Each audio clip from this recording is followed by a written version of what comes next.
Well, hello everybody. We're back to do Foundations drafts. So obviously I did a whole bunch of Duskmourn drafts when those originally came out. I did a little over 20 of them. Who knows if Foundations will hold the same interest, but hey, it's a new set. Let's see what's in store for us. Now, I've looked over the set, obviously. I've seen the cards in it, but that doesn't mean I remember everything, 100%. So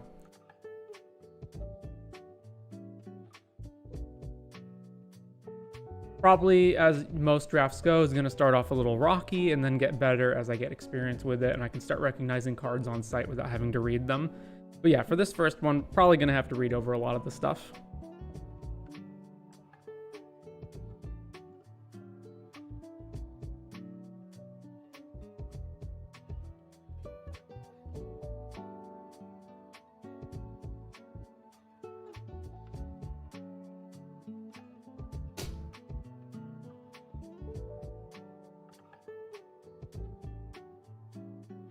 All right, well, Liliana Dreadhorde General seems pretty great to start with.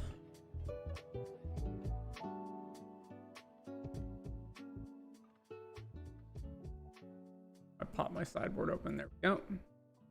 Yep, that seems pretty great. What else do we have here? Burnished Heart. I guess we should take the time to read over some of these extras. ETB Surveil 3 and Threshold, it can't be blocked.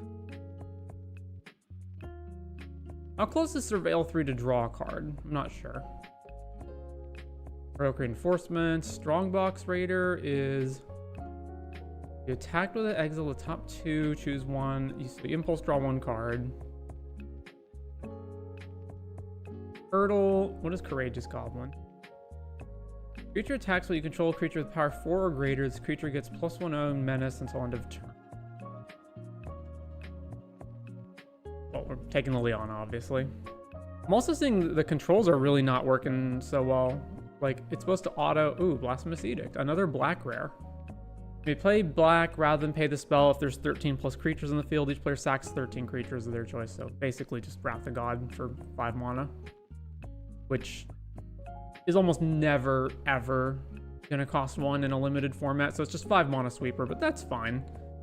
Also have Bacon Do a Pie here. Let's see. Second to the creature, put +1 counter on this creature. Yeah, whatever. I see that the Q key is completely broken. It's not working at all. I have to hover over these cards for multiple seconds before it'll actually pop up a bigger image.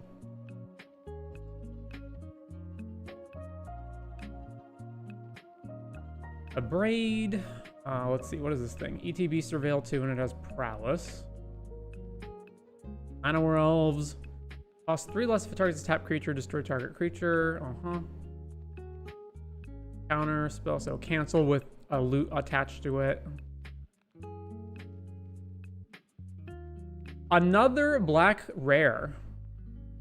Whenever an opponent discards a card, exile it from their graveyard with a stash counter. During your turn, you may play cards you don't own with stash counters and spend any mana on them. And I don't know how good that actually is. It's probably not that good actually, but what's our next pick after that? Probably Bacon Do a Pie.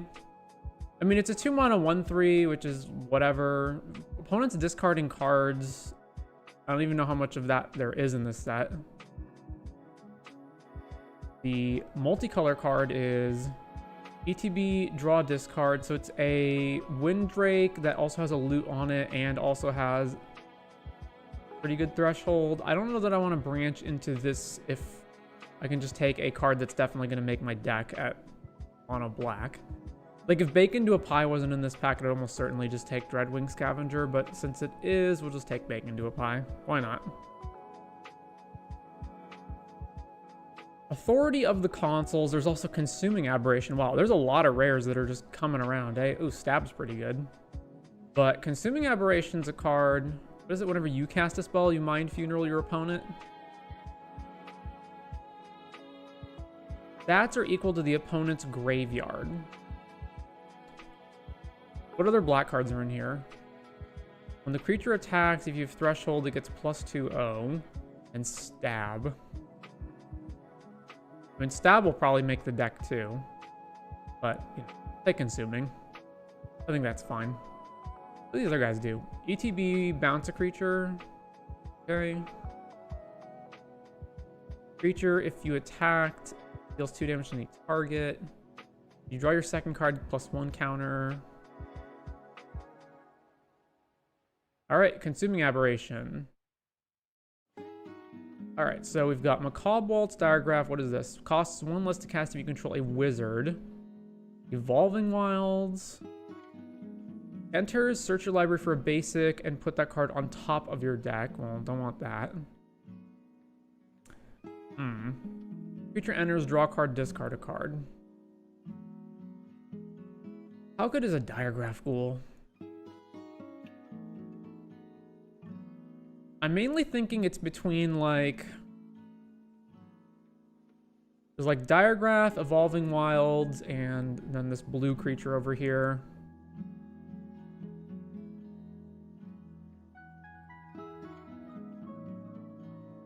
Okay, I'll take Diregraph.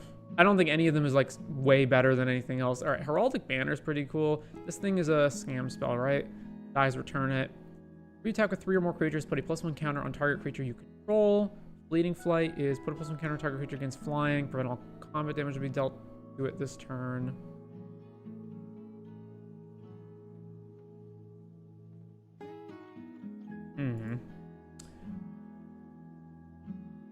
Yeah, I mean, we've got some expensive cards in this deck that I would like to ramp to, and Heraldic Banner is an actually pretty decent ramp spell since it also pumps your team, so I imagine we're going to stay very, very close to black.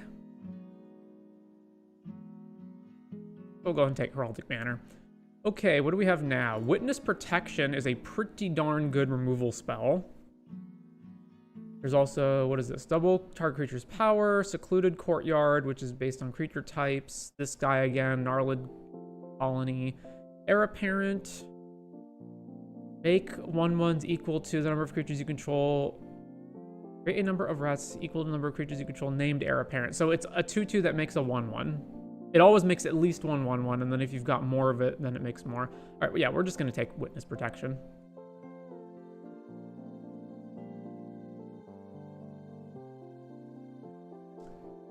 All right, so there's another Heir Apparent. What is this guy? This creature attacks, each opponent loses 1, you gain 1. All right, that's decent enough. We don't have anything else in our colors in this pack, and nothing in here is good enough that I want to take it over just the black card that keeps in our colors, so sure, that's fine.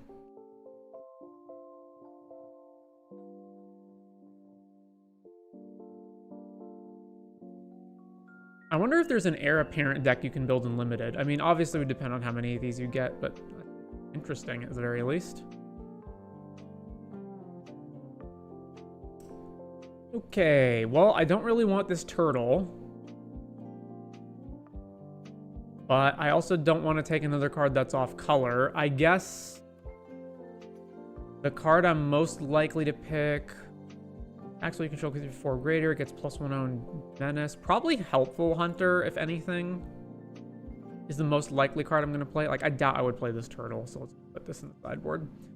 All right, we've got Refute, Rogue's Passage. I'm not playing that. And then there's the red creatures, so sure, Refute it is.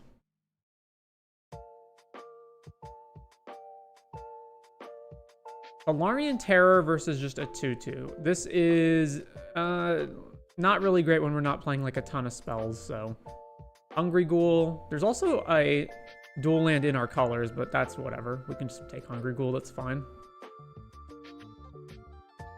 Alright, draw a second card, gets +1 counter versus a 4-mana Menace with Threshold. I want to stick closer to black if possible, because I feel like blue's just going to be a splash color. Also, I want to be able to name black with Heraldic Banner. Alright, well, this thing wields, so we'll take this. And a basic. Man, Moto has just bricked on its UI since I've last played it, eh? 2 different Arabos. Alright. Well, we're not taking these, so what is this thing?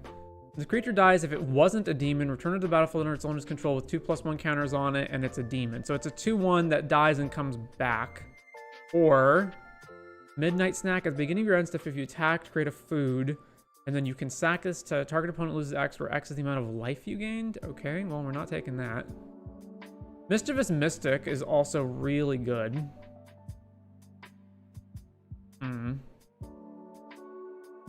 Dies make a 1/1 flyer. Can't block. When this creature enters, return target creature from your graveyard to your hand. I think if I wasn't already the colors I was, I would take Mischievous Mystic. Like, I think the Mystic is better than Infernal Vessel. But again, it's the fact that I want to stick to black as much as possible that makes me want to just stick with Infernal Vessel.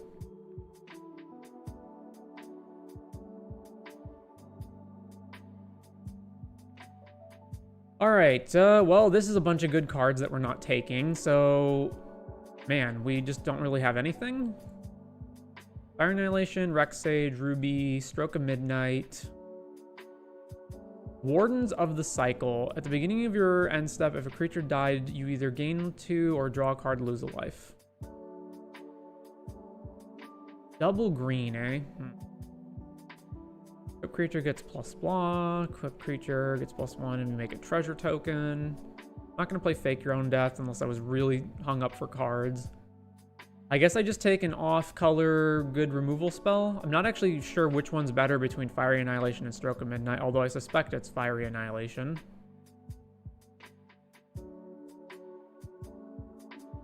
Yeah. All right, take this.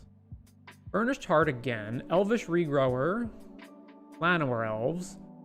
So the only card in our color is when this creature enters, if you attacked, look at the top 3 cards and put one of them on top of your deck. So not even in your hand. Dude, Death Touch isn't like horrible, but it's still not great. What is Ravenous Amulet? Sack a creature, draw a card, put a soul counter on this. Or sack this. Each opponent loses life equal to the number of soul counters. Sure.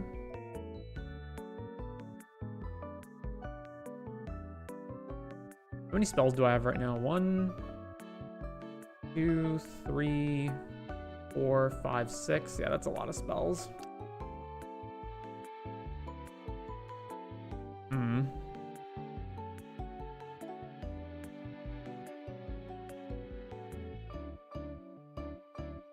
Between that and like Burnished Heart, I'm not really sure which one was better. All right, I don't really want Midnight Snack. We're just getting absolutely cut on black, aren't we? I'm not seeing any good black or even blue cards, actually. There's actually no blue cards in these packs at all. All right, well.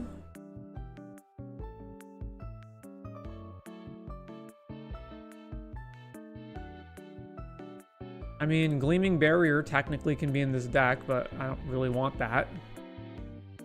There's what? Luminous Rebuke is a decent removal spell.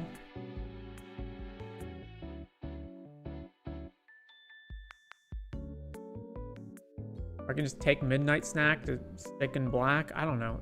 There's not really any great options here. All right, yeah, I'll take Midnight Snack. That's fine. Okay, well, Jesus. Yeah, we're just absolutely getting hosed out of our colors. I don't know what's going on. Beginning of your end step, if a creature died, put 2/+1 counters on target creature you control. When you cast a spell during an opponent's turn, this gets a counter. I don't even really want this either. We just take Hunter. I might actually just switch to white. These cats also go a lot better with this amulet.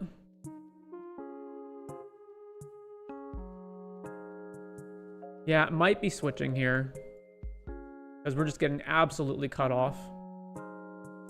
All right, Dragon Trainer's good, but it's also off color, and then there's more stuff that's off color.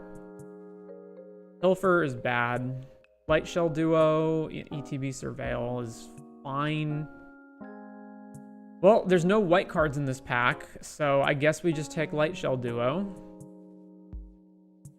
The best card in the pack is Dragon Trainer, but we're not taking a red. I mean, I guess I have Fiery Annihilation, so it's actually not impossible that I would switch to red either.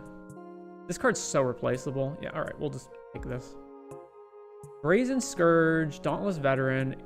When this attacks, creatures get +1, including itself. Whenever you attack with 3 or more creatures, put a +1 counter target creature control. Yeah, just the black cards continue to be absolutely horrendous, and there's no blue cards. Creature gets +1/0 until end of turn, and it's a 3/3 with trample. It's then another card that's completely off color. I guess I would just take the white one? Or the red one? I don't know.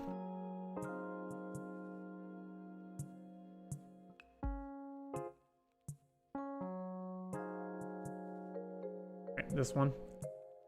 Our creature gains haste. Yep, this continues to be pretty bad. Just not getting anything. All right, I'll move this to the side, this to the side, and then I'm moving everything that's not black over here to the side until I figure out what we're doing. So this is a 2-mana 2/2 at the very least, I suppose. I'm not going to start taking green cards that are off color as well now, so okay, sure, take this dude. Another Midnight Snack.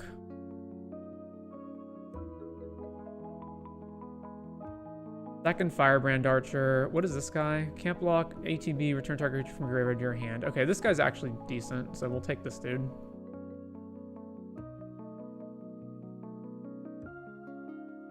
Yet another Fake Your Own Death. Look at the top 4, reveal a creature with power 2 or less, and put it into your hand. And a red spell I'm not going to play. I'm surprised Rexage is this far in, although obviously Rexage isn't like an amazing card or anything, but just kind of surprising that it's this deep. Ooh, this creature enters with a +1 if you attacked. Grow from the ashes. All right, well, this guy. Blanchwood, Luminous Rebuke, and another green creature. Well, I'm not taking the turtle, so I guess this guy. And another Firebrand Archer. Crawling Crawler. Upkeep, each player draws. Whenever an opponent draws, the player loses 1. Okay, versus Dragon. What else is in here? Yet another Firebrand Archer. I'm surprised these don't stack. Yeah, I don't know what's happened since the last time I've logged in. It feels like the UI just is completely broken. Like, the cards are way bigger than they should be. I can't hold the Q key to actually maximize images. I don't know what's going on. I could take this, or I can just take another Bacon to a Pie. I don't know how good this card is, though. Create 2 1/1s with flying and then tap a guy. Or Micromancer, which can't actually fetch anything. No, it can fetch... It's instant or sorceries only? Yeah, okay, it can't fetch anything. I was going to say it could fetch Witness Protection, but it actually can't. All right, I'm going to take this rare just because I'm not sure whether this or like Bacon to a Pie is better, but I'm missing like creatures. I have way more too many spells already. And how often are you going to get to determine whether a rare is good versus a non-rare? Arbiter of Woe. As an additional cost, sack it. When this sack a creature. When this creature enters, each opponent discards a card and loses 2. You draw a card and gain 2. And then there's Faebloom Trick, and another Mischievous Mystic, and another Heraldic Banner, and another Bacon to a Pie. All right, so now we're seeing good stuff again.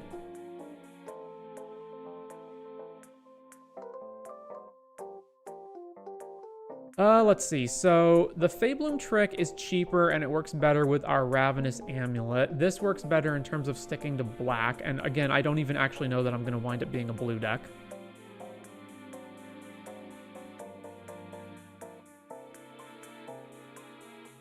All right, take Arbiter of Woe.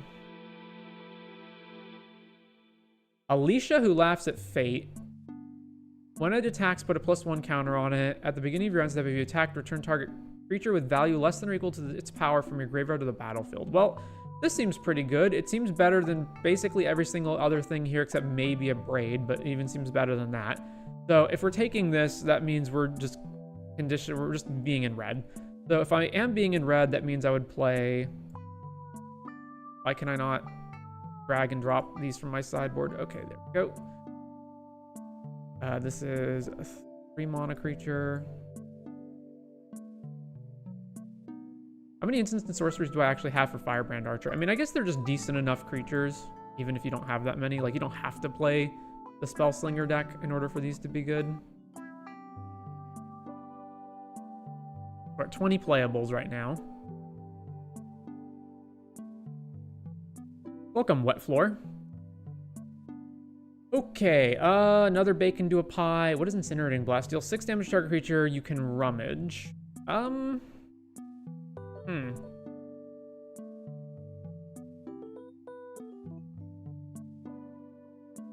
have 14 creatures right now.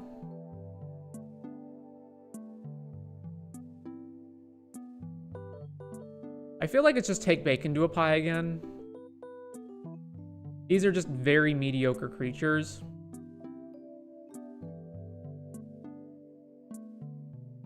Yeah, I feel like just bacon, do pie. Also, 14 creatures doesn't account for Liliana, which actually can make creatures, so that's kind of like we have 15.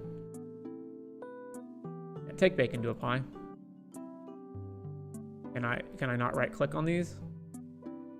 Wow. Yeah, okay. Moto's just borked. Flamewake Phoenix, eh? Well, I guess I'm taking this one. What's the condition on getting it back?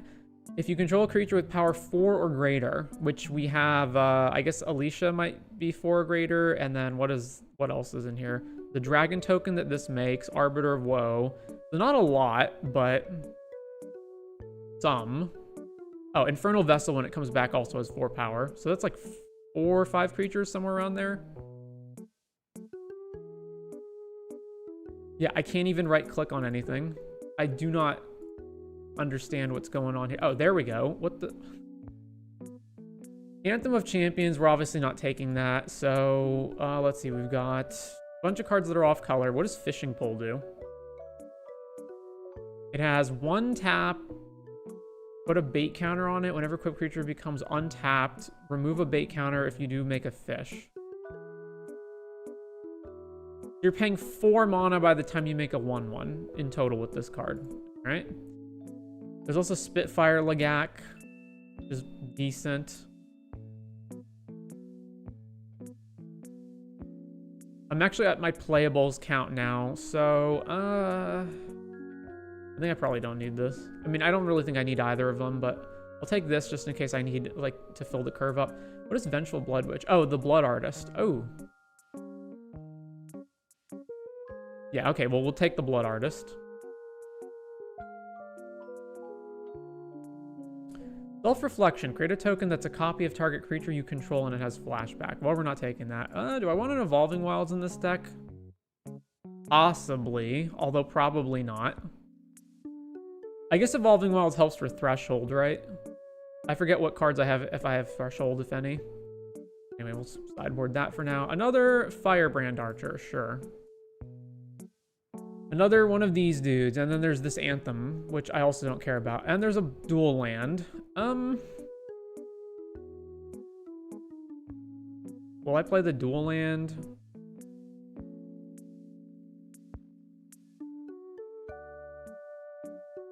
Maybe. Another one of these Goblin Surprises. Another Firebrand Archer, and another removal spell. Alright, well, take that. 3 left for this removal spell. Times sure have changed.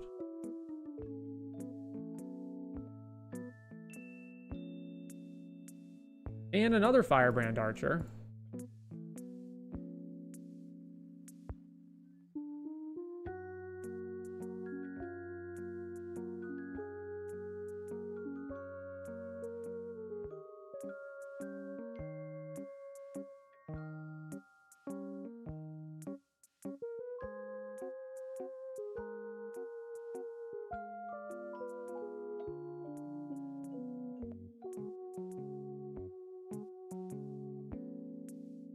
All right.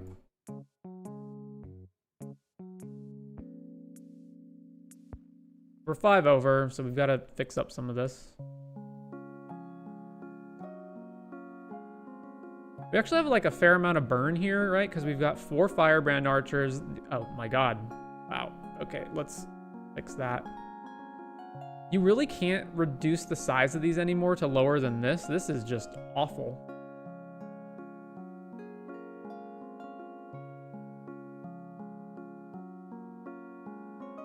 Really? Okay, group creatures separately. I can't move this window anymore? What has happened to Moto? Oh, it's budging. Oh, here we go. No, it can't come up any higher than this.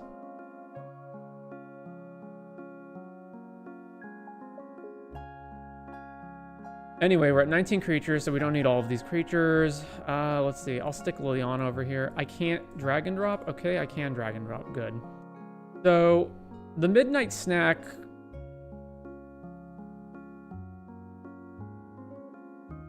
I mean, it's kind of burn, right? Kind of. So, in all likelihood, you're going to be sacking 1 food to this and then finishing off your opponent, or maybe 2 if you get all the way up to 7 mana. And we do have it and 2 bacon to a pie, so we actually do have some food generators. Heraldic Banner looking a lot less good here now that we are split up so many colors, but maybe still good, I'm not sure. Okay, so attacks, drains, this is just a 2/2 pretty much. I can't imagine when you would ever want to just sack a creature to give this a +1 counter, but sure. Except for Infernal Vessel. I guess it also is a sack outlet that works with our Blood Artist, so that works too. All right. This is a 2-mana 2/2 that sometimes can give stuff haste, and there's 4 Firebrand Archers, which trigger off of 1, 2, 3, 4, 5, sort of. 4, 5 cards-ish. It's actually decent. And Scrawling Crawler burns our opponent. Flamewake Phoenix is also flying, so that helps. And then creature enters with a +1 counter on it if you attacked. That seems decent enough. Also Spitfire Lagak burns too. So we got a lot of burn going on. Attacked if there's 7 or more cards in your graveyard. Okay, yeah, so this is the Threshold dude. I kind of don't want this guy. We'll get rid of that. What does Soul Caller do? He gets things back, right? Yeah, that's fine. Arbiter of Rose good too.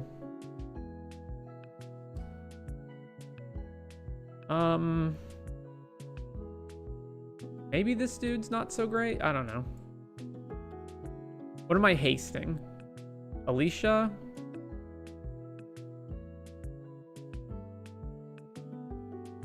Guy only comes in with the counter if you've already attacked, so not this.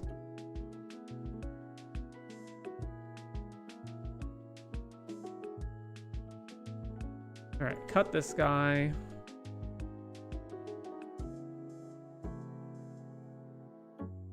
Okay, so Heraldic Banner. If I name black, I am pumping 1, 2, 3, 4, 5, 6, 7, 8, 9 potential creatures. And if I name red, I'm pumping 4, 7, 8, 9. So I'm only pumping 9 of our, 9 of our total, depending on which color I name. But that seems okay. It also helps us get up to, like, you know, Dragon Tainer and Liliana faster than normal, so that's fine. Then we've got removal, sweeper. I feel like we probably have enough burn that I don't need the Midnight Snack. I'm not sure how good this card is. But we need to cut stuff, so get rid of that. And then Ravenous Amulet basically is 3 mana sack a creature to draw, and then eventually burns out opponents.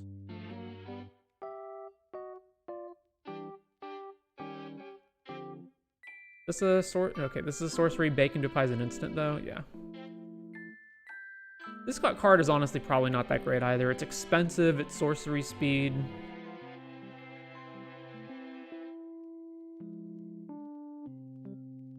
And that leaves me with 1 more cut, which is probably one of the cheap creatures, I'm not sure. Spitfire, or maybe it's Ravenous Amulet.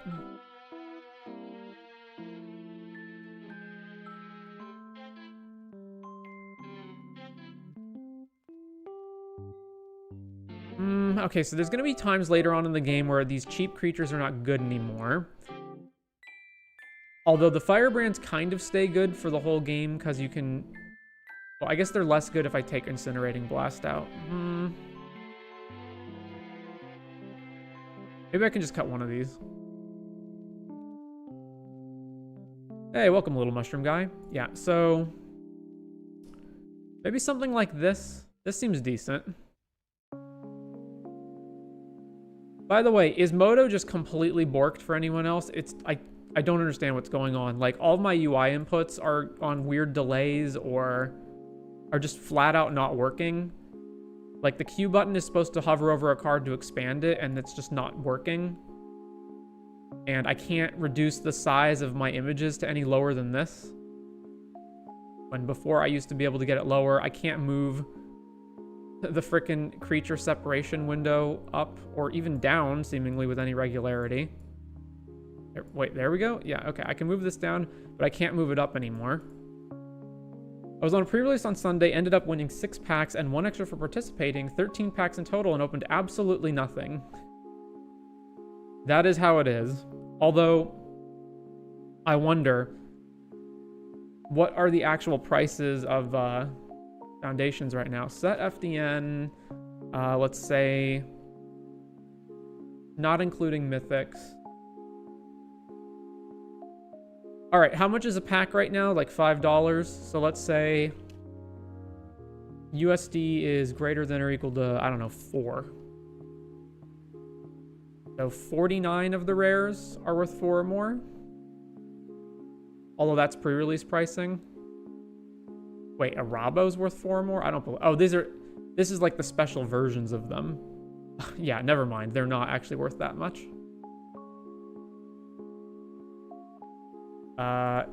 Is promo? Cut that out. How do I cut out like showcase versions? Is showcase orderless?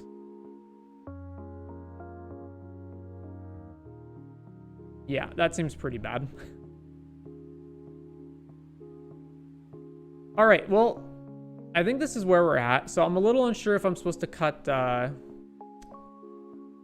some of these 2-drops or Incinerating Blast, but it seems okay. I don't know.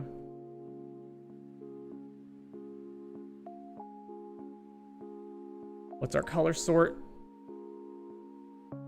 So we are at 3 more black cards than red cards, and we've got 5 cards with double pips in black and only 2 with double red pips. So yeah, I don't really feel a need to play the Dual Land or Evolving Wilds. I feel like we just go 9-8 favor Swamp. Add basics.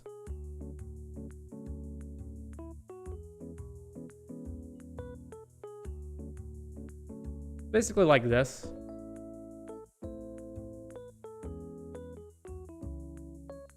I did get my money back since I bought 6 and got 7, but still absolutely nothing. The Phyrexian that deals damage on card draw was my promo. He was very good and limited. Golgari Elves was my deck. Well, we also got the Phyrexian that deals damage on card draw. So glad to hear that it's really good and limited.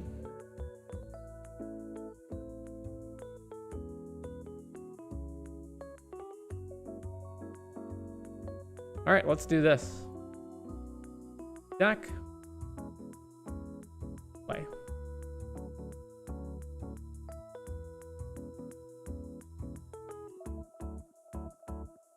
Let me just actually go over here to my settings. Input settings? Yeah, okay, where's Q?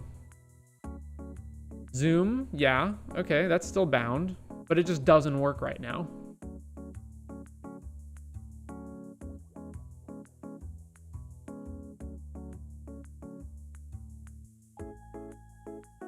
So if you're just joining us, we started off black with some blue splashing, mainly because of Consuming Aberration on the 4th pick, and then blue and to a large extent black just completely dried up from the draft.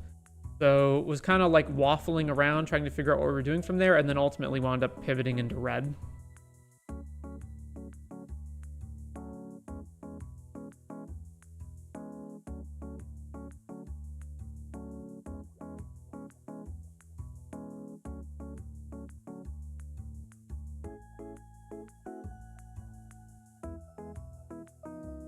All right, we are on the play. I can keep this. Although no double black for the pie is kind of bad. Yeah, I can still keep this. This is fine. We have the best card in our deck in our hand, and, you know.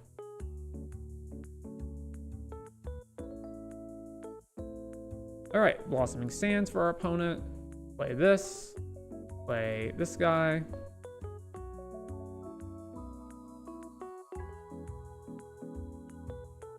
Another Blossoming Sands. Ooh, Swamp. All right, combat. Swing. All right, opponent takes 2. Back to them. Cast. Cat collector. ETB create a food when you gain life for the first time. Blobbity blue. All right, let's just kill this guy. Trigger. So then their dude dies. They get a food. Back to us. All right, well, we just have bacon to a pie open, so... Swing! Land number 4. Into... Marauding Blight Priest, okay. So, end step, pie him. He has been pied. Alright, back to us. Alright, we're 1 turn away from Liliana, so combat. Swing.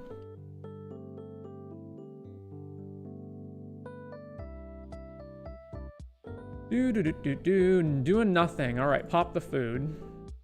Wait, doing nothing? Really? That can't be right.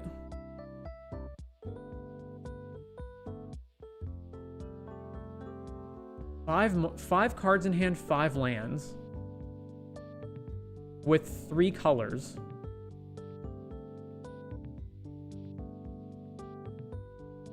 Is there anything with flash in this set that they can, like, ambush my dude with?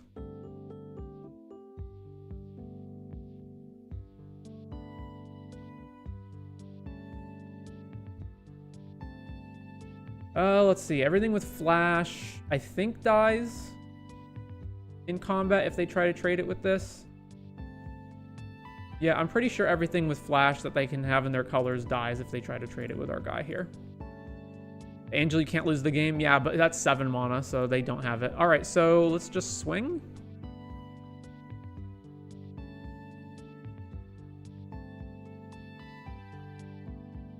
All right, play Liliana.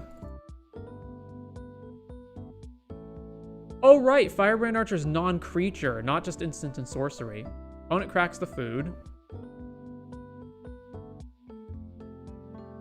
All right, make a zombie. They really had nothing to play with 5 cards in hand and 5 and nothing to play again. This doesn't make any sense. All right, if I play Heraldic Banner, I can't then play Soul Caller. I'm okay losing out on 1 damage if this goes south somehow. All right, combat. Swing. Bacon to a pie, our dude, sure. He has been pied. We draw a card.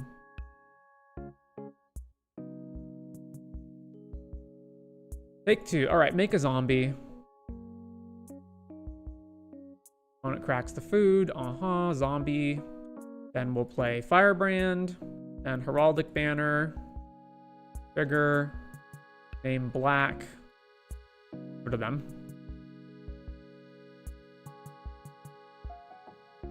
Okay, well, opponent is still doing nothing. So, okay, what does the angel do exactly? It's you can't lose and your opponents can't win, period. Well, even if they do flash that in, then I just use Liliana to eat it. So that's fine. So combat. Swing.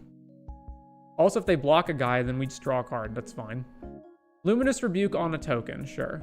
Trigger Liliana. Draw.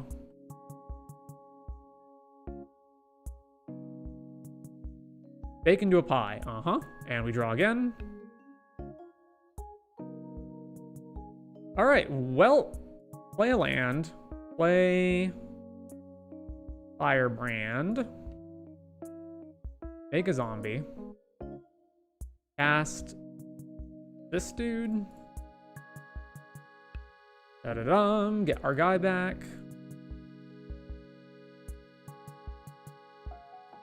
And so, no, the cool thing is, like, even if they have Day of Judgment, we just get to draw a bunch of cards, so we can't even overextend into a sweeper at this point.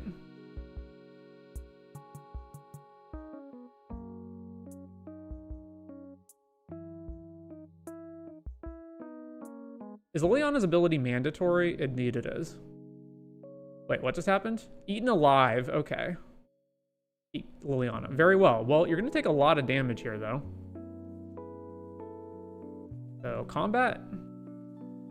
So they get to survive because of the food token. I actually have not mathed all of this out, but this is...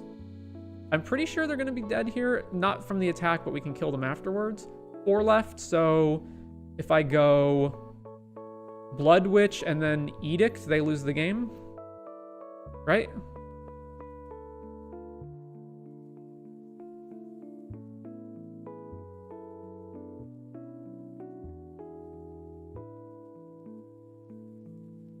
Trigger. Boom. All right. Sideboarding. Well, all I've really seen from them is that they're white-black life gain matters deck with a bunch of removal spells, so... I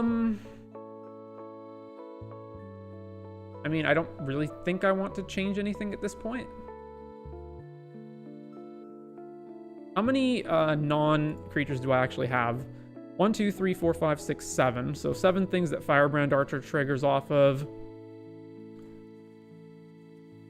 So that's versus... Basically, do I want Sanguine Siphoner versus another Firebrand Archer? Let's see, this kind of attacks for 2 at a time. I mean, Firebrand Archer also attacks for 2 at a time. I guess it's better to swap these. Probably. I think that's correct. All right, let's submit that. I don't think anything else here really matters, though. All right, hand looks good. Keep. Another gain life land. All right. Play land, go. Another gain life land. All right, play Firebrand. Opponent stabs our guy, sure. Okay, play Infernal Vessel.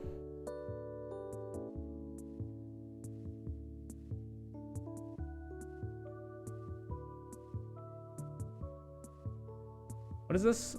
Look at the top 4.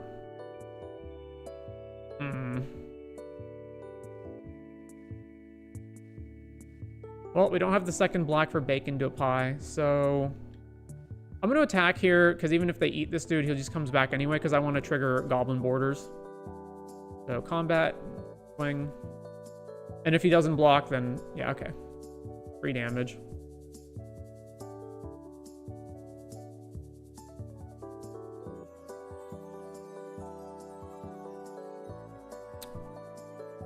So it's 3 mana, look at the top 4. Blah, blah, blah. Do I block this? Nah, I don't block this.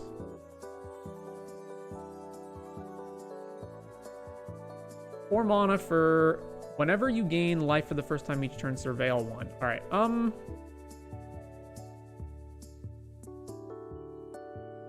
let's see. It's a free attack here. They didn't block last time. Even if they do, I don't care that Infernal Vessel, because Infernal Vessel is going to come back. I think what I do is I swing with both of these, and then I go Dragon Trainer, and then next turn I can go Firebrand, Bacon to a pie. So combat, swing, swing. No blocks from our opponent again, and then we can play Dragon Trainer. Make a 4/4 flyer, back to them. Land number 6. They only have 1 black. Cat Collector, make a food. What else does this do? Gain life, make a 1/1.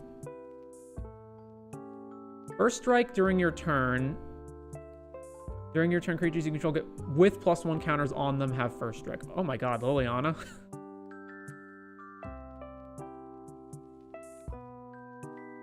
So if I play Liliana right now and do the Edict mode, then I lose a 1/1 and this guy, and he comes back, and they lose 2 creatures.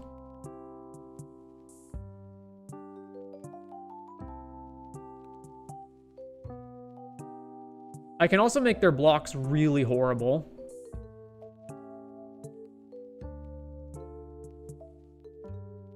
We're at 14. Let's see. I want to keep Liliana alive, so we keep the dragon token back.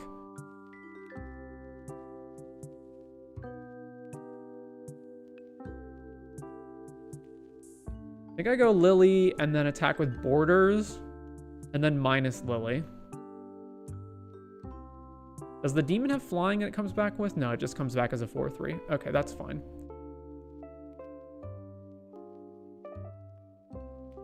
Liliana. Combat. Going with Borders. No blocks from the opponent. All right, -4. We're gonna sack Trainer and Vessel. Boom, everything on the stack. All right, yield, yield, draw, draw. Ooh, Arbiter of Woe was a draw. Awesome. All right, back to them. This is when you gain life. What happens? You make a 1/1. And Surveil. Okay, Surveils.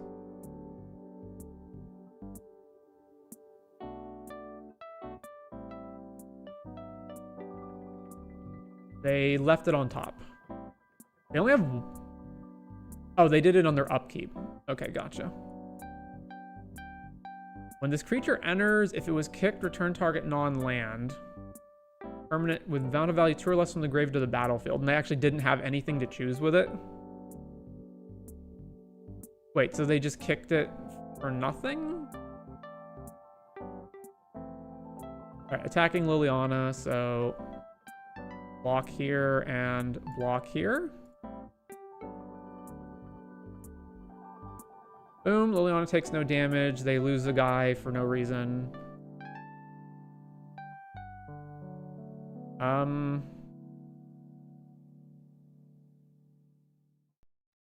You have to sack a creature to this, right? Yeah, so... I don't want to sack either of these guys. I guess I could make a zombie and sack that. That'd be fine. Make a zombie. Tap. Sack the zombie. Draw. Resolve this dude. Triggers. You have to discard Vampire Nighthawk. Combat. Yeah, if they attack with this cat token, that's fine. I don't know. I'm in such an overwhelmingly better position than them. Let's just swing with the dragon. I don't think there's any reason to risk Liliana potentially dying to a removal spell.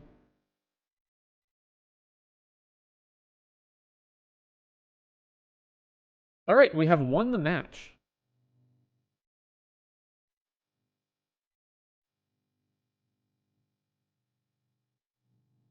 Your deck seems sweet, lots of good things happening. Indeed it does, although, to be fair, I won both of those games off Liliana, so... caveat.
Okay, we have 2 lands, no black sources, but we're on the draw and we have a good curve and we have the ability to draw more. So that's something. Oh, I forgot to switch out Firebrand between matches. I need to do that. All right, keep this.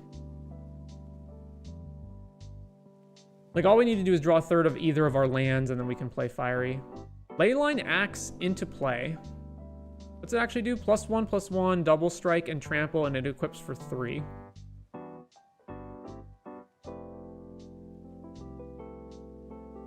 Oh, there's our swamp.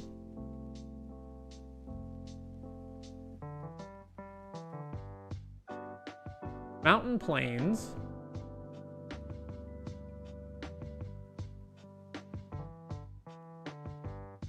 Ooh, Blood Artist. Well, I'll play Firebrand first. Back to them. Resolute Reinforcement. And now they can equip. Oh, the Fiery Annihilation kills the equipment, doesn't it? What an answer. What an answer. I'm not going to block. All right, well, I'm just definitely doing this, so let's just do it now. I forget if there's anything in this set that has like hexproof or whatever, but do it now. Swing.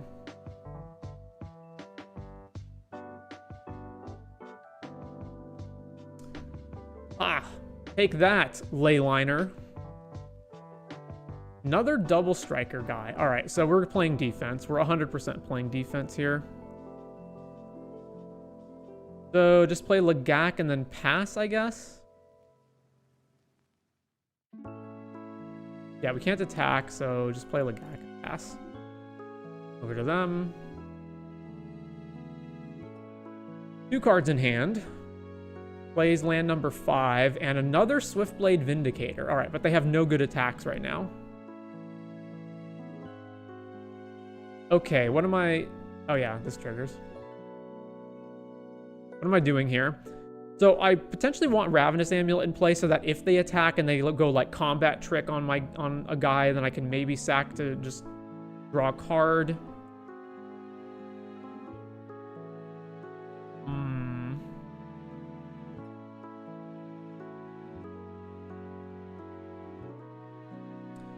So I should oh, we can only activate this as a sorcery? Never mind.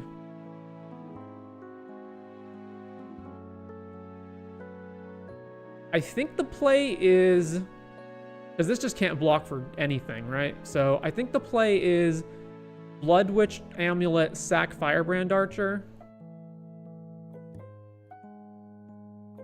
Because we kind of need to find a way, like, they'll eventually find something.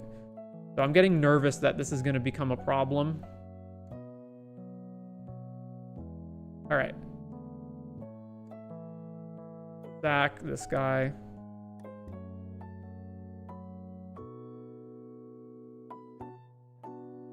Sure, Dragon Trainer's pretty good. All right, stay on defense.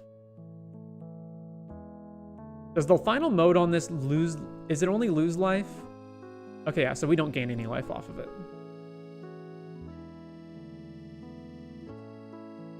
Attacks with everything. All right, well, block. If they have a pump spell, then I guess I don't want them to, like, trample me. So I'll block this haste dude over here. No. No combat trick. All right. Ooh, Arbiter of Woe. We'll run off from that, though. So right now, we're just going to play Dragon Tamer and then pass. Just keep staying on defense.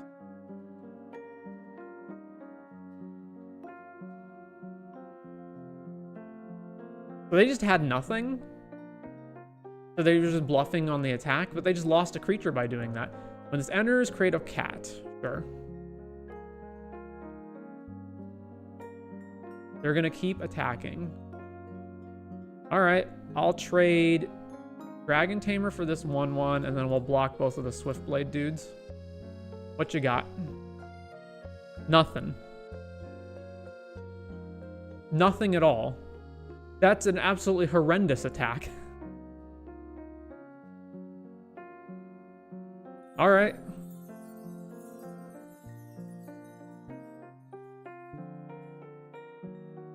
Sack a creature. I don't really want to sack Blood Witch, so...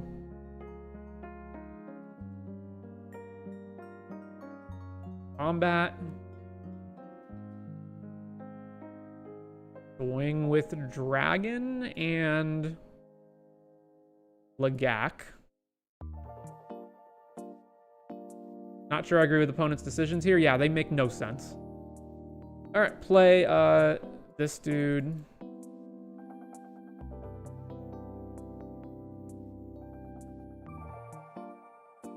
All right, they've conceded. Sure. All right, so they're like heavy aggro. So they also have a bunch of like 1/1 creatures that our Firebrand archers are bad at blocking. Therefore, let's see, Goblin Surprise, Incinerating. I mainly just want to swap one of these Firebrands for... Okay, Moto, what's going on, Moto? Swap one of these Firebrands for Axeguard Cavalry.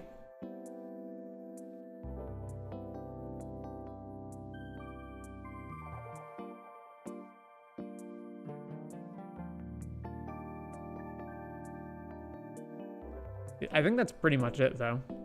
I think that's fine.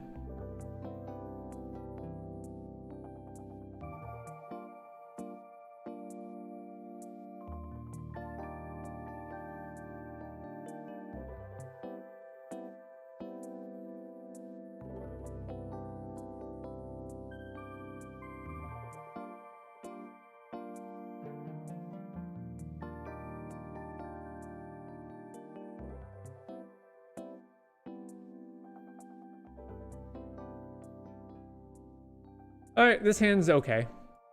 Like, not great, but fine. We've got a curve, we can block their stuff.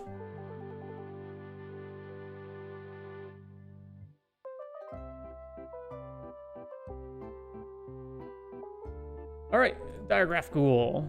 Go! We actually have a pretty great curve now with Goblin Borders. They didn't play anything. Alright, play this. Go to combat. Swing. Is it going to be the destroy an attacker thing? Cathar Commando. Alright. Are we going to block here? Because I'm fine trading. Very well. Play Axeguard Cavalry. Back to them. I mean, as far as I can tell, they are the aggro deck, so if they're trading... Oh, they bricked on their land. Combat. Swing. Alright, play Borders.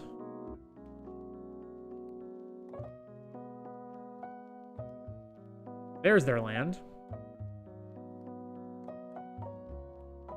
The Lion. That makes a cat token. Alright, I guess I just pie their cat and then keep the aggro going. Like, that seems decent enough to me. Because the alternative is I give them the option to double block. I guess if they double block, then I pie them. If they just block the Axeguard, that's fine. You know what? I'm just going to attack them normally without pieing them first. If they just trade for cavalry, that's fine. And if they double block, then I can pie. Yeah, and then they lose both their dudes. So pie this.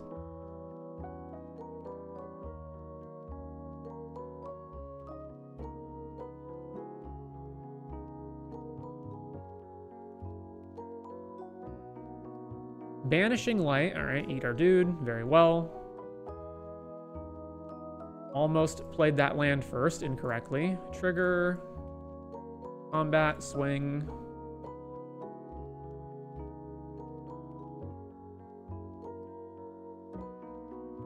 Well, we're the aggro now. Swiftblade Vindicator. Sure.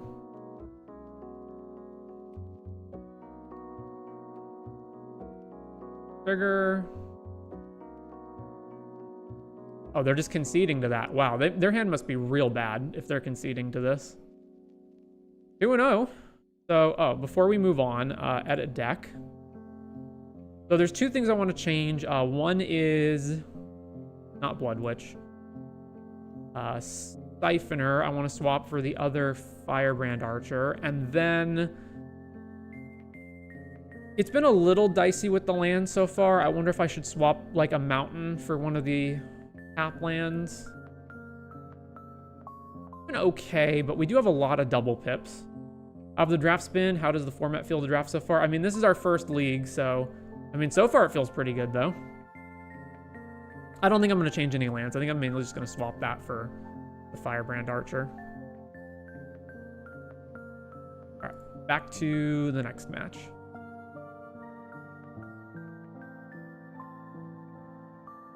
Oh, I didn't realize it was the first one. Yeah, this is, Foundations only came out today, and Moto was delayed for a while in maintenance, like longer than they said it would be. So I think people didn't get a chance to actually draft it all until, I think, 1 p.m.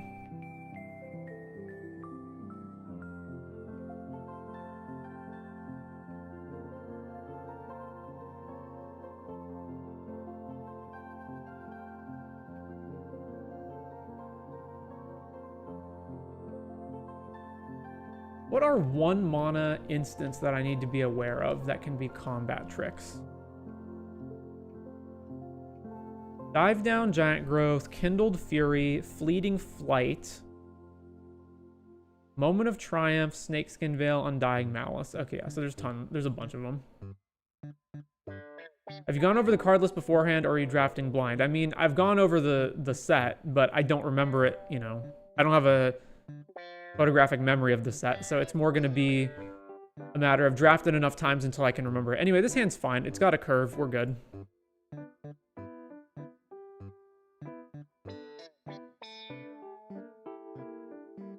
Keep. We're on the draw versus Rex Ludex. What is this avatar? I've never seen this before. All right, Swamp Go. Scoos. All right, Firebrand. I will snap trade with this Scoos if they attack with it.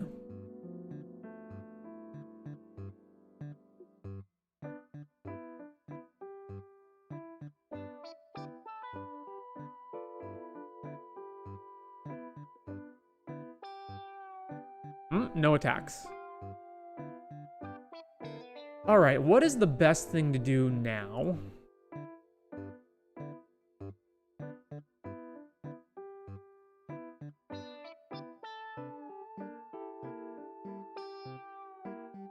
If I play Heraldic Banner, then next turn I've got 5 mana and I can double spell.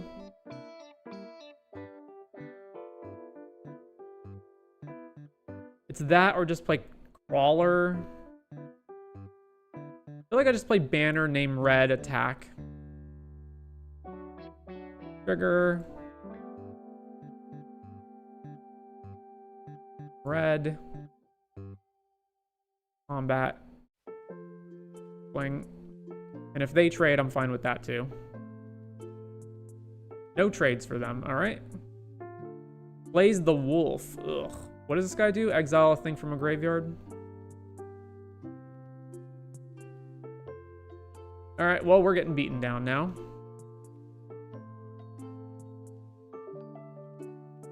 Infernal Vessel. So our attack is bad. Alright, I can play Lagak, and then it can trade with this Wolf, but then the Scoos is always a problem after that. I almost certainly have to double spell this turn. So if I go Crawler or Ghoul, then I can multi-block their guys. Let's do that. Crawler, Ghoul, pass the turn. And then this triggers.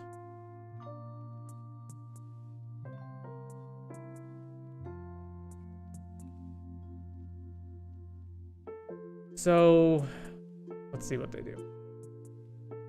They're doing it really fast too. Spinner of Souls. Whenever another non-token creature dies, reveal cards from the top until you reveal a creature. Jesus. I can't not block them though, can I? Or can I not block them? I probably have to block at least one thing.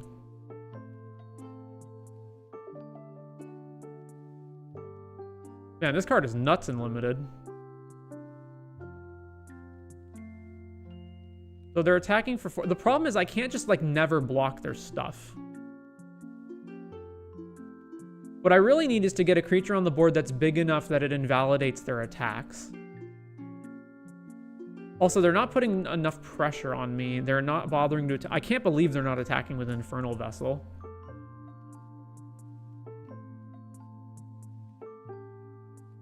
Like, if I block, it's just bad in multiple ways. It just means Skoos can get bigger, and then they get to flip it into another creature. Let's just pass. Or, yeah, let's just not block this. All right. Everyone draws. Well, 2 lands sucks. I was really hoping we'd draw Liliana or Blasphemous. Either one would have gotten us out of this mess. But since that's not the case, I guess we're going Lagak, land, and then Amulet, and then passing.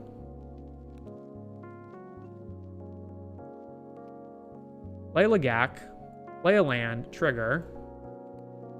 Play the Amulet, trigger Firebrand. And then we're obviously not attacking here, right? Yeah, we're not attacking here. So back to them. Trigger this. And we actually have like 3 different creatures that burn them, so we're actually doing a decent job rating on life. I just really need to find Blasphemous Edict or Liliana to try to break parity on this. If they just attack with the wolf again, I'm pretty sure I just take it. Just attacking with the wolf. All right, no blocks. We're at 6, they're at 11. What is this and how do I get it? This is Moto Foundations draft. ETB or dies Surveil 1. And they kept it on top of their deck. Black, oh, they're going to do Eaten Alive and kill our Lagak? Eaten Alive, kill the Scrawling Trawler, sure. And then they eat their dude, this comes back, and then Spinner goes off, so then our board's way worse. What'd they reveal? Wildwood Skirt. Jesus. We drew Flame Wake Phoenix. Ugh. Enters with X counters on it. Whenever one or more counters are put on another Hydra, put a +1 counter on this creature. So it's just a big creature. Oy. God, what do I even do here? This spider is just nuts. Also, the problem is if I sack anything, the Skoos gets bigger too. What's their attack next turn? Assume they attack with everything. We have block, block, block. We have to be able to block 4 creatures, so... Option number 1 is just go to post-combat main and then play Flame Wake. Option number 2 is sack a guy and just try to find the Edict now.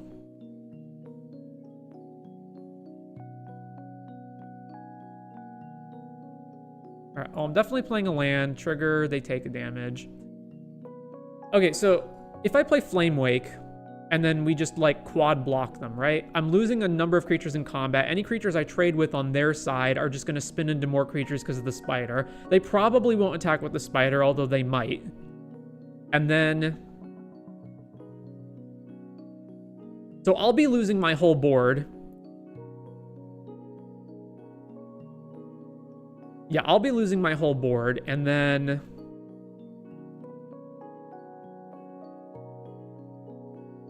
Except maybe Lagak, depending on how we block. And then I'll be going to at least 4.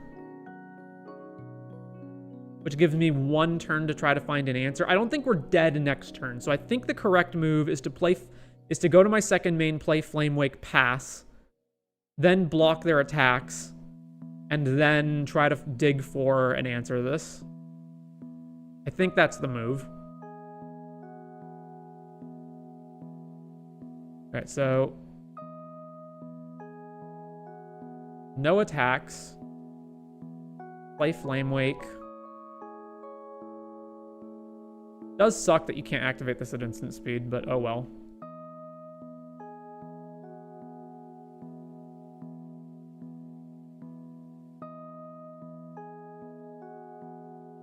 Immediately they go into combat. Swing, swing. They're just swinging with 2 creatures. All right, so we have to block at least one of them. And then Skoos eats anything. Ugh.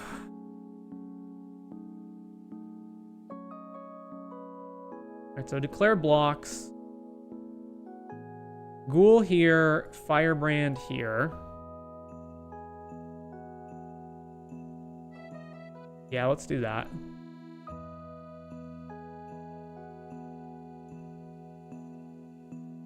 Okay, a bunch of stuff dies. Spinner goes off. Reveals.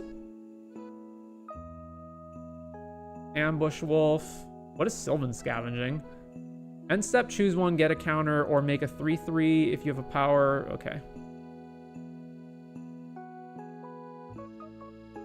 Runescar Demon, which they're at least multiple turns away from playing, but that's still bad.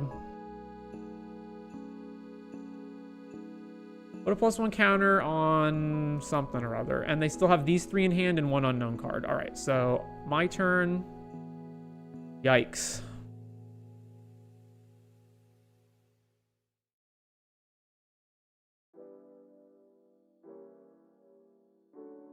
Trigger, they're at 9.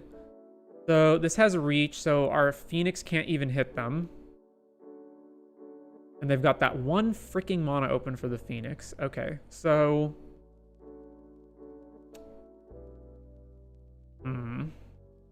I guess if I go, let's see, 1, 2... So play Firebrand, stack it. I've got 5 mana left open, so if the card I draw is Liliana, then that doesn't work.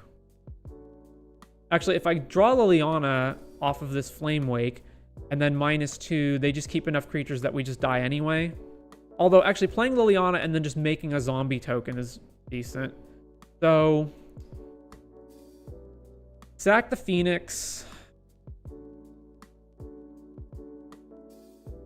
Draw a card, and then they Scooze it. If it's Liliana, okay. If it's Edict, that's also good.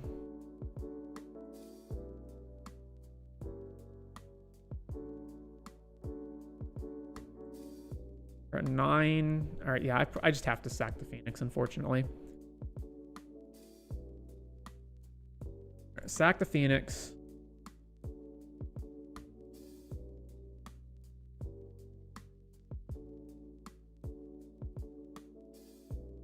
Yep, they Scooze their Phoenix. Draw into garbage.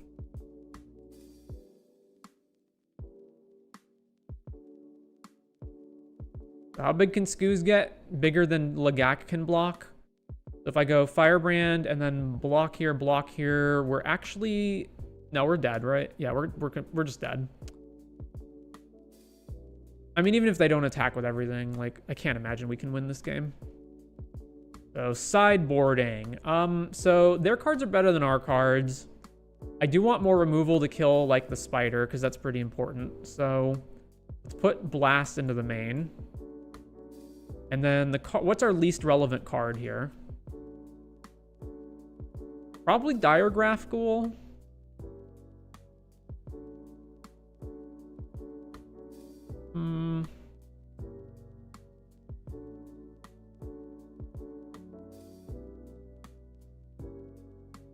Yeah, probably Diregraph Ghoul.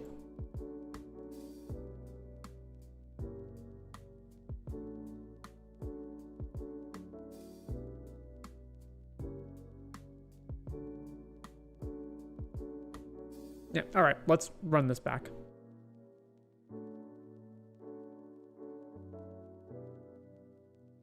On the plate. All right, well, this hand's great. We just need to draw lands. Keep.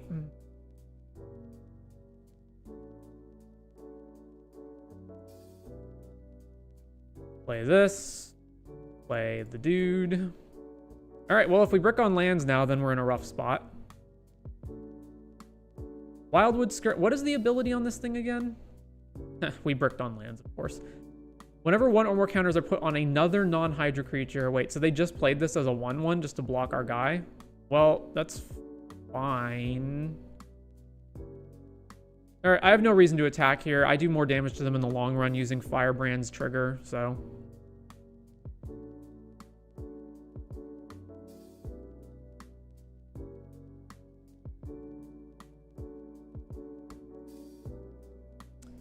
Infernal Vessel. There is a land. All right. Tap, tap, tap. Scrawling Crawler. And I'm still not attacking them. Trigger.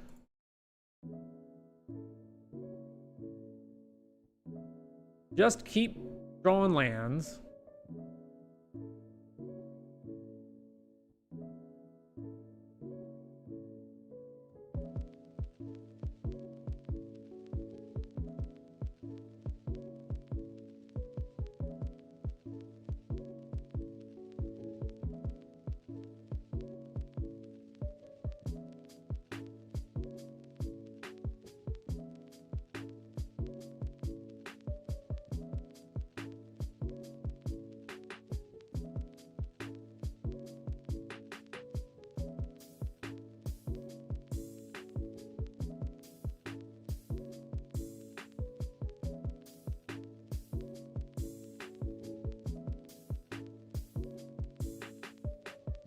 Opponent deep in thought. So unfortunately, every card in our hand costs 5 or more, so we would have to draw 2 lands back to back, or draw into a string of playable cards. Although, if they don't kill the Scrawling Crawler, it means we get to draw an extra card. That's helpful there.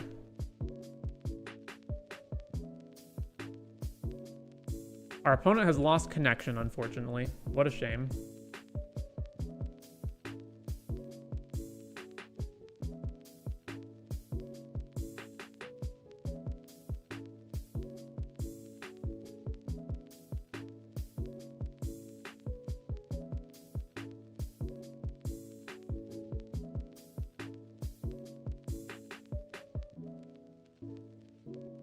Well, let's use this time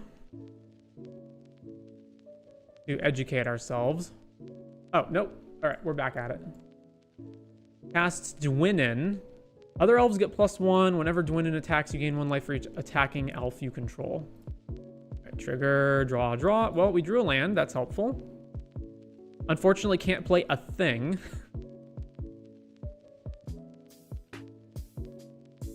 All right, well, back to them. We're not attacking here. Trigger the Crawler.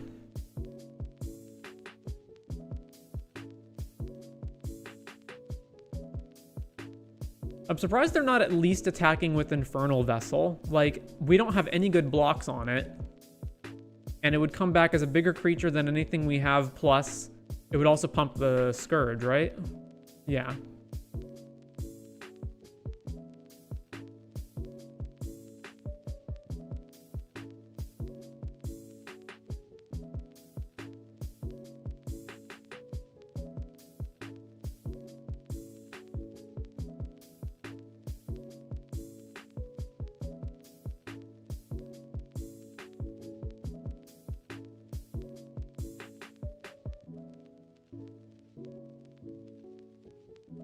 All right, they attack with Dwynnin, and we don't have any good blocks on Dwynnin, so we're not going to block it. All right, we're at 17. You gain life when it attacks, right? Abyssal Harvester. Jesus Christ, their deck is nuts. Exile target creature from a graveyard that was put there. All right, we're probably just acting the field if we hit a land, right? Because, actually, no, we're not.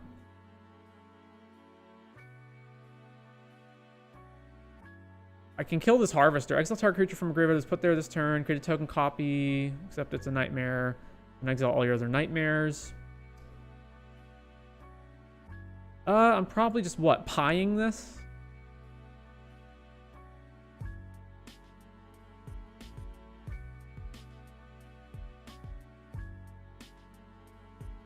Or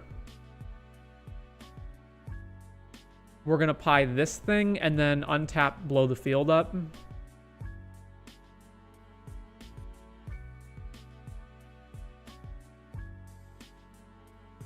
Regardless, I'm not doing anything right now, so that's fine.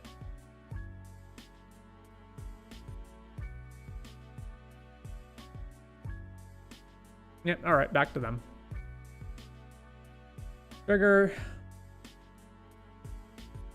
I just want to clear the field. Swings there.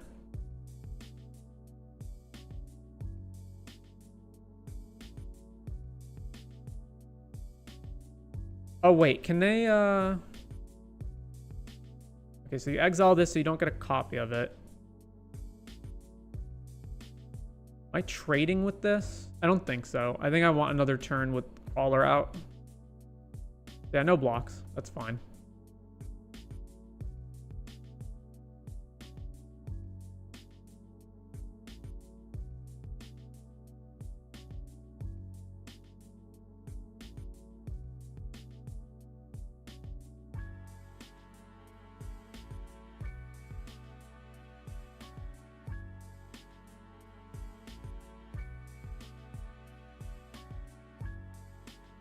Ba-da-da-da-da. Big creature.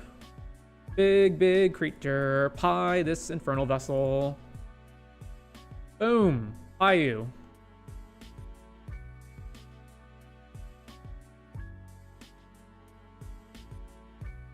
All right, it comes back.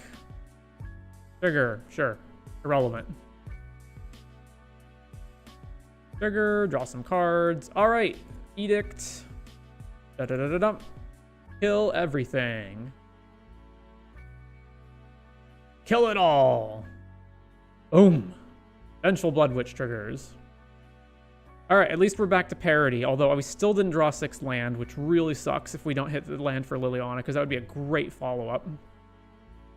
Arbiter of Woe is just discard, right? So no edict effect on here. Gotcha.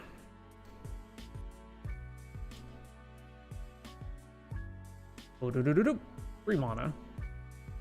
Garruk's Uprising. Scoos.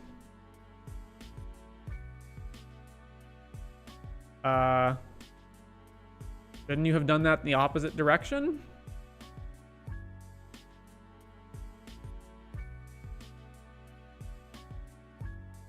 You gotta be kidding me. We still didn't draw land? Alright, we probably just have to kill the Scoos. Yeah, for sure, we just have to kill Scoos. Alright, blast you.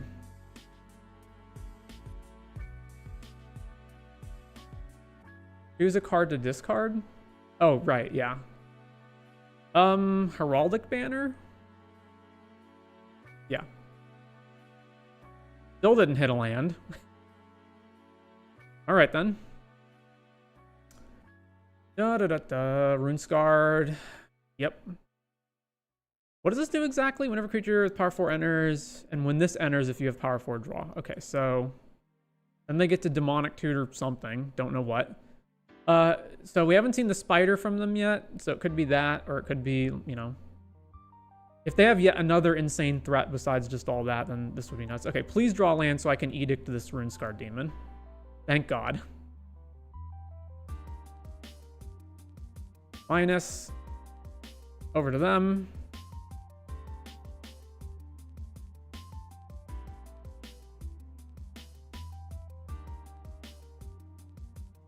Eaten alive, kill our Liliana.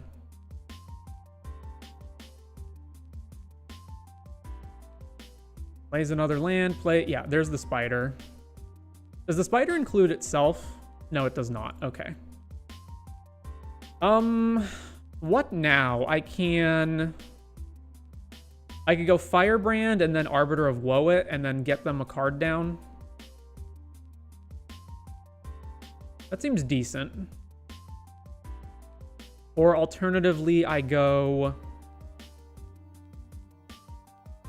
want to play Alicia next turn after I've attacked with something. All right, we're definitely playing this land.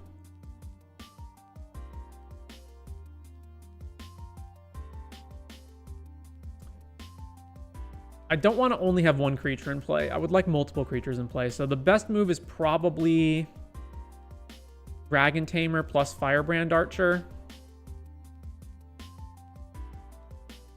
Yeah, that sounds good to me.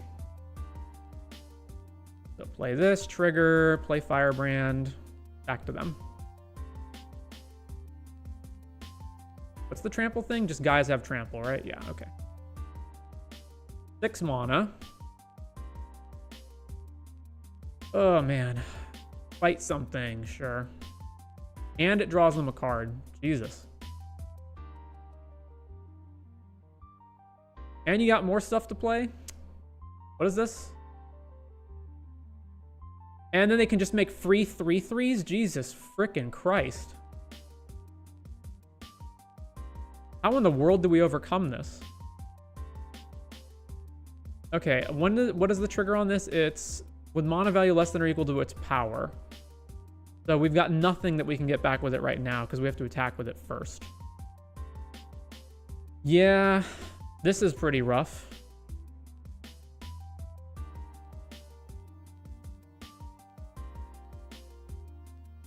How do I get through this? I'm pretty sure I've got to play Arbiter this turn, right? So Dragon Token attack. If they block with the spider, I'm fine making that trade.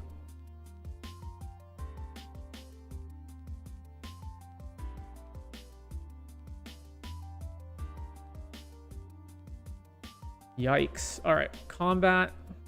Swing with the Dragon Token. No blocks from there. Okay. So Arbiter.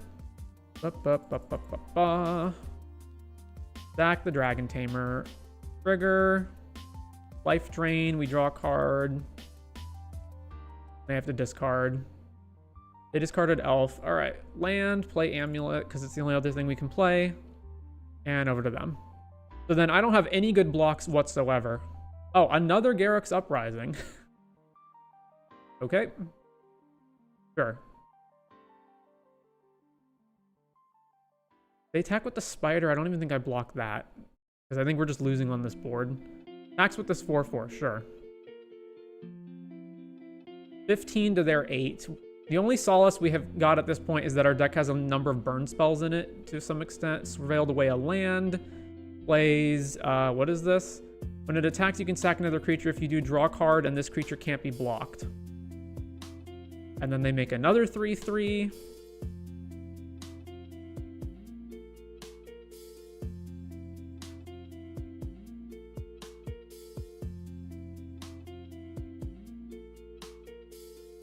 Another 3/3. Okay, we can kill the spider.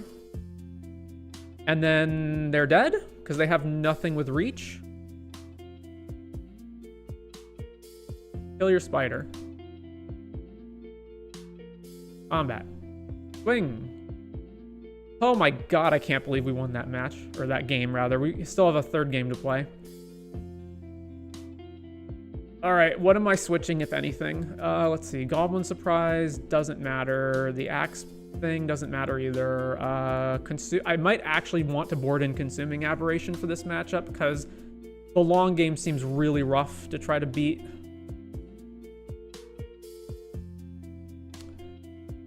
What else do we got? And they're also, like, Scooz just F's us over in so many ways. Like, Flamewake Phoenix becomes bad as a result.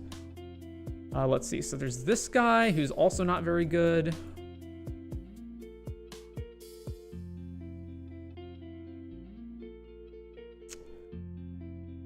The Heraldic Banner has also been kind of bad in this deck, but I'm not sure. Let's see. So, group creatures separately. The Amulet has also not been particularly great. A lot of the times it feels kind of bad when we draw it. All right, so what if I swap out the Amulet and I bring in Consuming Aberration? Then I need to cut a Swamp and a Mountain and bring in Evolving Wilds and Island.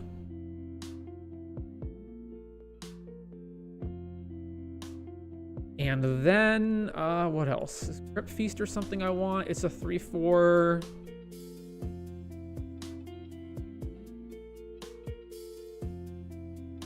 See, something like this seems kind of bad. Although this is the only thing I can continuously sack stuff to, so I like having an out for Vengeful Blood Witch.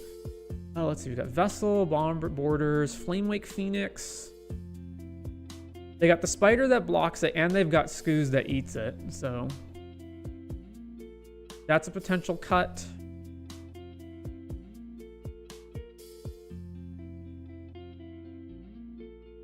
Also, now that I'm going down mountains and swamps, I might want to bring in the dual land. All right, let's swap this. Because there's might be times when I've got to... God, come on, Moto. Put this in the deck.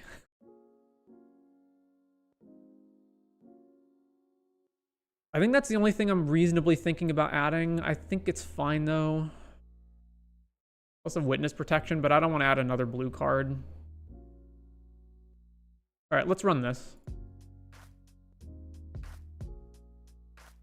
Yeah, so we just absolutely cannot win the long game, but I also don't think I can beat them down fast enough. Well, this hand's great. We got all our colors. I'm probably evolving for another black source. Or I could wait for Lagak, but that seems bad. Yeah, let's just... evolving for another black source. Plays this dude. All right, sack this, go get a swamp. Then play Archer. So it's attack, sack, draw, can't block. Infernal Vessel. Oh, what a combo. What a combo. Can't even attack them to get borders up, so I guess we're just gonna run out our own vessel and pass.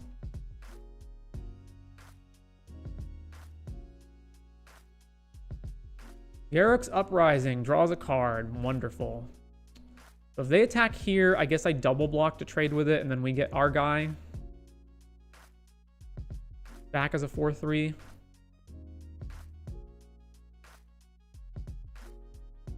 Or I guess they could just not attack. Yeah, they're not attacking. All right, well.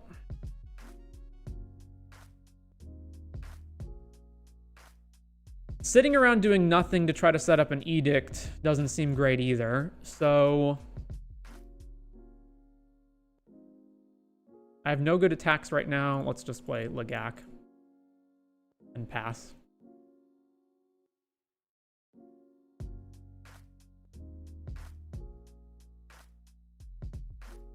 What removal have I seen from them? I've seen Eaten Alive, but I don't think I've seen anything else besides that.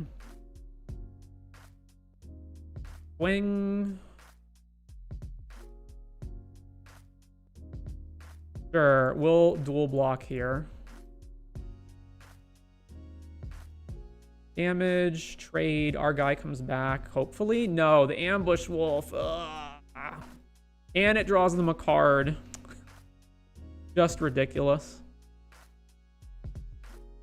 Oh, and you've got something else to play too. All right, well, trigger. I mean, I could Edict at this point. Doesn't seem great.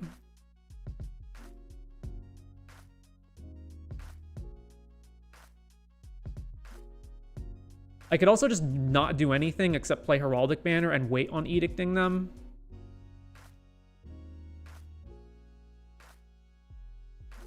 Let's play Heraldic and name red.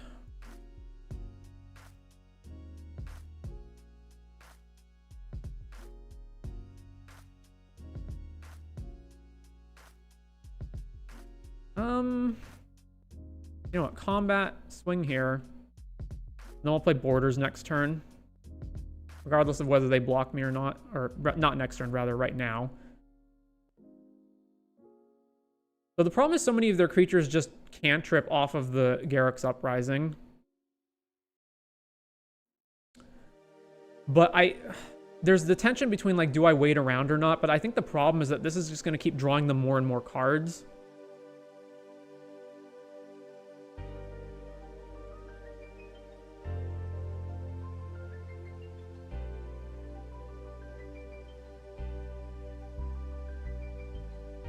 So this vampire can eat the Llanowar Elves. Ugh, this card. Wonderful. Oh, and they can kill our guy. Oh no, they killed Heraldic Banner. Wait, what? Their target artifact, enchantment, or creature with flying.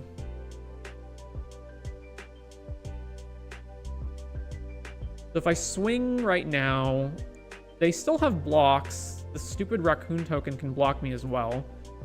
So Lagac is the only thing that gets in for free, in quotes, but not even that really, because they can just double block with these two. All right, at this point, I think I'm just setting up an Edict, so. Trigger this. I'm just not even going to attack or play anything else right now. We're just going to wait. I'm just going to try to set up an Edict that will blow their whole board up, which will also kill all the 4-drop, all the 4-power creatures, so that Sylvan Scavenging won't do anything. But I imagine this is going to fail, because it'll get to a point, probably even within one turn, where we just are forced to use it to get rid of their board, and then they'll just immediately follow that up with another creature that is 4-power. Yeah. So this resolves. I assume they eat Llanowar Elves. So then we can't block them.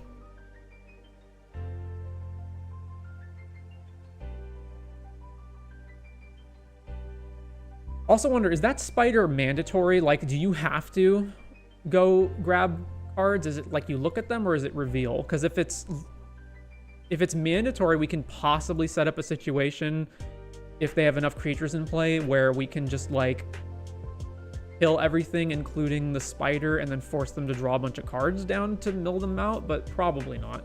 I also imagine that it's probably not mandatory.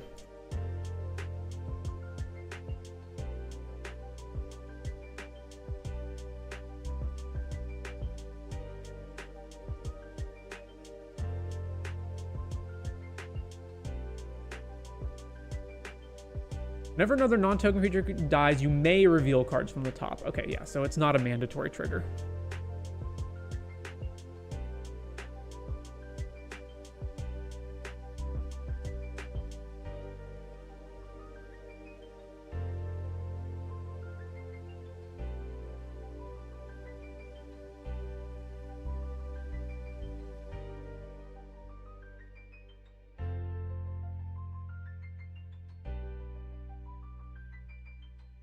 Man, already this is set up, and we haven't even gotten to Scooz or the Spider or Runescarred Demon yet.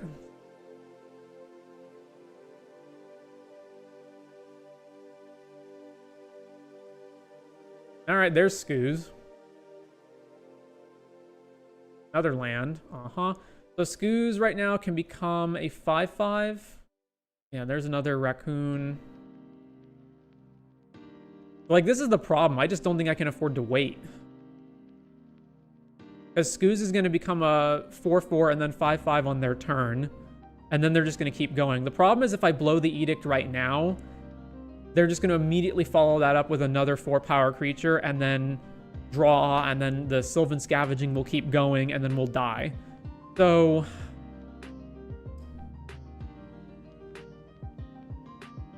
I could play Crawler and pass, and then, okay, Scooz becomes a 5/5, which means we have to double block it in order to kill it.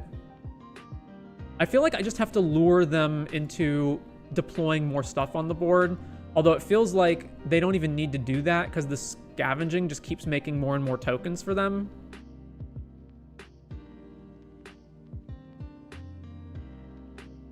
All right, let's play Crawler.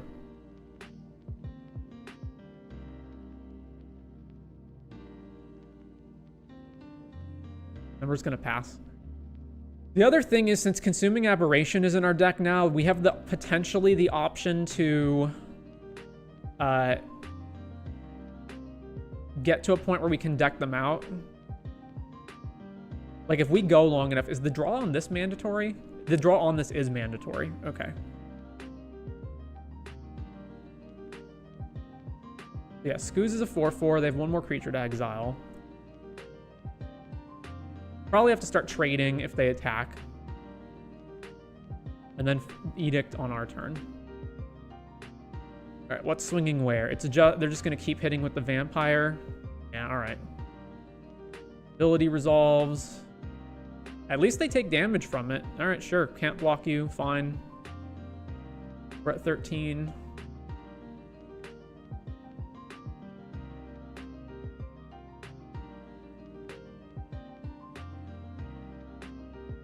This is like, I feel like we're doing heart surgery here. Trying to very carefully put the needle in exactly the right spot that we need in order to win this match.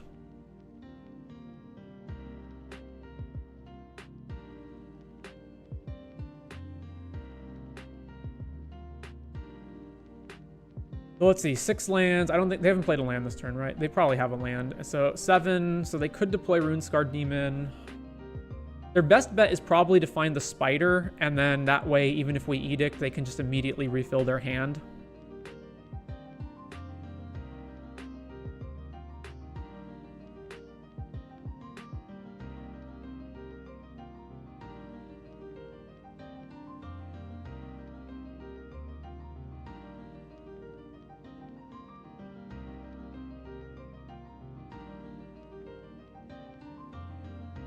Well, yep, we're gonna have to Edict now.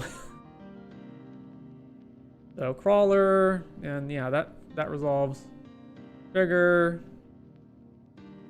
Makes another raccoon. Our turn. Trigger this. Draw. Take damage. All right. How many creatures are in play? 1, 2, 3, 4, 5, 6, 7, 8, 9.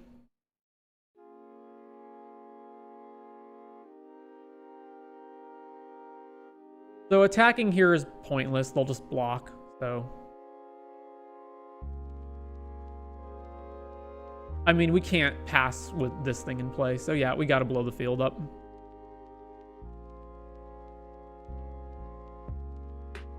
All right, kill everything. Over to you. So we have half as many cards as they do, and they've got, you know, all this stuff. So yeah, we're not going to win.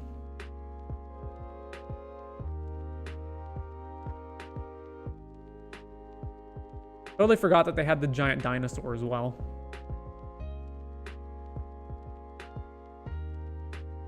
Elfsworn Giant. It's a 5/3 with landfall, make a token. Amazing.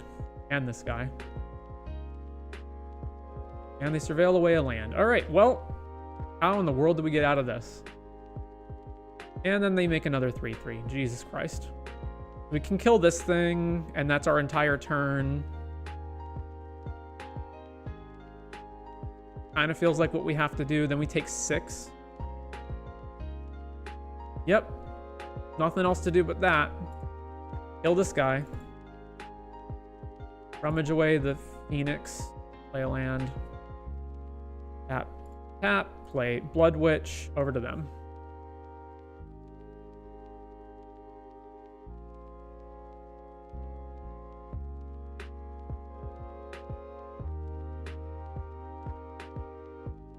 Only attacking with the raccoon and not this guy. I feel like I would just attack with this guy too. All right, sure. Take the damage. We're at 10. Next up, Abyssal Harvester and Spider. All right, at least they don't have a freaking 4-power creature. What's a counter on this guy? Oh, now they do. Well.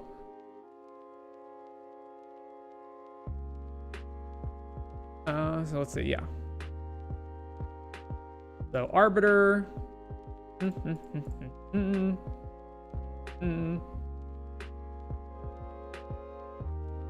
Eat my Blood Witch. Trigger. Then this thing comes in. Trigger. So switch cards. All right, combat. Flame Wake triggers. Get the Flame Wake back. And then it has to attack. It just gets chumped by the spider. And then Harvester can make a token copy of wait, what? Oh, it also has Death Touch. All right, sure. Oh, our guy's dead too. Are we just dead on board here? 4, 10, 13. Sorry, 4, 10, 11. All right, we're going to, or this Harvester is just going to make a token copy of like Quake Strider or something. So yeah, we lose.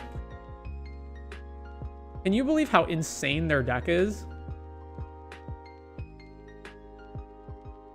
This is like one of the most powerful draft decks I've ever seen in my life.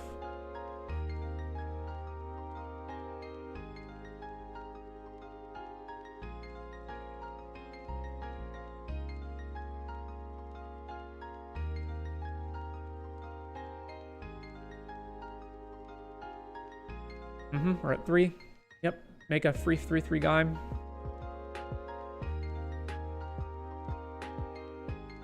Yeah, all right.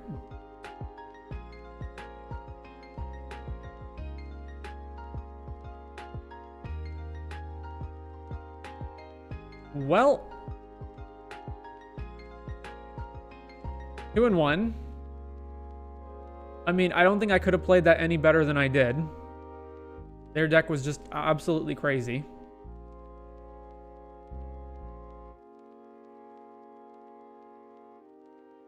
Pretty fun, though. Finished the league in under 2 hours. So yeah, let's jump into the next one.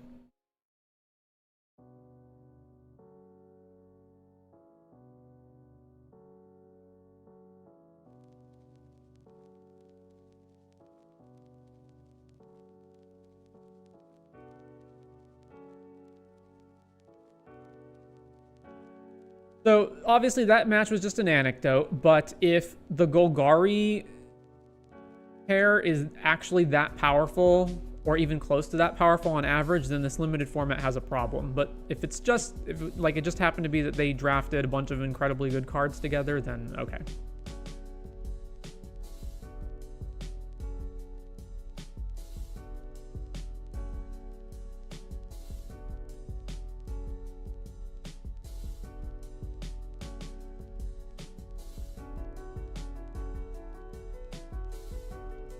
Oh, hey, we're finally back to the correct size again. Although I still can't queue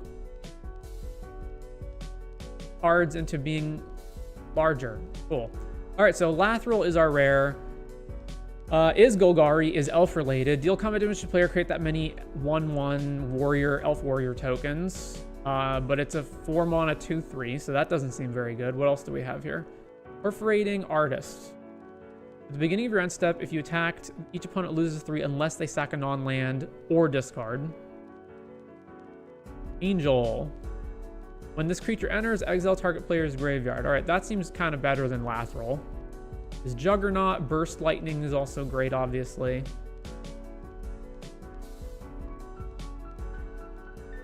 Huck a creature and surveil 1.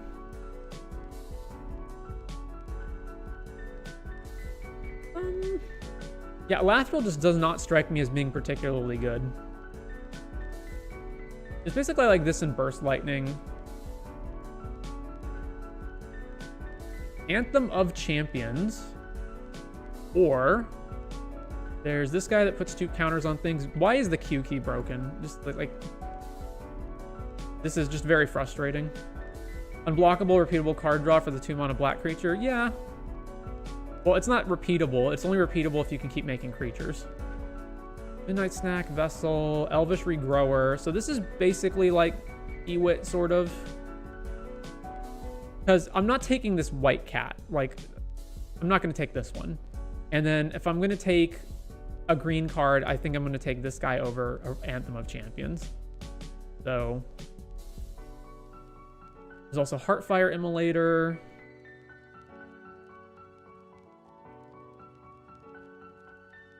Fertile Vessel has seemed actually pretty good so far.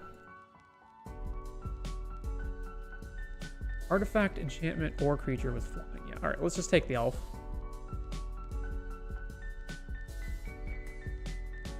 Ooh, Skoos, and it's still here. Oh, we're definitely taking Skoos. There's also heroic reinforcements for the aggro deck. Yet another Heartfire Immolator. We're passing some pretty good red cards. Yeah, it's like, it's Skoos and it's not even close. Nothing else in the pack is even remotely as good as Skoos. So what else do we have here? Squad Rallier. This is the Power Tour Lust dude. And then the cat guy. Blast. What does this thing do? It's just loot on enter.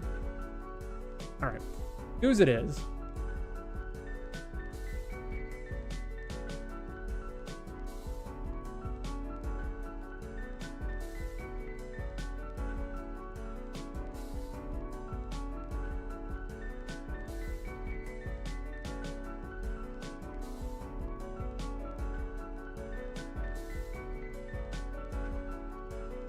Electro Duplicate. This is the Twin Flame, right? Create a token that's a copy of target creature you control, except it has haste and end step sack. There's also Dwynnin, which is in our colors. So 3/4 with reach that gains a life, right? When you attack with it. Reach attacking elf, which includes itself. That's fine. Heraldic Banner, not really so great, actually. What is this guy? When he dies, make a 1/1 with flying. Gorehorn Raider. If you attacked, ETB shock. Alright, well, Dwynnin it is. There's also Cathar Commando, which is also decent, but yeah, we're going to take Dwynnin. Because I had 2 good green cards here at this point, so I'm probably green, not as likely to be white.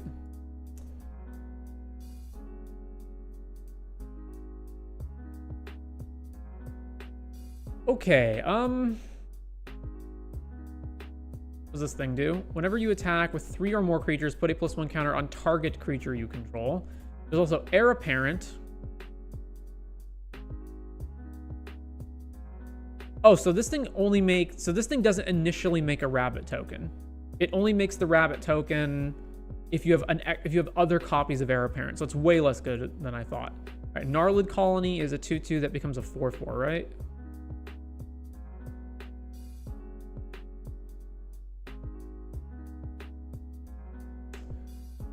Yeah. Mill 3, return an instant or sorcery from your graveyard to your hand. Yeah, okay, I guess we're taking Gnarlid Colony. Okay, we've got Borders. Oh, Llanowar Elves. All right, well, if the Llanowar Elves weren't here, I would take Borders, but it is here, so Llanowar Elves it is. Well, we got the one lone white card here on an island by itself.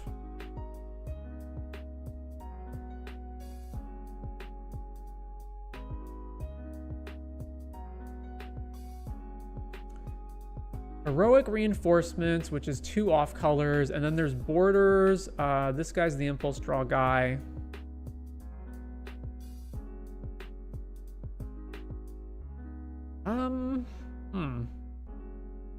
I think I like Impulse Draw guy over Borders.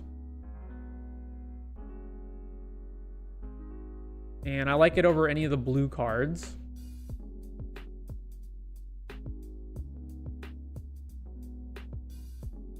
So yeah, Strongbox Raider it is.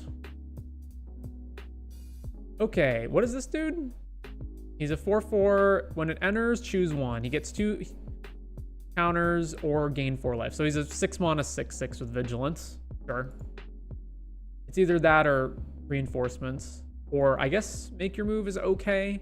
But we'll just stick to the green cards for right now. All right, I'm going to move these to the board until we figure out what colors we are.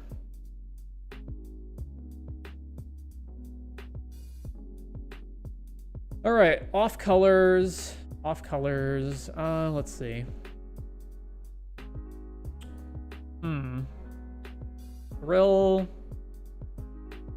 or the cat?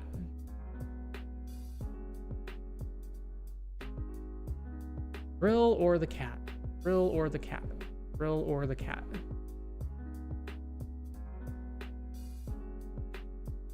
The cat. Broken Wings, and then a bunch of off-color cards. All right, I don't know if this is cards main deckable or not, but we're gonna take this.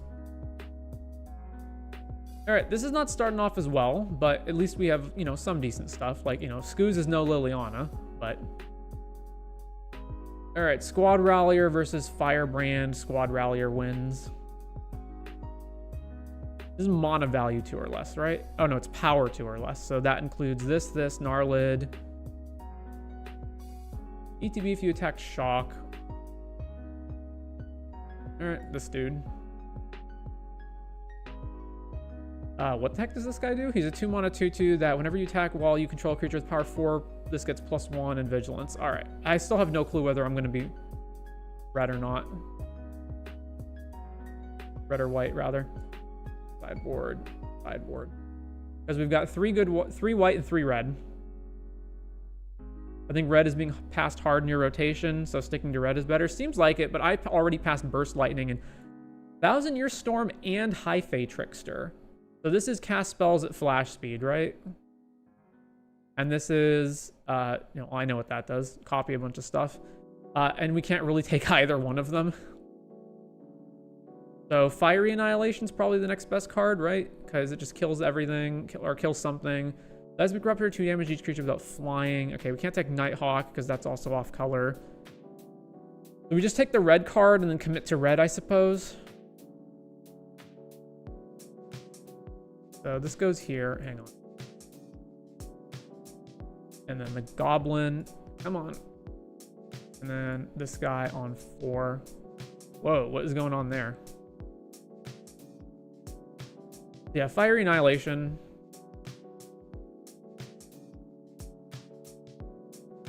And there's some awesome blue stuff in here, but yeah, we're not blue, so. Exemplar of Light, and then we immediately get a good white card. Oh boy, and then like none of the red cards are even close to how good this thing is. What's our green card in here? Ward 2, Morbid, end step. If creature died, put a +1 counter on this creature. Oh, man.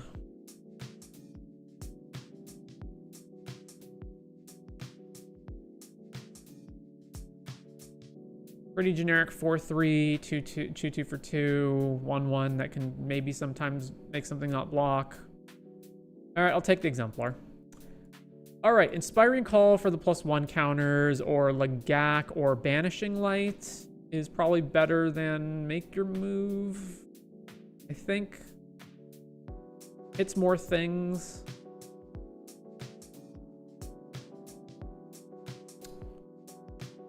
+1 counters. So we've got Colony Scoos, that's 2 cards. And then we've got this dude over here is 3. So 3 things with +1 counters on them right now.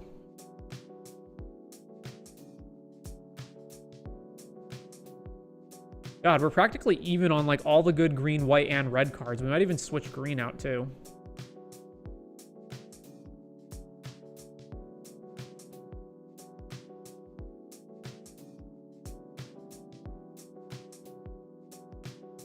All right, I'll take Vanishing Light, sure. Okay, we've got, what? Colony, not taking Surprise, I'm not taking Healer's Hawk. Leading Flight. Pull some counter on a thing, it gains flying, prevent all combat damage to be dealt to it this turn, so pretty good combat trick, or we just take Colony. What does this Rats do? Create a tapped 1/1 for each creature in your graveyard. Or yeah, the Highland, just take the dual land. I think we can do better than that. We're going to wind up in 2 colors. It's just I have no clue what 2 colors we're going to wind up in. I'll take the Colony. Felling Blow. Put a +1 counter on a creature you control, then it deals damage. Then it's one-sided fight. Okay, so one-sided fight or 3 damage to an attacking or blocking creature, you gain 1 life, which is cheaper than this. What does the Cyclops do? 0/4, when you cast a non-creature, it gets +3/0, so that's the Izzet card.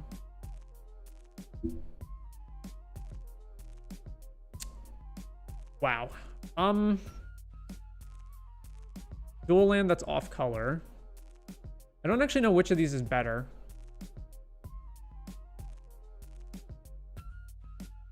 I think I'm more likely to wind up in green than white, so I'll take Felling Blow, but if not, I think I would have probably just taken Joust.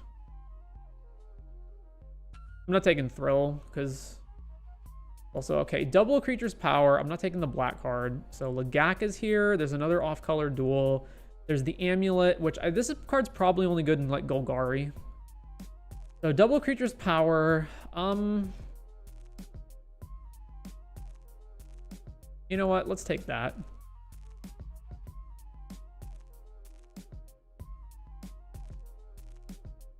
Works better with flying or tramplers.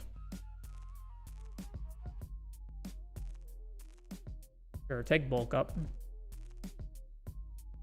All right, 3/1 with flash. When this creature enters, return up to 1 other target permanent you control to its owner's hand. Or a 4/3 for 4, and it's basically, or it's Grow from the Ashes to try to fix our mess of a deck here.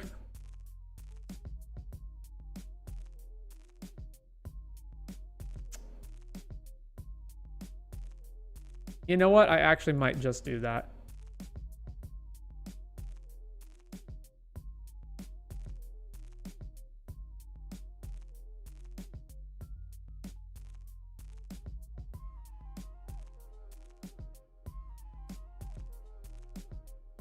Another Broken Wings. Oh, the Spider.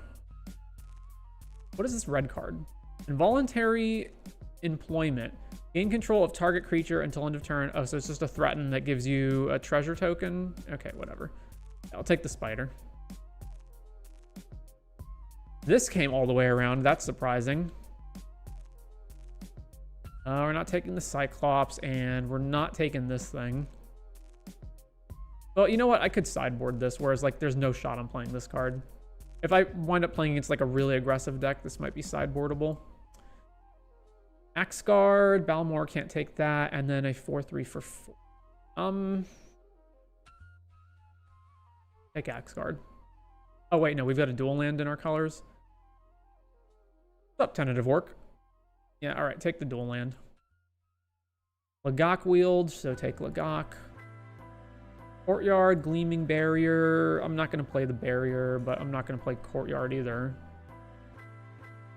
Oh, sure, take that. Well,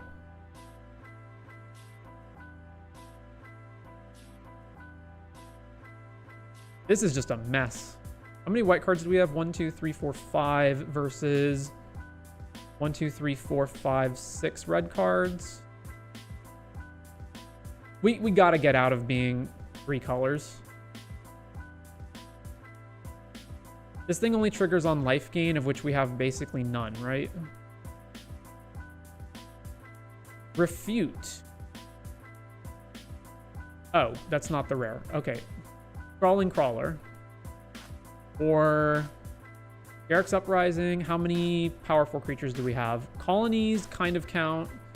And then, so that's 2. Then there is Regrower, Raider, not Lagak, none of the white cards. This guy, and then 6. Like decent, and I think we can get more. I don't know how good Crawler is actually. It seemed okay in the prior match.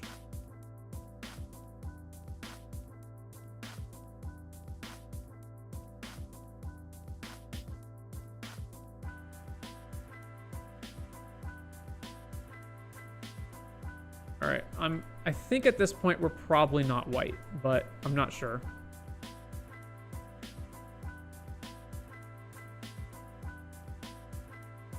Alicia, also off color. Okay, so we've got another Regrower. That seems pretty good. It's actually quite good with what we're doing, right? It's another 4-power creature for Garruk's Uprising, and it also gets back a card, so pretty good. There's that. There's Heartfire Immolator. I'm going to take Regrower over that. There's also Bite Down and Blast. All right, so I'm just saying we're not in white. I think the red cards are going to prove better for what we're trying to do.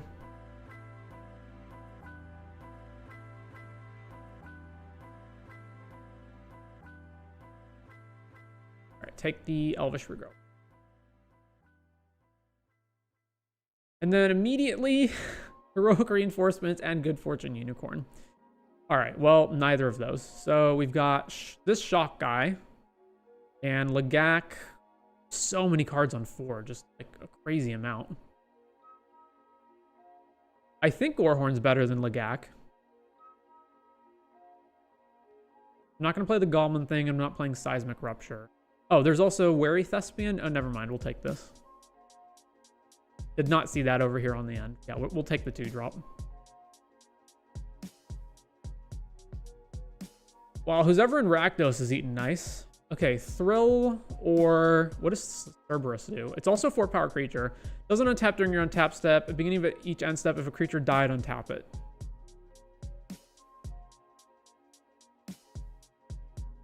How much removal do I have actually right now? Or actually, what are my non-creature spells?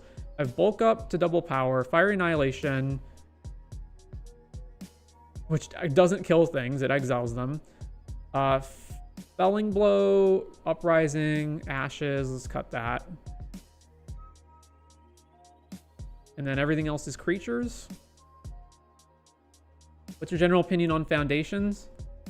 In what regard? There's a lot of different aspects to it. Seems like a decent set. All right, I'm taking the Cerberus.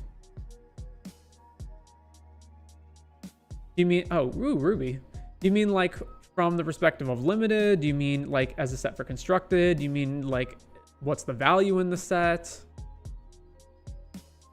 I like it because it actually feels like playing Magic. It's not Cowboys or Stranger Things or driving cars. It does have the benefit of not being Universes Beyond, yes. There's also like, you can't extract Foundations from its 5-year legality, hypothetically. So there's that aspect to it as well. To me, the set seems okay. Like, if I had to sum up all my feelings, I would say it's okay.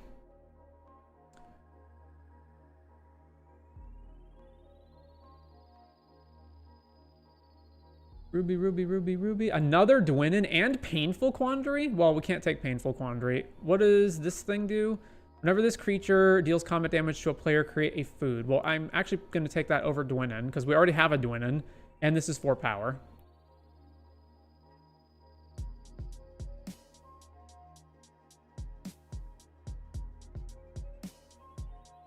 Yeah, it's not UB, but Thunder Junction wasn't UB either, and it still felt nothing like MTG.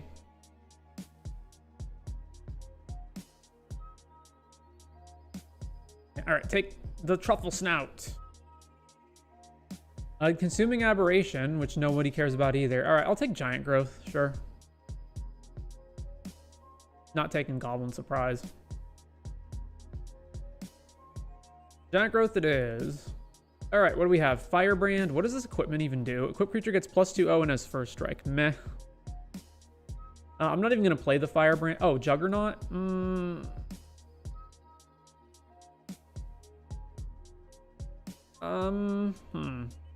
This is 3 mana to put a counter on something.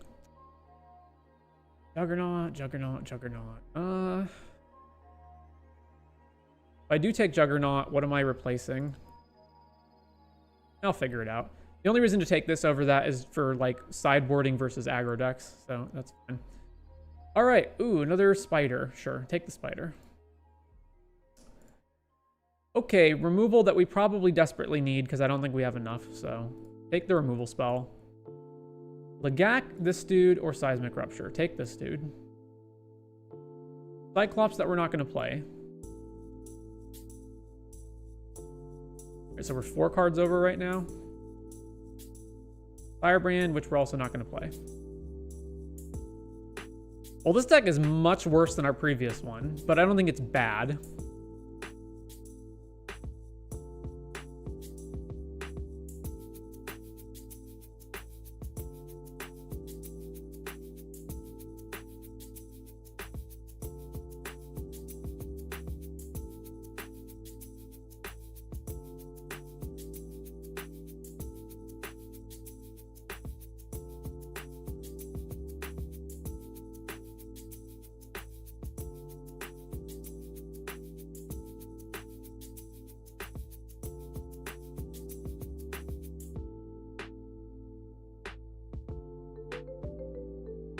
Problem is this deck's kind of an aggro deck, but it's like not as aggressive as an aggro deck needs to be, really.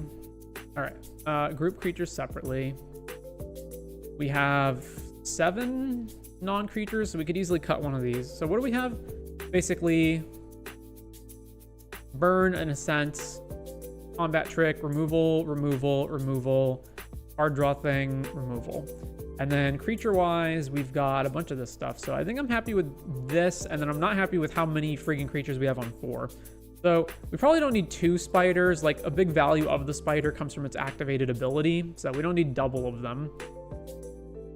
And let's see, we've got Dwynnin, and then the only other elves in the deck are the 2 Regrowers and Llanowar elves. Is Thespian an elf? No. Let's a 3/4 with reach, and when you attack with it, gain 1 life, basically, which makes it kind of like worse than most of the other stuff we have. It does have that Anthem effect for the other elves, so it's not entirely worse, but it is to a large extent worse. Okay, then we've got like all these guys on the early stages of the game, which I kind of like. I also like that we can jump from using Elf or Ruby, we can jump a turn ahead to get these 4-drops out. So having so many 4-drops isn't necessarily a problem. Lagak kind of stinks. Kinda. Yeah.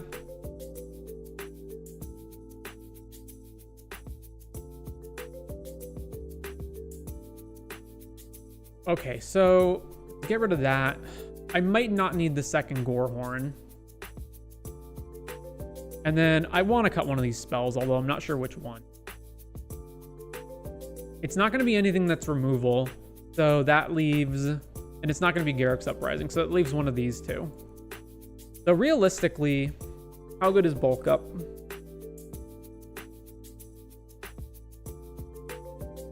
We reasonably need to have like a big creature with evasion of some kind, so that doesn't actually leave much in this deck. Like, it's not a combat trick because it's only the power and it doesn't give first strike or anything.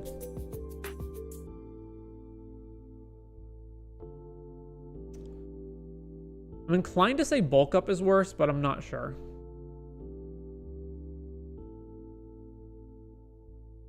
You do have a bunch of trample, though. Do I, though? I've got Truffle Snout. No,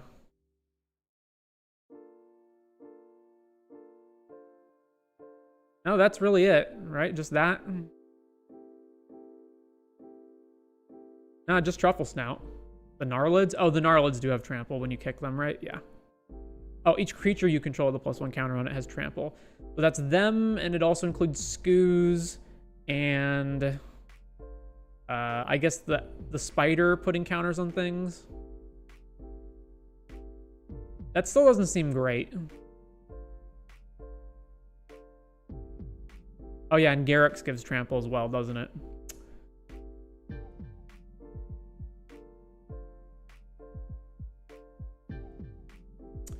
Broken Wings. How main deckable is this? I don't know. I feel like there's matches where this is just not going to do anything. So we can cut this one. And then we got to cut one creature. We got to cut one creature. What am I cutting? All right. The most cuttable 2-drop is... probably this Goblin. Or the Cerberus. I really like the Cerberus that it draws off of Garrux Uprising, though. Or if I don't cut one of those, then the next one is there's the Spider and Dwynnin. Dwynnin is honestly probably just not that great.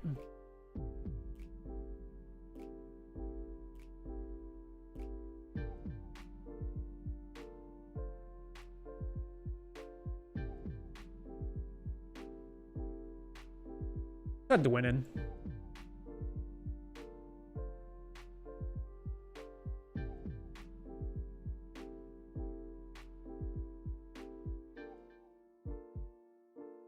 Anybody know what the heck that was? These weird like black circles that are appearing?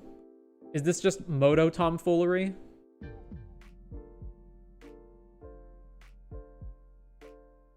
All right, so and then color sort. So we have more green than red. Yeah, okay.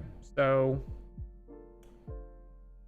add 9 to 8 favor of. Yeah, I don't know why it wants 10. That's no. 9 to 8 favor of green.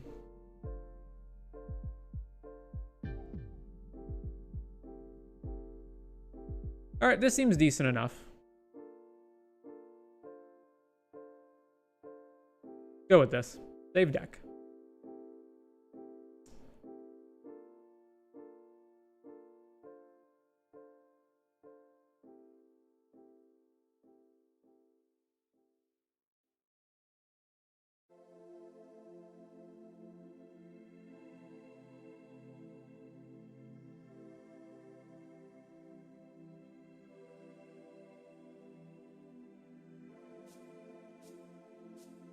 Fun fact of the day, 85 creatures in Foundations have power 4 or greater. And if you limit it to only the creatures with mana value 4 or less, however, then it's only 29.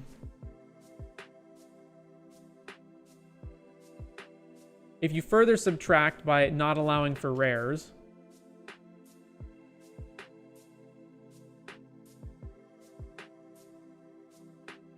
then it's only 19. However, if you take off the mana value cap and say any creature with power 4 or greater that isn't a rare, you get 44 in total. The Garrux Uprising seems pretty good. All right, we're on the play. We have, okay, I mean, a lot of lands, but sure. Keep. We got us the Skoos and this 5-drop over here. Forest go.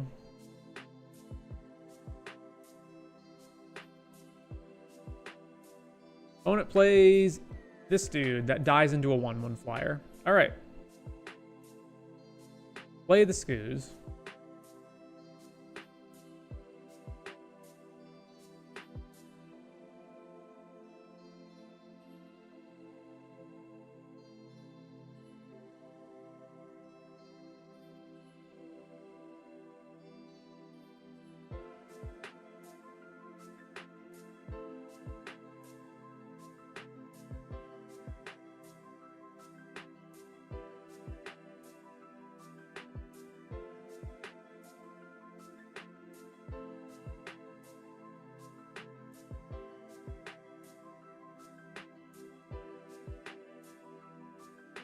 Just joined. What are we drafting? We are drafting Foundations. This is a Gruul aggro deck with aggro in quotes.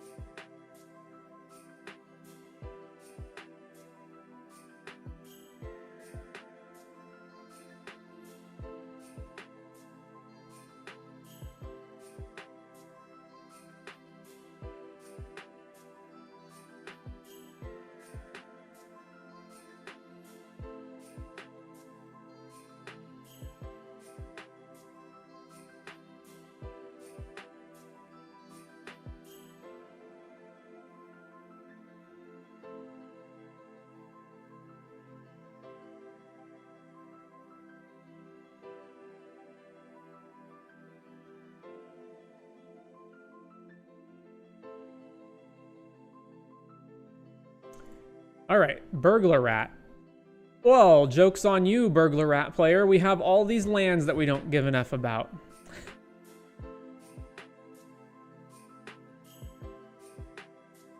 All right, well, that's something. Okay, well, we can't attack here, so... Yes. Over to you, opponent. Welcome to the chat, Bum Fricker. All right, white and black, which I believe is supposed to be life gain as the archetype.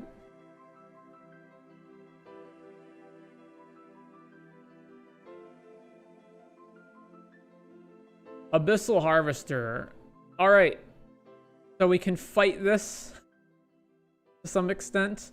Do things that exile things out of the graveyard, but I have more mana than you do. Mwahaha. God. So I have to attack in order to get Gorehorn. So if I swing with Skoos, then they just block with these two. Because they're not going to block with Harvester. So I would really like to be able to shock with this, but I can't attack in any way that's profitable. The other option is to just play it as a 4/4, which also doesn't seem great. Especially, I really want to kill this Harvester. I could wait a turn and then just attack with Llanowar Elves and then shoot it, leaving me with no mana, and then they'll make a copy of Llanowar Elves.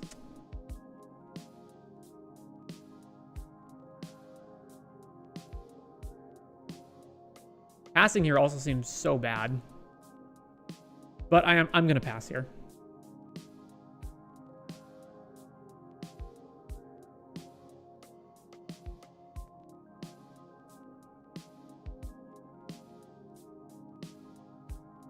Banishing Light.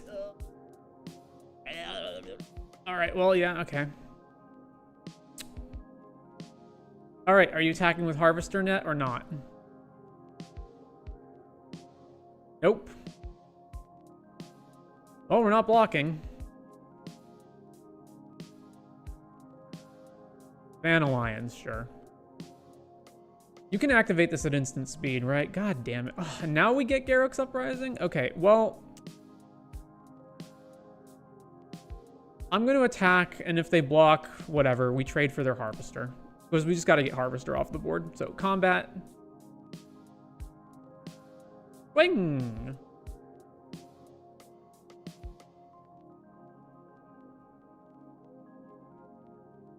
Yep, they're blocking. Oh well. Gorehorn, da-da-da-da-da.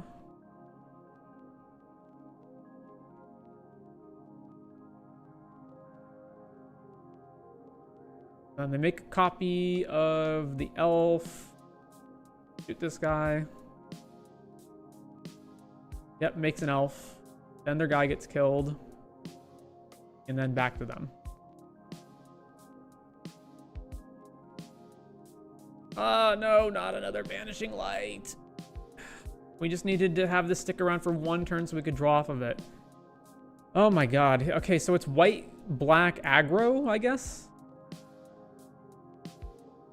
Oh my god. This is just so bad. How much damage are we taking? 1, 2, 3, 4, 5, 6, 7, 8 next turn? Alright, well, can't do anything else. Over to them.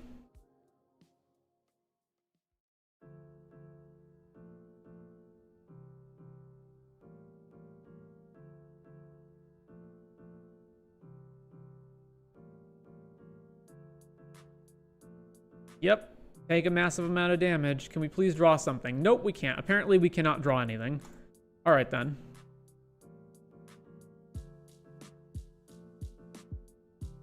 All right, sideboard. We've seen 2 Banishing Lights, so we're going to bring in Broken Wings.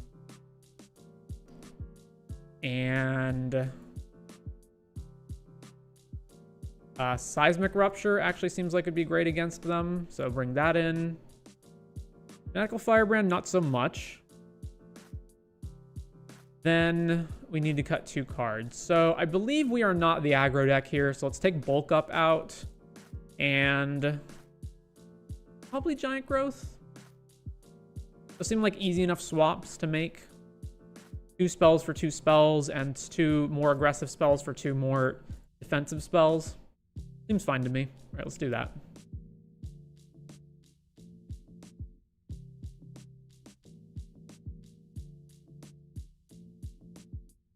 On the play. All right, keep this.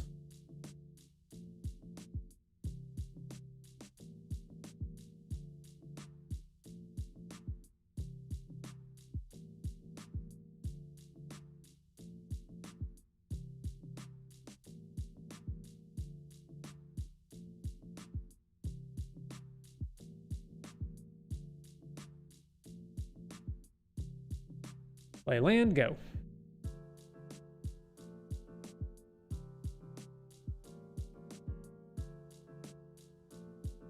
Swamp.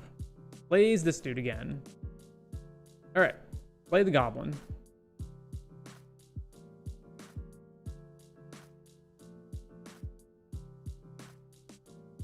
Attacking us. Yeah, sure, I'll take it. You know, you got a combat trick, show me. All right, no, not attacking us. Well, all right. So, let's see. Play Uprising. And then attack them.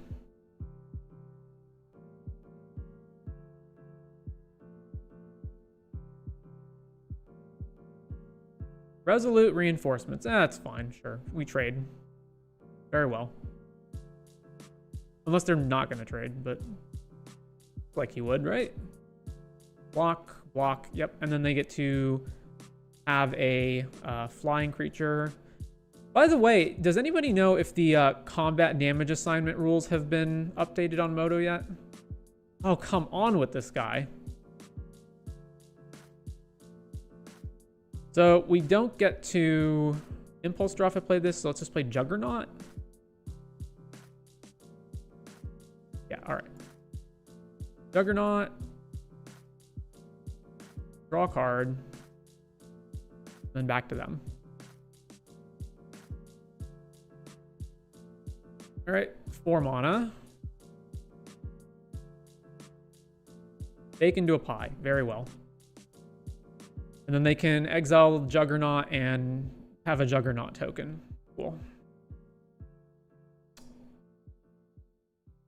Wait, they didn't do it? Okay. Oh my gosh, I can Seismic Rupture them and kill this guy now?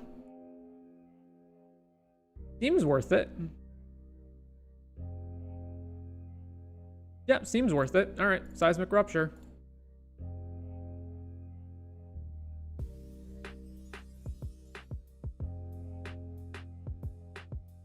Maybe they didn't know that you can't just activate it whenever you want. Because otherwise it makes no sense to not attack with this. Or have used it on their turn. That's my guess.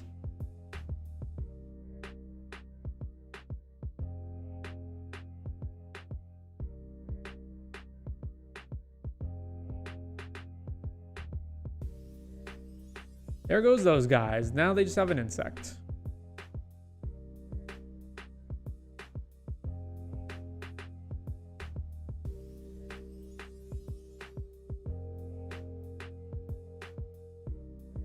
Fiendish Panda. Whenever you gain life, put a +1 counter on this. When this creature dies, return target non-bear creature with value less than or equal to this creature's power from your graveyard to the battlefield. All right, well, the only thing we can do is play Strongbox Raider and draw a card with it.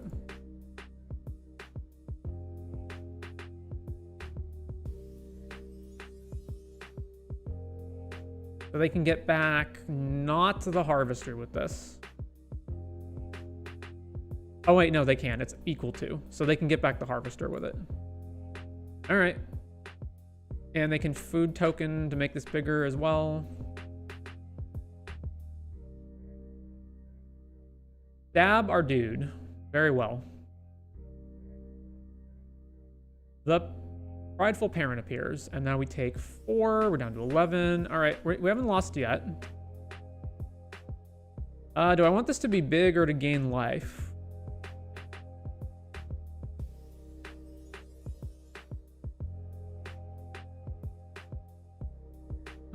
Or I could go Ruby plus Elvish Regrower.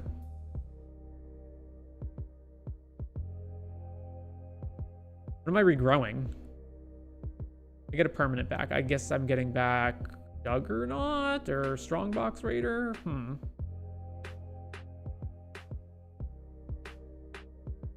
I really don't want to play this and then they just go, haha, Vanishing Light you.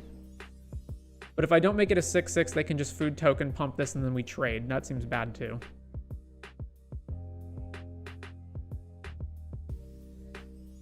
Let's set up a scenario where even if we trade with this guy and they get Harvester back, we can kill it with Gorehorn. So let's go Regrower.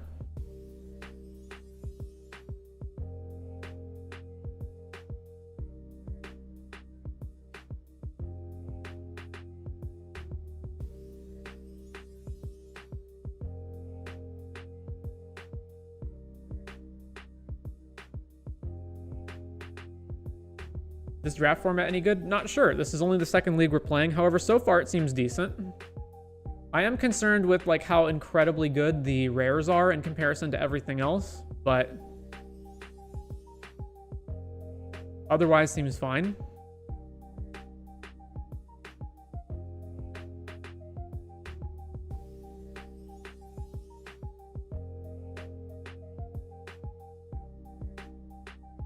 Does Ruby enter as a 4/4? It does not. It only gets the plus when it attacks.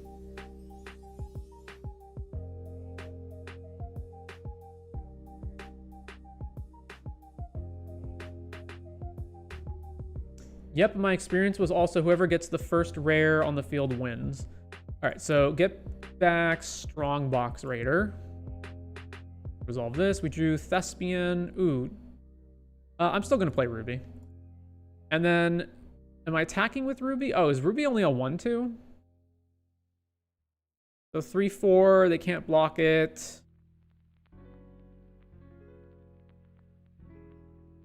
That's fine. Swing, trigger.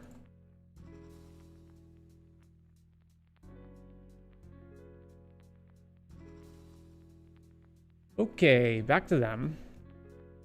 Immediately banishing. Okay, sure. I expected that might happen. So now we're taking 4, 6, 7, and we're going to 4, and then we can play the Stomper and gain life.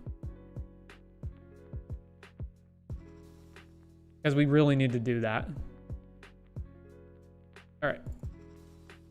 Stomper. Gaining the life. Tap, and then we'll cast a Thespian. Trigger. Get this land out of here. And over to them.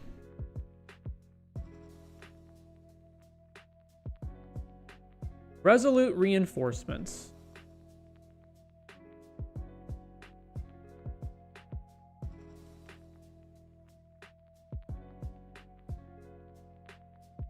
Swinging with everything. Okay, well, let's block here. And here. Taking 4, and then this revives Harvester. We lose one of our guys. And then... and we untap, and we get to kill Harvester.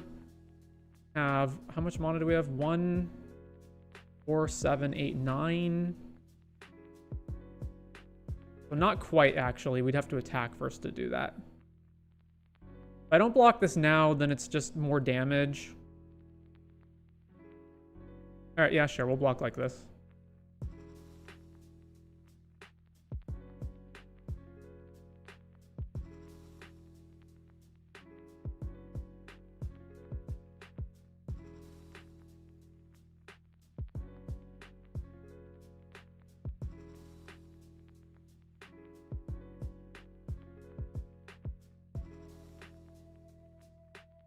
Does the card go to the field or their hand? It goes to the field. All right, so they gain life, gets a counter.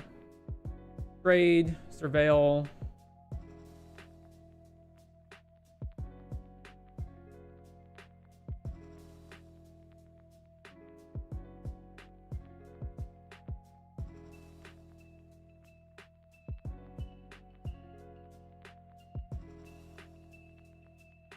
All right, definitely want this. Top this as the library.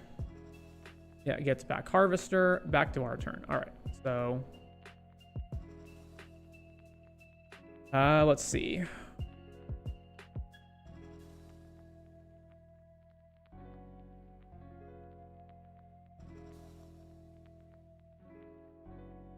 So if I swing with Ruby, that turns on Gorehorn. Then I have 5... I have just enough to play Gorehorn and Fiery Annihilation. So...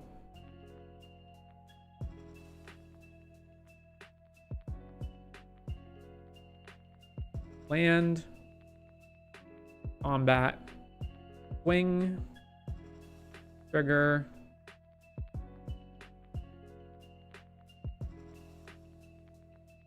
All right, Gorehorn.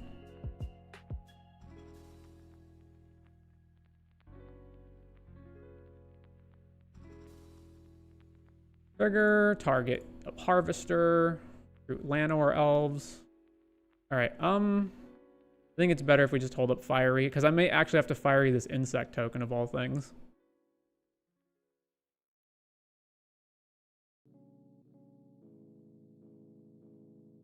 Plays another land. Swings with just the insect token. All right, we're going to shoot the insect token, because right now we have no way of blocking it.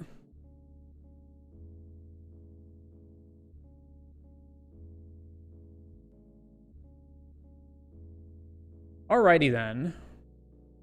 So we're not really in a position to go on the offense yet, but we do want to turn on Strongbox Raider. So let's go to combat. Oh wait, does this guy have Vigilance? Oh my god, I've been completely neglecting this guy. Well, reading the card does indeed tell you what the card does.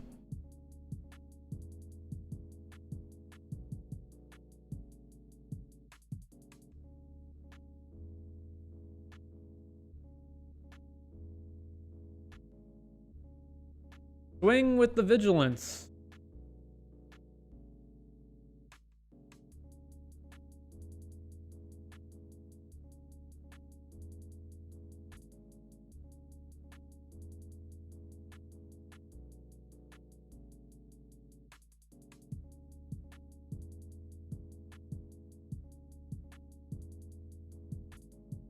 So yeah, if I'd been attacking with this, my opponent would be at the very least 4 life lower. I forget if I had a second attack that I could have made at some point, but I know I at least missed 1 attack.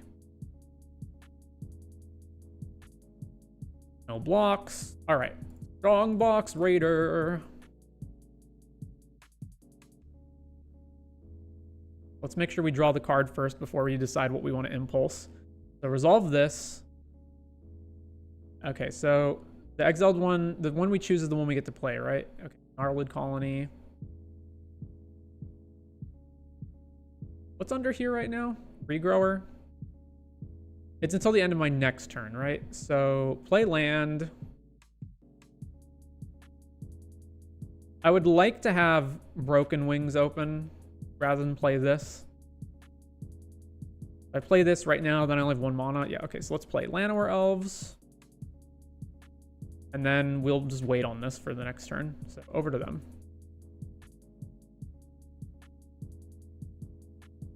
Another land.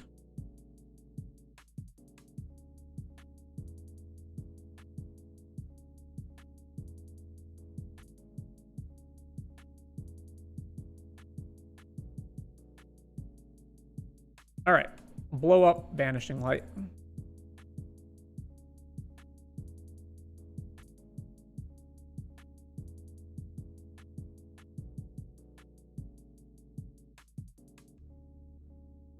Trigger, trigger, trigger. All right, get, what am I getting back? Juggernaut? Yeah. Get back Juggernaut. My turn. Ooh, Scooz. Scooz, you say? Combat. Everything has trample, right? So this is 3, 7, 11, 16, 21. So attack with everything but elves.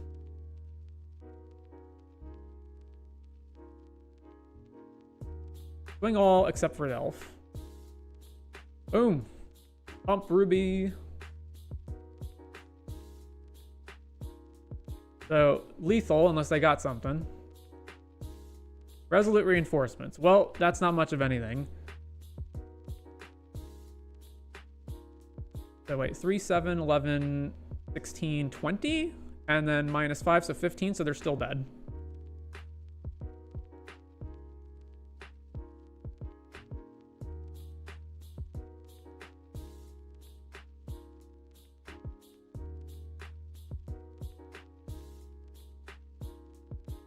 All right.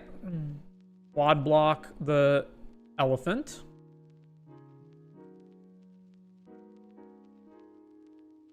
Doesn't matter. Go to damage. Bam, lethal. All right. Moving on to game 3. I don't think we're changing anything out, but let's just make sure. So there's Lagak, the Cyclopses. They had the one flying creature that they make, which I'm not going to board and reach creatures just for that. There's Firebrand. They all have like 1,000,001 X1 creatures. I don't think Firebrand's worth it just for that. You don't want to pick off like random tokens with it. I guess the life that Dwinin gives is slightly relevant, but that seems mostly not relevant. The treetop, the spider is actually a pretty decent blocker though. Most of their creatures, it seems like, cap out at 3 power. So I possibly want to exchange Juggernaut because Juggernaut has to attack and we're playing defense. Even though the Juggernaut draws off of Uprising and Snare and the spider doesn't. The barrier, I don't care to have that as a 2-drop in the deck. I think that's fine. I think we just swap those and then we're good.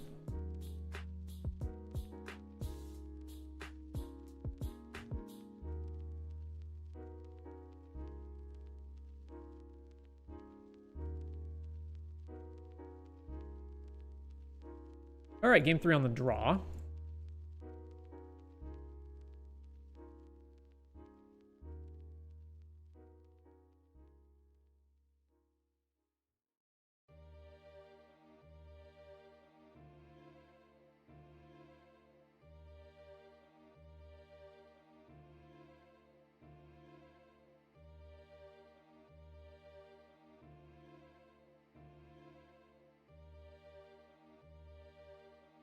All right, what do we got? This is pretty slow for being on the draw, and like we don't even have anything to play until turn 4 that affects the board. Although technically we only have to draw one of how many 2 and less drops do we have in this deck? I think we have where's my can't look at my deck, can I? I can only look at my sideboard. I think we have what, like 7?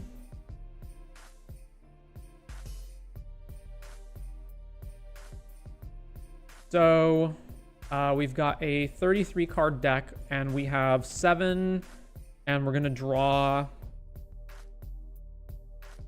2 cards before we need to cast something. What's the odds that we hit one of them? 38%, so not great.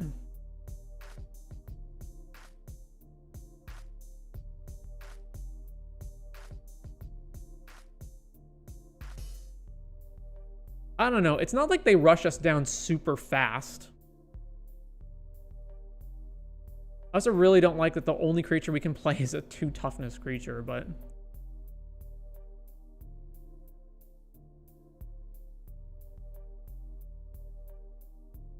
I think this is okay. I think we can keep this. Even though, yeah, it's definitely not great, but... If they were like Boros or something and they were just going to rush us, that'd be one thing. But so far, I haven't seen them rushing us. I'll keep.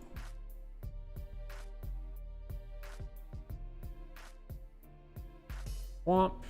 Yeah, there's that guy again every game. Well, there's a creature. Play this, go.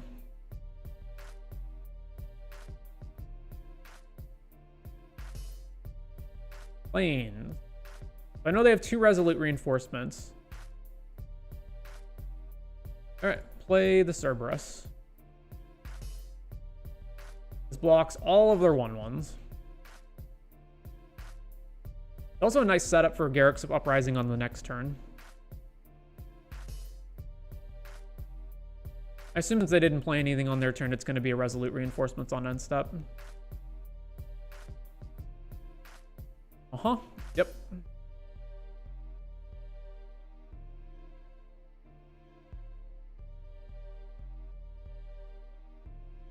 Land number 3. If we're getting banished, that's okay as well. No, Infernal Vessel, sure.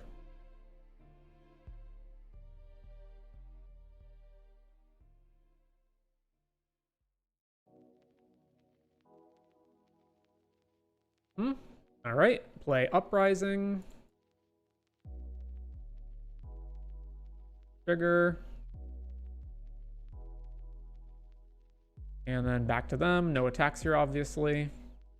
I'm not going to block Vessel either. I'm not going to block it because I want to be able to attack and then play Raider.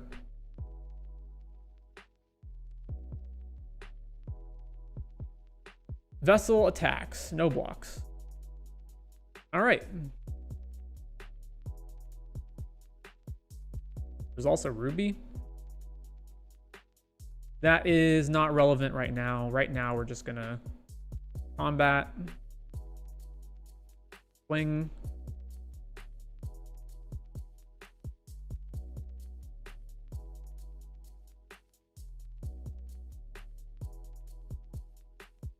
Oh, they're blocking it? Really? Okay.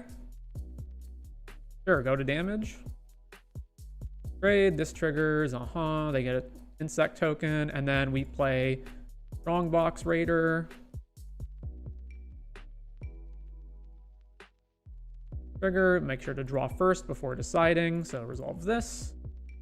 Hit a land, and then let's see. So if I do the blow next turn, then that only leaves me with enough mana left to play Ruby, which is okay. And we have enough lands in our hand to redo everything regardless. Yeah, so let's pick Felling Blow. Then over to them.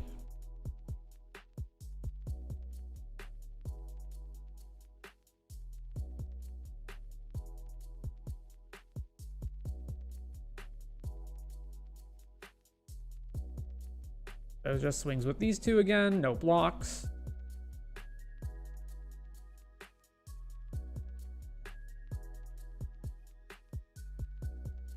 What instant speed kill can they have?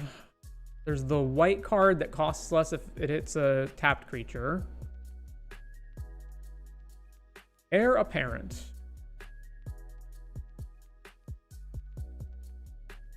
With 3 mana open. All right, so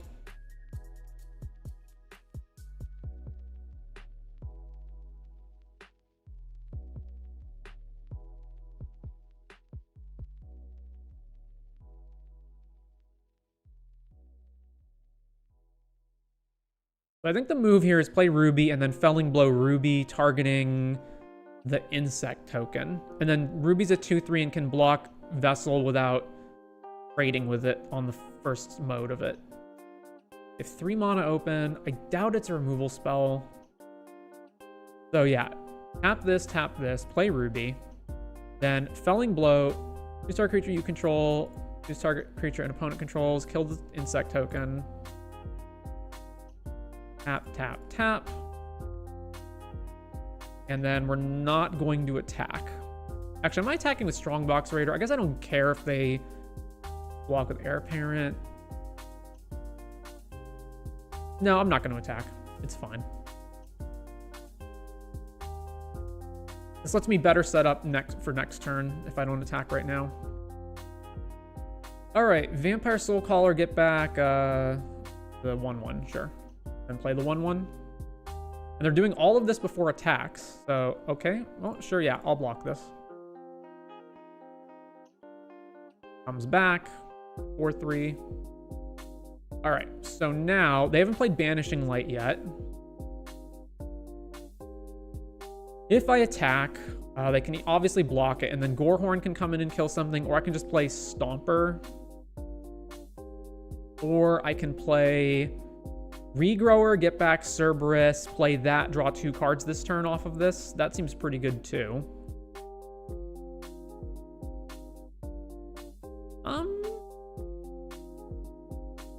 Am I attacking? That's another question. If I attack, they can just block here and here. They do take trample damage, but I think it's better if we just don't do that. So yeah, play Elvish Regrower.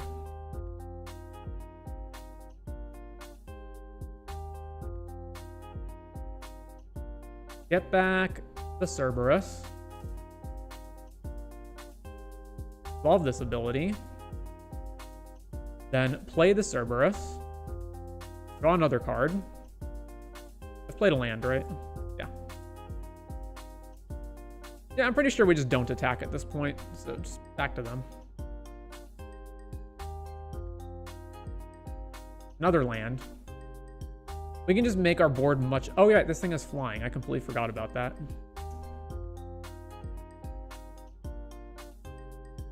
Well, there's the thing that answers that thing.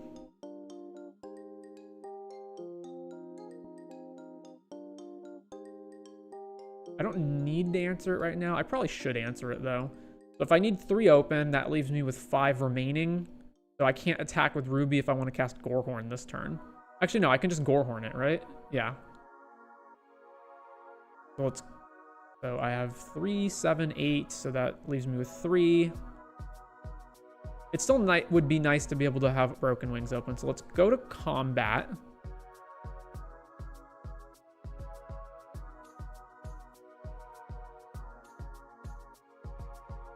Beginning of each end step, if a creature died, untap this. Swing, swing, swing.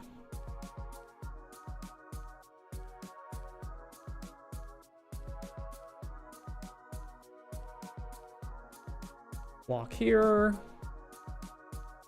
Block here. Block here. Block here. Sure. So, trample some through. The rest, everything just trades. Thing resolves. Fine. Then we go Gorehorn.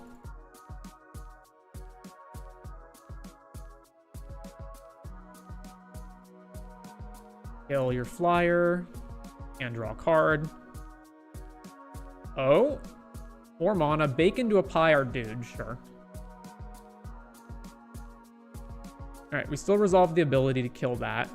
And then, let's see. I really don't want to spend mana to kill this guy. So let's just play Courageous Goblin.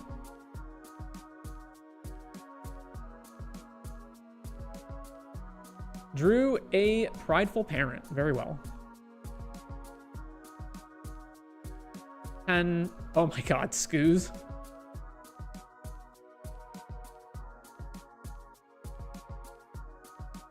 When this thing attacks, what happens? If we have it gets Menace? Sure. Combat.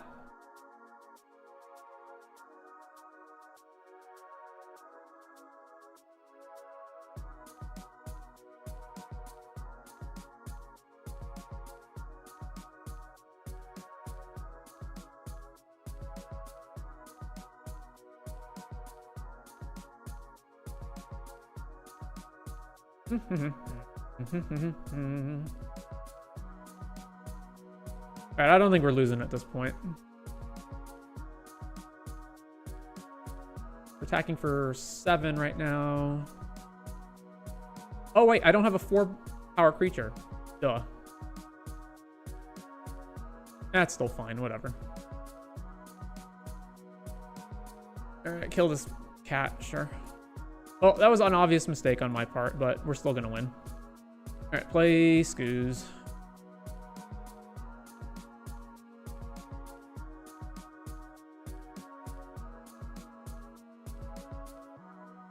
Insect. No blocks. Take the damage. Alright, Scoos. Eat this guy.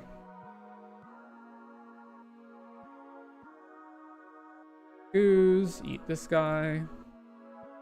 Scoos. Eat this guy. Scoos. Eat this guy. Alright, back to our turn. Combat. Swing. Trigger this.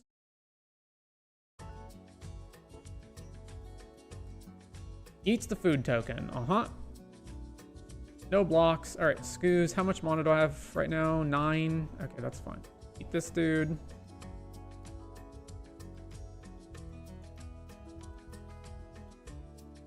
And then eat loot reinforcements.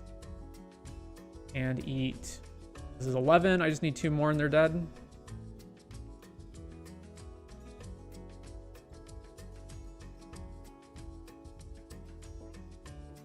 Eat Ruby. And eat the Cerberus. All right, 13. Lethal. All right, we got there. On to game number 2, or match number 2, rather. So yeah, obviously screwed up there by not just playing Scoos first, pumping it, and then attacking, but ultimately didn't matter.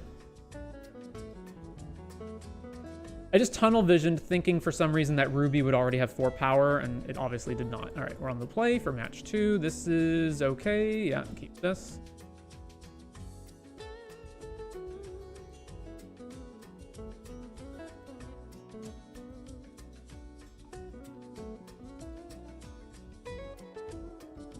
Oh, so that's what the Q key does now? Man, that is just broken AF.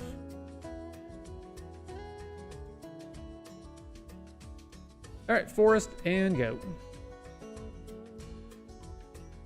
Island. All right, sure, we'll play this dude right now. Another island. Also not doing anything. All right, well, combat. Attack. Okay, well, nothing's happening. Back to them. Nope, they're casting Think Twice, sure.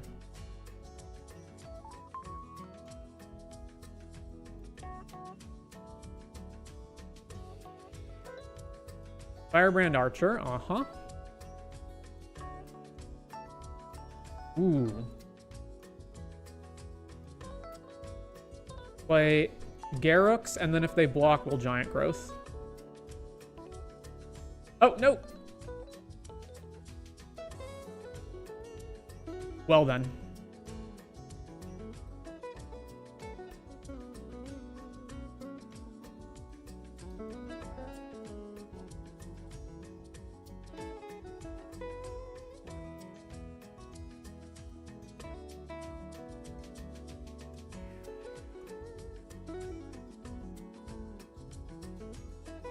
All right. No attacks from them either. Uh-huh. All right. Land. Combat. Swing. No blocks on their part. Uh-huh. All right, well, at the risk of getting countered, let's play Gorehorn Raider.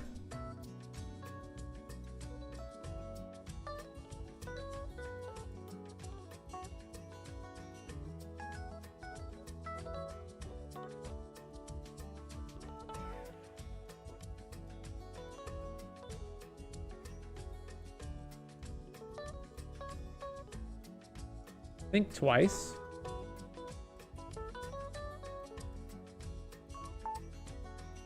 Did not get countered. All right, shoot your dude. We get the Garrux Uprising trigger. And notice they didn't flashback their Think Twice, so they must have thought they could potentially draw into something. Witness Protection. All right. If I go Giant Growth, double, this is 11 damage right now, assuming they don't have removal, which they probably will. So combat. Swing. I kind of want to force them to try to kill something so that I can have a actual useful Elvish Regrower this turn. All right, let's Giant Growth this guy.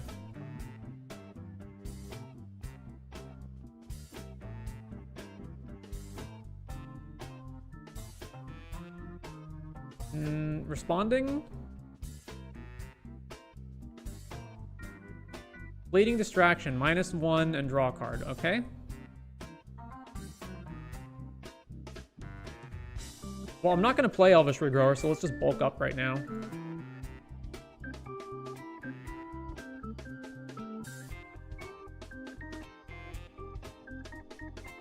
Uh-huh. Alright, well, they didn't have any answers, so... over to them. Flashback, think twice. Very well.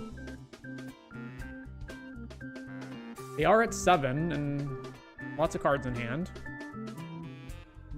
Fire Spitter, Whelp, Windrake with the cast trigger on it. Ooh, another Gorehorn Raider. Alright, well...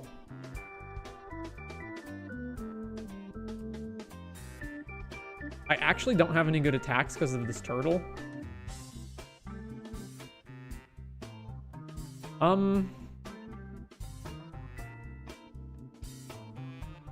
mean, I could play... No, I guess I just attack, and then if they trade, that's fine. And if they don't trade, I just play Gorehorn and then kill this thing. So, combat. Swing.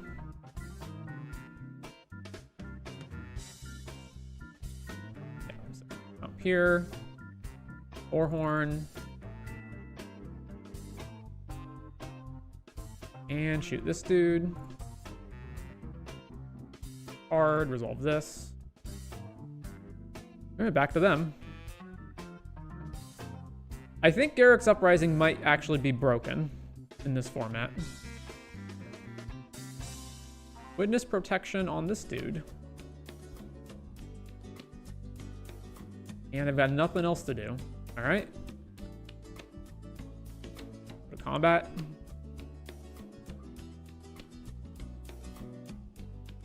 Swing. Here, take 2 from our... What are they? Legitimate business people.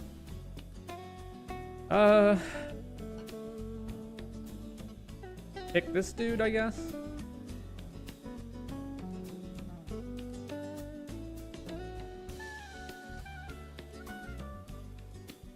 Refute. Okay, they finally have a counter spell. This card's a land.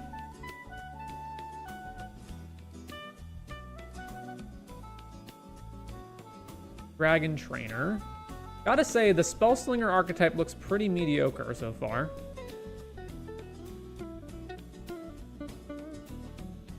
Alright, I can kill this dragon. They only have 1 island up. Yeah, so... Ruffle Snout.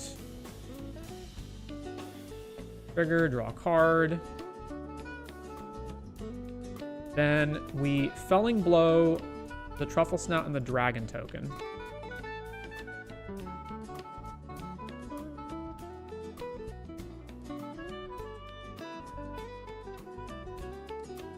The only card they can have that would save it is Dive Down, which they did not. Go to combat. Swing.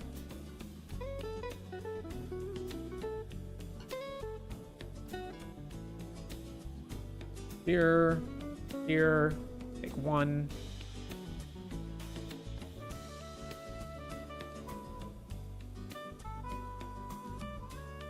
All right, big card incoming. They play...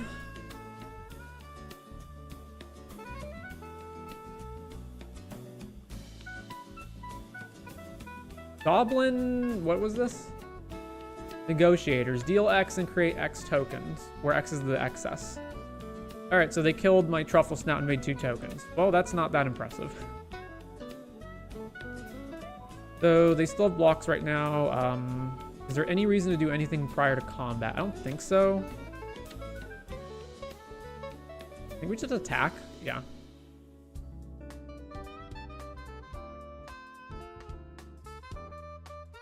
Swing! They do have to block, so this goes here, Goblin token goes here. Fine.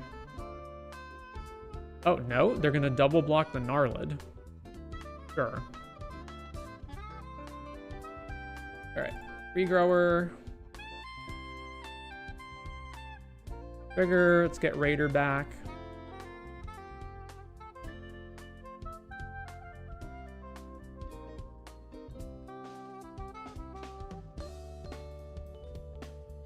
I could have gotten something else back, I guess, but...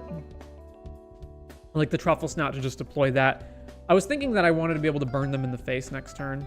But yeah, I probably should have just gotten back Truffle Snout and played that.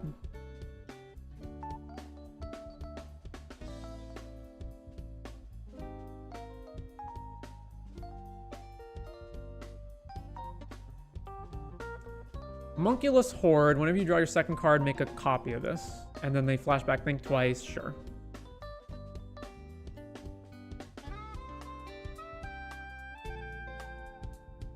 Ooh, Scavenging Ooze. They've already used up both their think twices, so they don't have anything in their graveyard with flashback right now. So combat. I actually don't have any good attack. I guess I do, because I can double the power of this at instant speed, right? This is an instant, right? Cost me 5 to do that, so we'll just swing here. If all they do is block with the turtle, then I just give this double, and then they go to 1, and then they're dead to Gorehorn at any point in the game. So swing here. Blocks there. Yeah, all right, so double this power.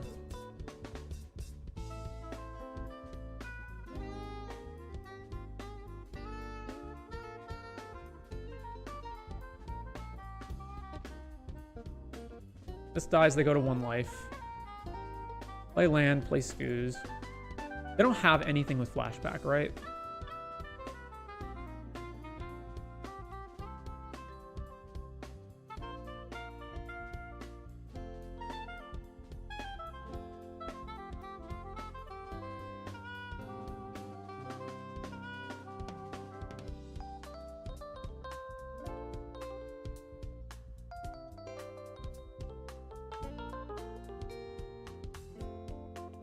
Slag Storm.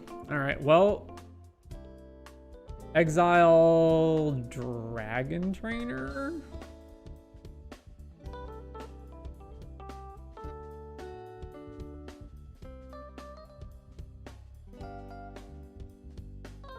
All right, everything dies.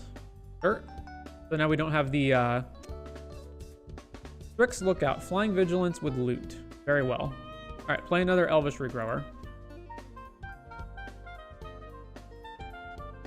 Trigger, get back the other Elvish Regrower. This is busted. Play this. Play Thespian.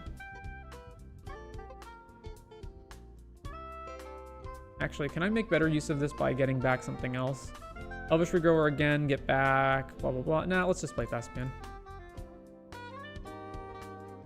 Trigger. Sail away a land. Over to you, sir.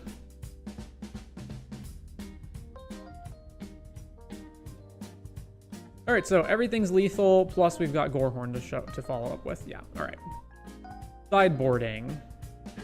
They've shown me some flying creatures, but not anything that I actually want to bring in Broken Wings for. But they have shown me the dude that copies itself, for which I might want Seismic Rupture in order to deal with that.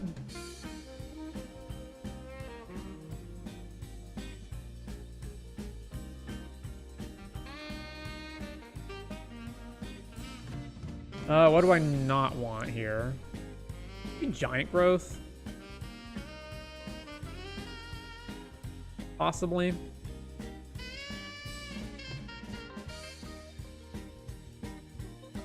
There are no Giant Growth. Fighter survives Slag Storm and has Reach. As does Dwynnin. Let's see, Regrower doesn't, but I'm not cutting that. And then there's Raider, who gets me cards. Let's see, what else? Cerberus. I feel like trying to bulk up against them is also not that useful. So we'll bring in Dwynnin. There's one other card I can cut for the Spider. Not really.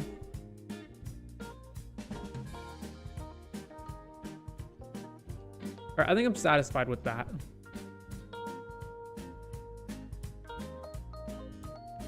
Oh wait, maybe Juggernaut goes.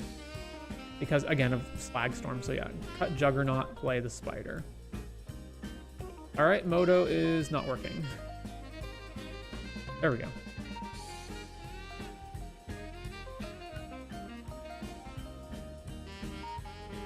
Yeah, alright, let's do that. Submit.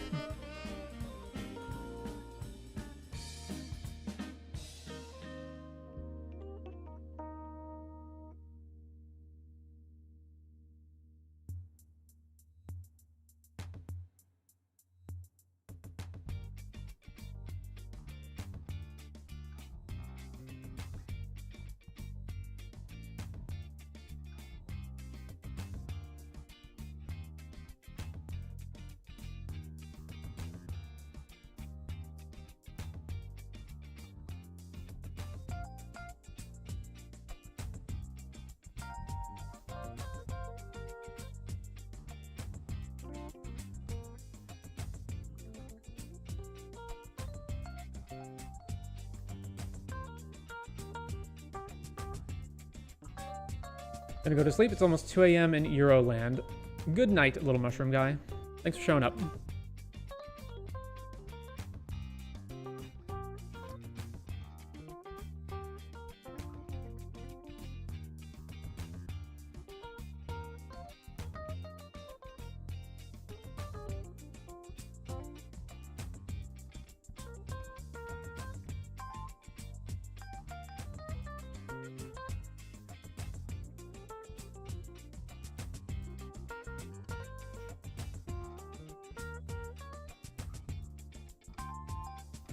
Alright, this hand's fine. Keep this. Got turn 2 Ruby into the Spider, I guess.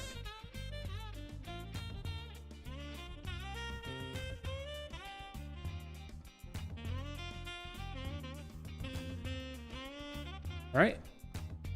Tap, tap, play Ruby. Combat. Swing. And they did not play anything on 2, and nothing on 3 either. Okay, this tells me they've got a counterspell, so... I mean, we're not going to not play something, though. Spider! They really want to spend a counterspell on this, that's fine. Oh, they did not. They didn't do anything. Alright, I'm lost at this point, then. Nothing. Light Shell Duo. Prowess, Surveil 2 on enters.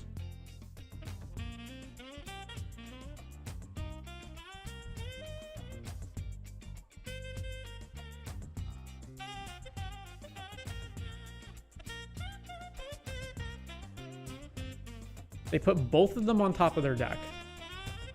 Oh my gosh, Garruk's Uprising.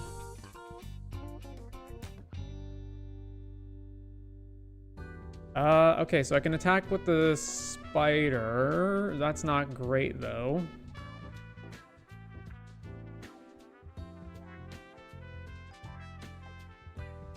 Yeah, okay, attack with the Spider.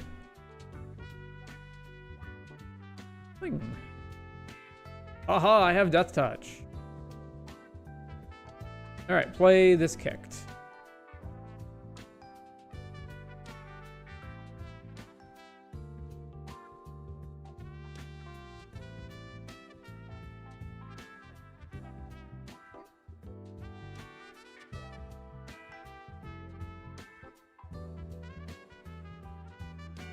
Four mana for the Homunculus. And they're attacking. Okay, so that tells me they got an instant speed spell. It's probably Fleeting Distraction, so let's not block this. They're going to cast Fleeting Distraction to draw the second card to make a copy, and then yeah, this gets Prowess. Huh? Uh-huh. Is this an instant speed ability? No, it's not. Oh my gosh, Gorehorn Raider. Well, you're just not in time, because now we can only kill one of these. But that's still correct. So if I swing here and here, and I guess I could also swing with the Spider. Man, I really want to get Garruk's Uprising onto the battlefield. That only leaves me with 3. It just gets so bad if they start, like, copying these and it gets completely out of hand. I think I'm better off just getting rid of one of them for the moment.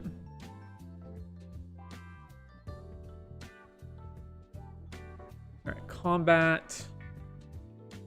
Let's swing with Ruby and Gnarlid. Trigger Ruby. And if they block with either one of these, then we can get them off the field permanently. Okay, good. Horn Raider. Blow up the token, right? Blow up the token.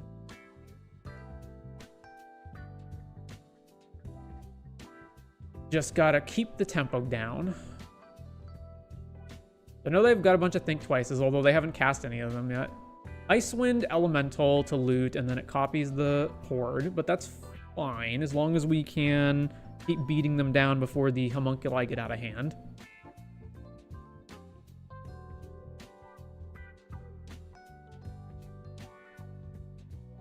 So ditches Firebrand, and then they don't have any good attacks. Back to us. I have 7 mana, so that is enough to play both of these. So Garruk's Uprising.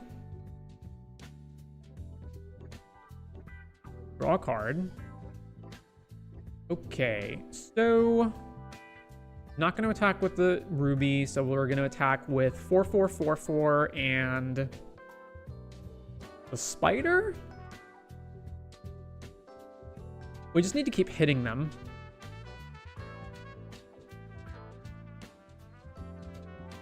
Combat. Swing, swing, swing.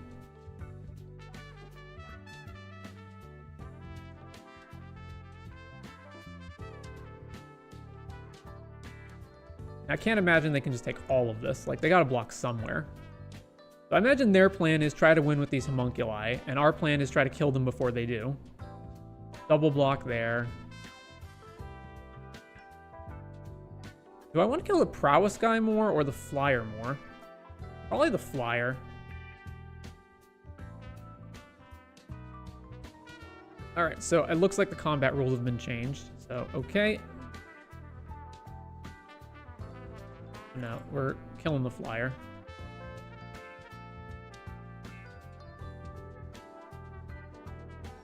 Alright. Da-da-da. Play Strongbox Raider.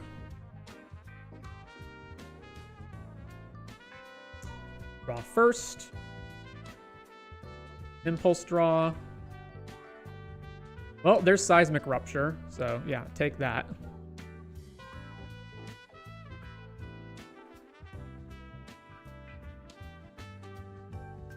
Well, now they know we have it. It also kills at least one of our creatures.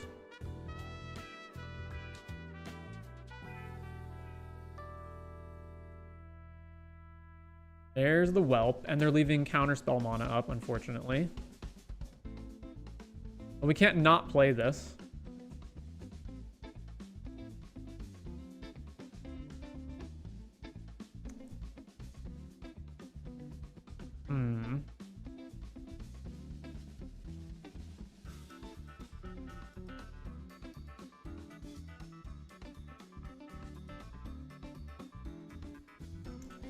Seven, 8, so 3, we get 5 left, so we can attack with Ruby. Although Ruby can just get blocked, but that's okay.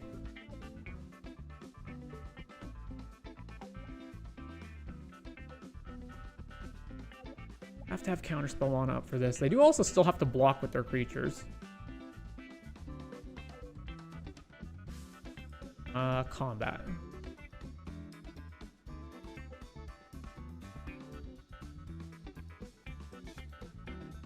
Swing with everything.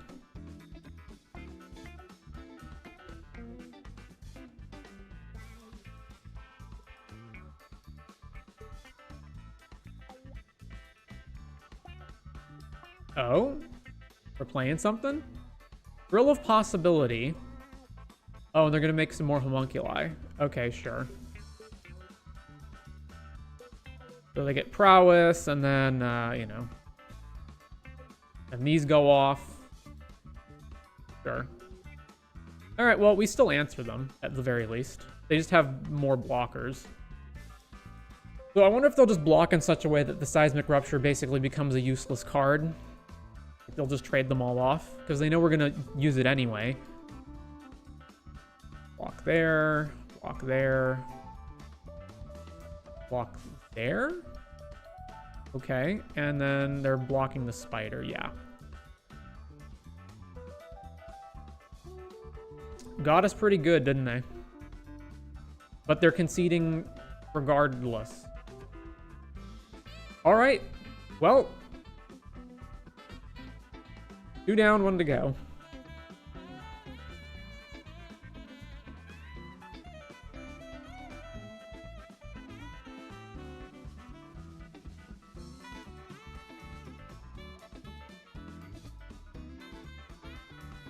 Match number 3.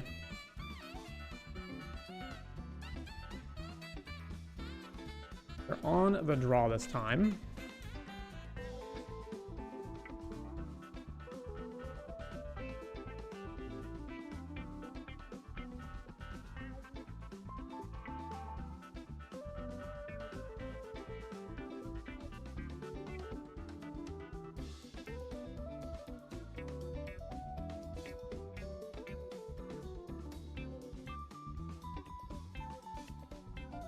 Only 1 land. That's a ship. Fortunately. All right, that's a keep, and we're gonna jettison Giant Growth.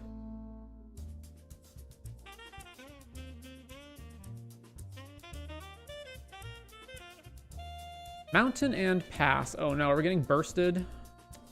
Oh, we're not gonna not play Elf. He did not get bursted. Second mountain. Firebrand Archer. All right. What is the best thing to do here? It's probably play just Garruk's Uprising. That's fine. All right. Just be the most money efficient we can. Burst Lightning. All right.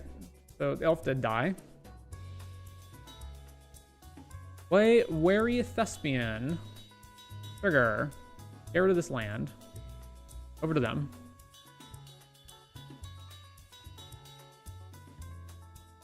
Just mono red here. All right. Combat. Swing. No blocks on their part. All right, we are just going to play Elvish Regrower, even though it only just lets us get a land back. I am going to get a land over the elf as well. Get the land. Draw. Fiery Annihilation, exiling it. Yeah, all right. Sure. Exile, this resolves. Hey, we did draw the other one. So it can no longer loop because they exiled it, but that's okay. Brings a Firebrand, so it's just mono red burn is what they drafted. Interesting. Combat. Swing. They burst lightning after I attacked. Well, that's going to cost them dearly. All right, then that. Forehorn. Blow this up.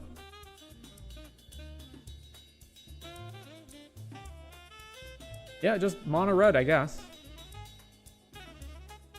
That. Yeah, okay, they're conceding. So, sideboard time. Let's see. Well, we saw a bunch of burn spells and Firebrand Archer, so maybe Seismic Rupture is good against them, but I really need to see more creatures before I board that in. However, Life Gain's probably good against them. So,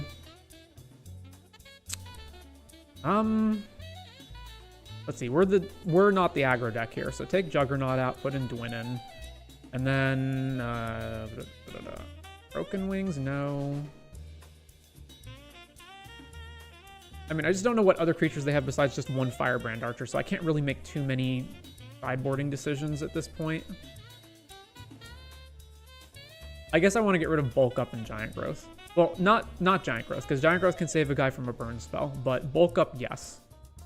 And then bring in...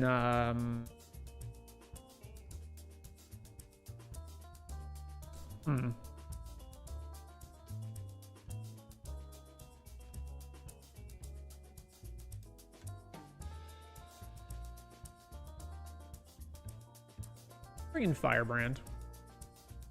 Come on. There we go.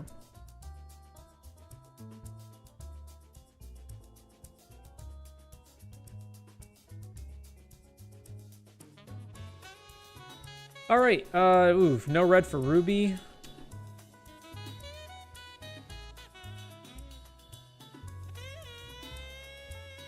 The odds are not great here, right? It's 8, so 33, 8 mountains. We're drawing 2 cards. What's the odds we hit one of them? It's pretty bad, right? Yeah, 43%.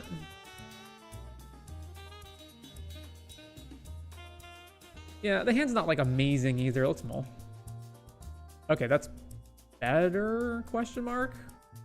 Keep this and ship Felling Blow?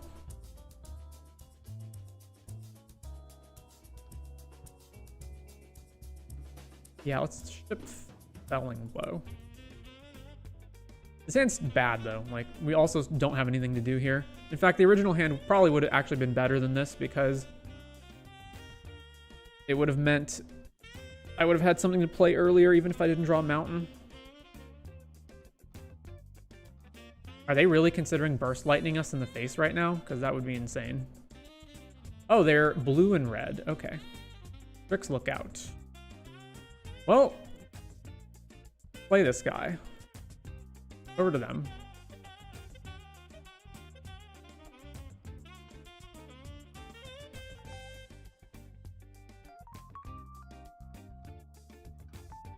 Oh, there's Burst Lightning. All right. I figured they probably were going to do that, but I didn't want to wait a turn just to hold up Giant Growth. And now that's going to cost me, unfortunately, but what can you do? It also looks like they missed a land drop. And back to them. Brazen Scourge, you say? Rough. All right, I would much rather play Regrower than Strongbox Raider here, so... Trigger, get this back.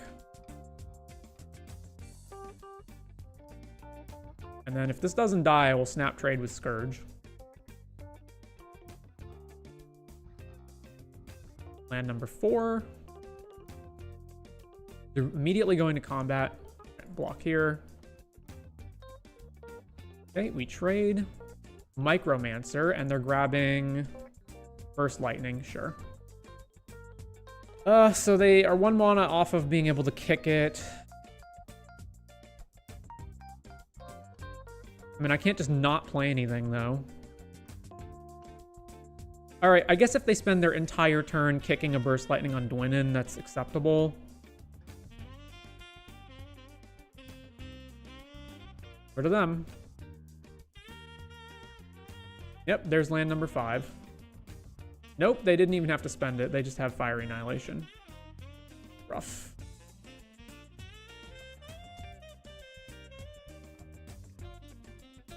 If I play Strongbox Raider right now, they'll try to burst it, then we can Giant Growth in response, and then we can trade with Micromancer. Versus I just play Gnarlid Colony, and then they just burst it on their turn.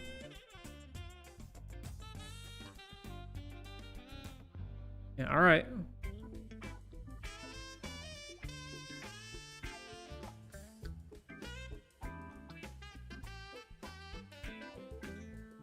What can you do? None of my options were good, because any which way it was gonna... At least here, like, the Giant Growth's not doing anything really for me anyway if I, like, play these other cards, so... At least here I can set this up so that their Burst Lightning gets wasted. Alright. So they've already spent 3... Oh my god, another one?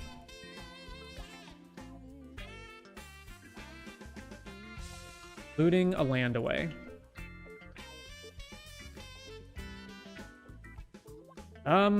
Let's play the spider so they just don't have any attacks.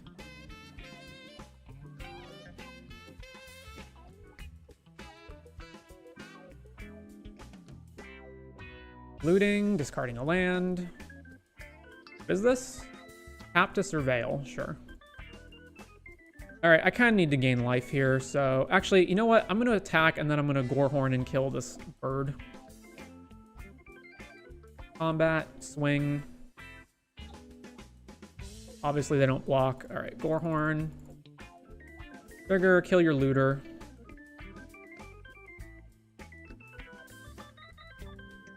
Another land, casting this thing. What does this do? Landfall. Whenever land enters, tap target creature and opponent controls and stun it.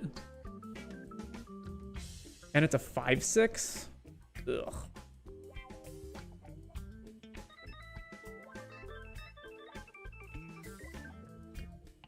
Well,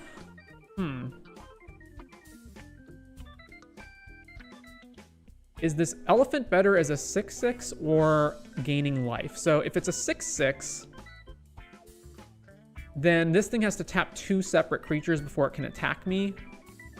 If I gain the life off of it, then I'm less susceptible to burn, but then I'm just worse against this Kraken that's on the board.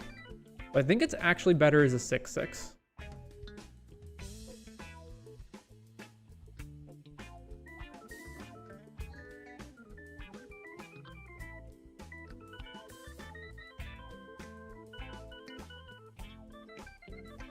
All right, gets, counters. I guess it doesn't have to be on itself specifically, but it should be just on itself. It has vigilance. All right, and then we're not attacking, obviously. So then they get to surveil, right? Yeah. Did not bin it. Balmor.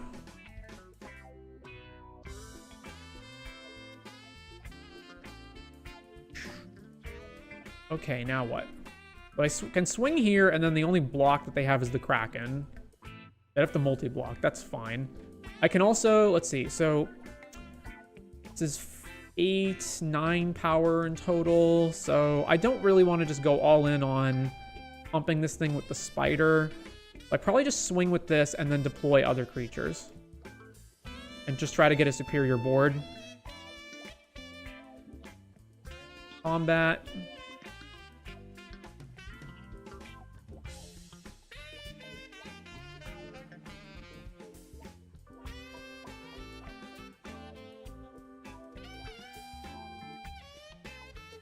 We're going to attack here, and then we're going to play both of these guys, and then if we don't draw anything next turn, we start spidering stuff.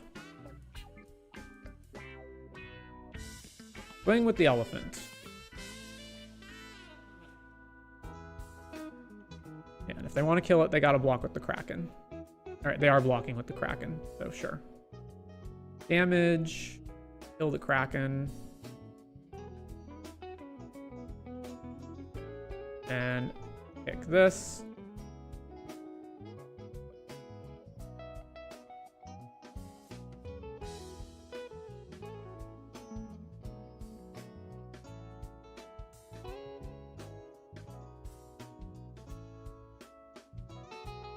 And play Cerberus.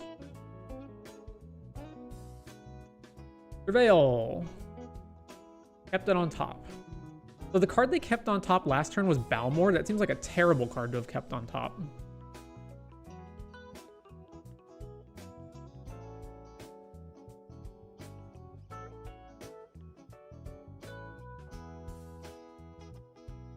Like, they really need a lot better than what they have here if they're going to win.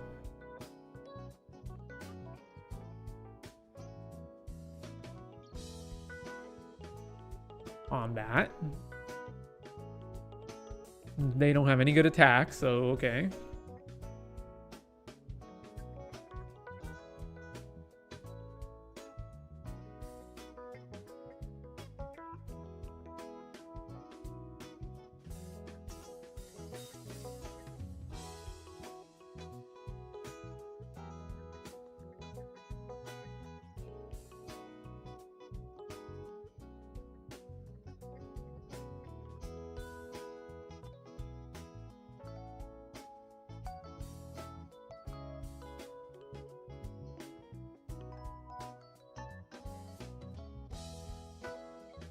Nope, no attacks.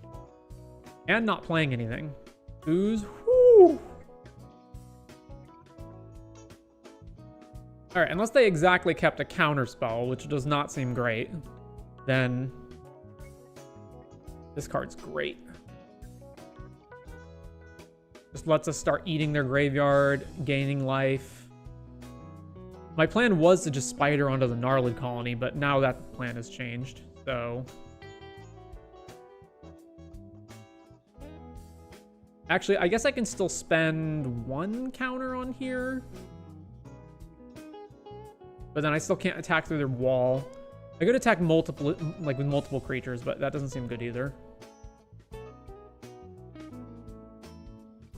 If I go Skoos plus this, I can have 2 mana open and then still have pumped the Gnarlid once. That seems fine. All right, let's pump the Gnarlid. See if they respond to this. I'm going to do that anyway, so let's do it first. Okay, they did not respond to it. Let's play Skoos.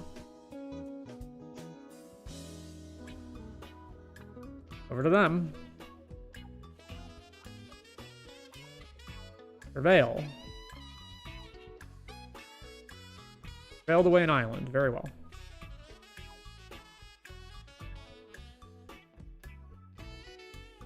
Burst lightning on the Skoos. Well, I may as well use it. So eat their Kraken. Or their Kraken. And eat their Grixis Lookout. I don't think it matters either way, because they're blue-red. I doubt they have any way of getting their creatures back, but sure. I assume they kept that in an effort to try to, like, burn me out. So that means they have 4 Burst Lightnings. Alright. Nothing on their side. Ooh, Gorehorn. Alright, so let's... 1, 2, 3, and then I don't have enough mana to do everything else, so... yeah, that's fine. So let's just spider on the colony.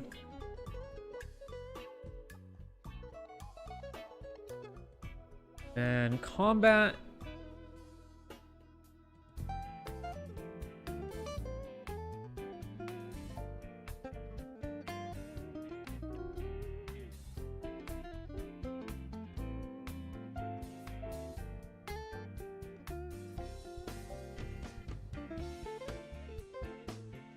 Swing.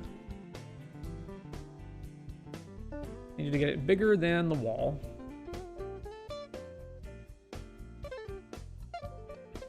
Blocks from them.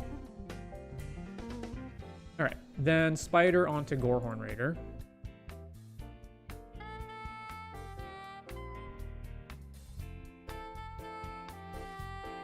Just give myself multiple 6-power creatures that can attack through this wall, basically.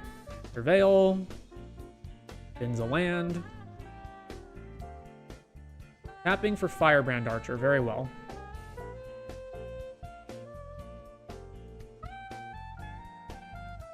Back to us. All right, a land, excellent. So, spider on here. Combat. Swing, swing.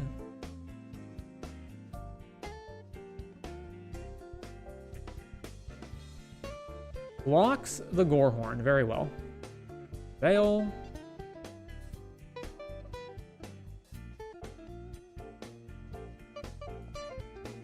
Kept it on top, all right. Damage, then we play Gorehorn post-combat.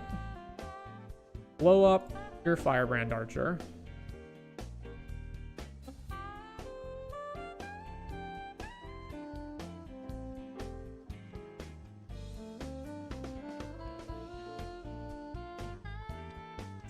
All right, we did it. 3-0. Amazingly 3-0'd with that deck instead of the previous one, but I was not expecting this to actually 3-0 with this deck. I thought this deck was much worse than the first deck we drafted, but look at that.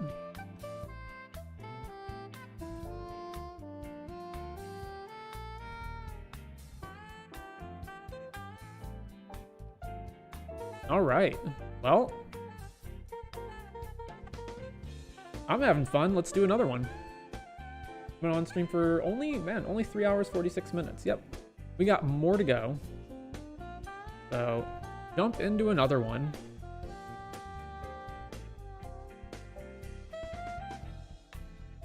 And this will probably be the last one today. Etali and Tiny Bones are our rares. I'm assuming Etali's better than Tiny Bones. You guys agree?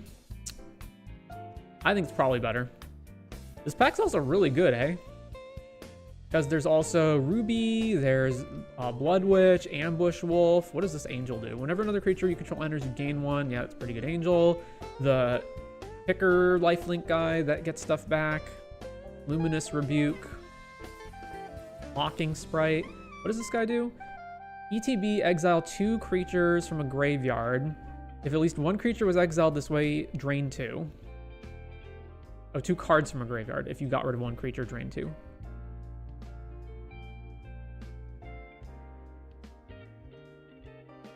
I was gonna say I doubt Ruby will wheel, but you know, it's a gold card. It might actually wheel.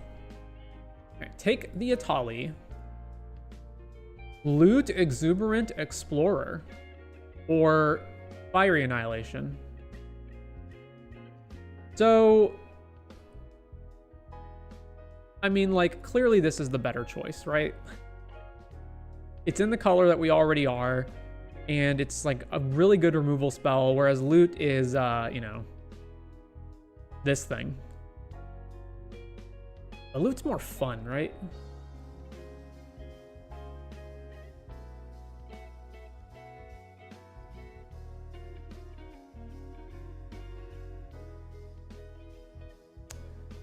The extra lands actually does matter in terms of getting to Atali. I don't know how good it, like how good this 6 ability actually is. I guess in limited, this probably means any creature that you find you can just put onto the field with it. I don't know. I want to take the more fun card. Although the correct choice is obviously Fiery Annihilation, but let's just take Loot. Electro Duplicate. So the Gruul cards have kind of dried up, right? There's Wary Thespian, which is fine. And then there's like Tatyova. Tatyova's really good. Oh my gosh. So, well, Electro Duplicate really isn't that good. It's just Twin Flame. But with Flashback, which is actually good, but I just really want to take Tatyova here. Even though it's yet another off color, but it's also another creature that like works really well in a like a ramp strategy. I can easily see us being like Gruul ramp splashing blue or something. And I think just the upside of having a Tatyova is way better than Electro Duplicate. Take Tatyova. Okay, what does this guy do? Oh, he's the 1/1 that you can pay for, put 2 counters and draw a card. There's Seismic Rupture, which I'm not taking. And then there's Thespian. Ooh, and a dual land. So this is basically 5 mana, 3/3 draw card, which does not seem great, but I would like to take Thespian. And I think it's enough better than this dual land. I also think dual lands in general are just pretty low. Like, we don't need them that much. It's also possible that we wheel this. But I think I would rather just take the Thespian. This also is kind of fixing in the sense that it surveils and we can dig for what we exactly want. Okay. Play the Thespian. All right, we've got Scourge, which is not in the kind of deck that we want to play, because we want to play, like, Go Long Ramp. There's Bulk Up, which is the same deal. Goblin Negotiators is pretty good if we're ramping.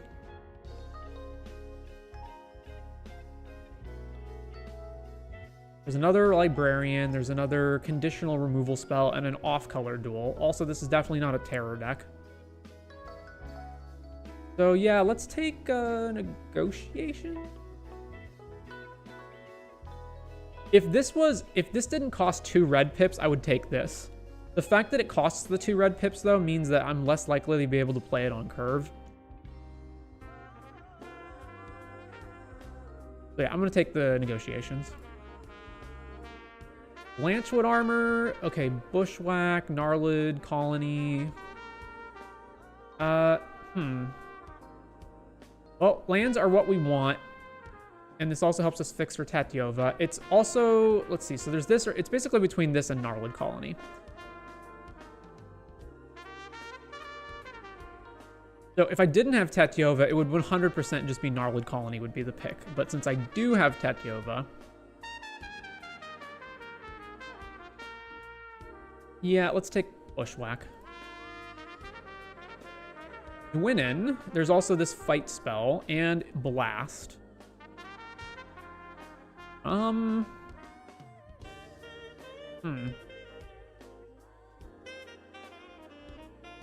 is honestly not very good.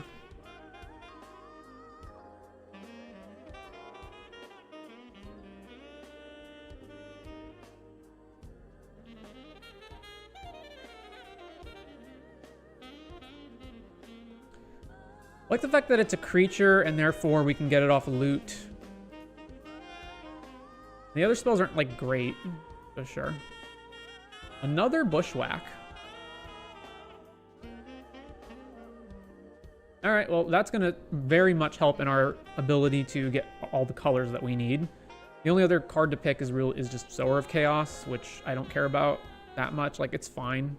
But we'll just take another Bushwhack. What is this black card? Beginning of your end step, if an opponent lost life, put a +1 counter on target vampire. All right, yeah. So take Bushwhack. We're good on fixing. Ooh, Ruby did wheel. Excellent. Take the Ruby. Grow from the ashes. More excellent fixing plus ramps us into Atali and Tatyova and whatnot. All right, so if we take that, then the total amount of non-creature spells we have is 3 if you count Goblin Negotiation as not a creature, which it most of the time won't be. Take it. Electro Duplicate Wield as well. I don't think I'm going to wind up running this, but I'm taking it over these other cards. So, we have like anything that has a super good ETB trigger? Like, not really. That isn't legendary, rather. All right, Dual Land Wield. Let's take this.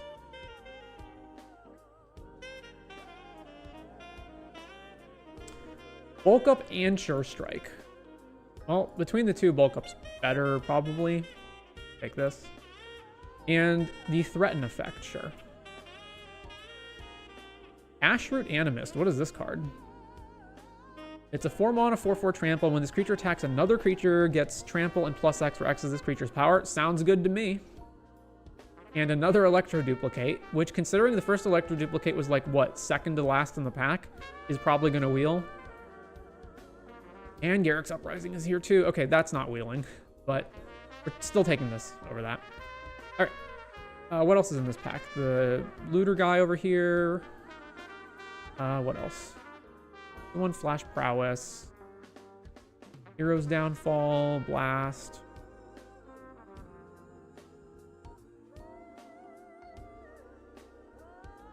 All right, sounds good to me. Take this.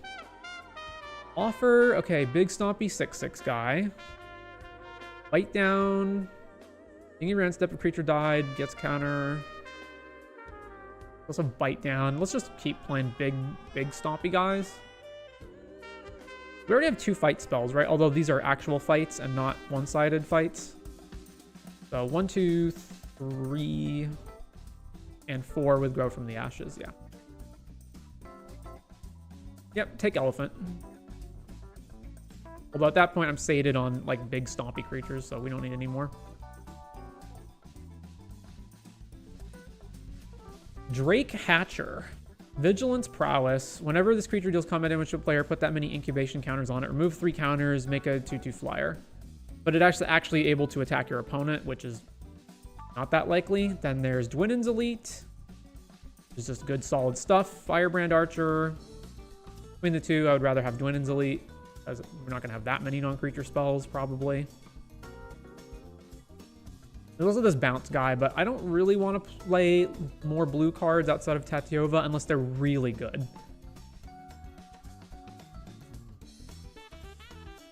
This creature enters, make 2 3/3s. I'm not splashing white for that. Basically Drake Hatcher. I don't see how this reliably gets through though, unless you've got like a lot of removal. Yeah, take Dwinin's Elite. Prosperous. What does this do? Creatures you control get +10 and Vigilance. What else we got? Next, another Tatyova. Ambush Wolf. This card's just so nuts, right? Like, if you can get... Obviously, it's 7 mana, so, like, you know. But I actually think the Wolf is probably better than this card, but in our particular deck, in our wanting to ramp and like having these Bushwhacks to get more lands and Grow from the Ashes to get more lands, we're more often going to be able to cast this. So I think I can actually just take this. I don't think this will wheel either, because there's 11 cards in here. Yeah, I don't think it's going to wheel, so let's just take it. Genesis Wave? We're just doing all the fun stuff, eh?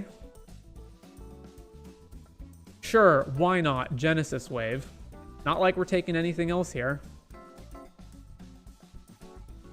Dwynnin, we already have a Dwynnin, so am I taking Gorehorn Raider instead? Yes. Our total non-creature count right now is 1, 2, 3, 4, 5, 6.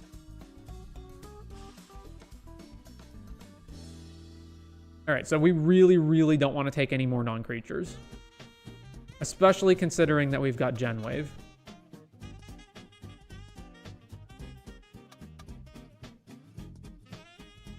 Oh man, this deck's looking like a lot of fun. Bite Down, Gorehorn. Oh, as I said, or I can just take Evolving Wilds to fix. We got enough fixing. We've got a dual land and 2 Bushwhacks. That's good enough. And Grow from the Ashes. Definitely good enough. You put both of them into play, right? Basic lands, put them on the battlefield. Yeah. There's also this bounce dude. Yeah, take the Gorehorn.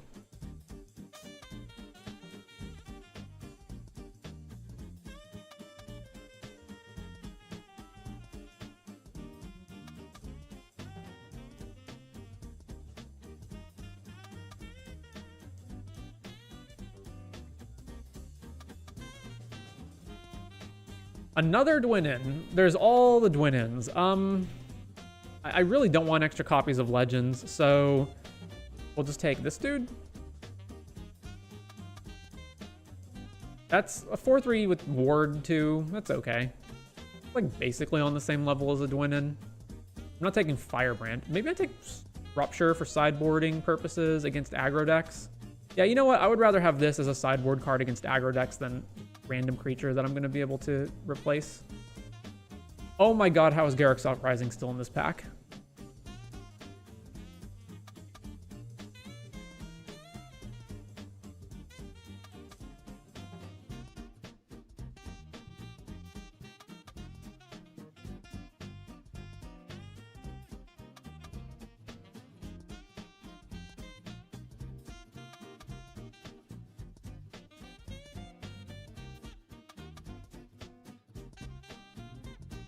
Okay, this thing, which again, I'm probably not main decking, so let's side this up.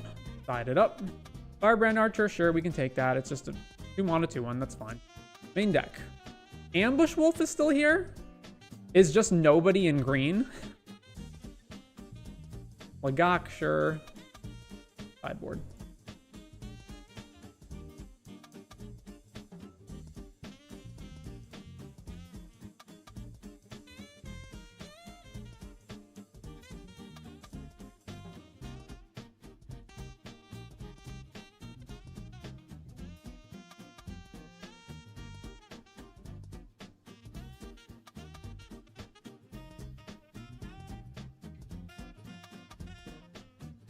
Okay, well, there's another Genesis Wave.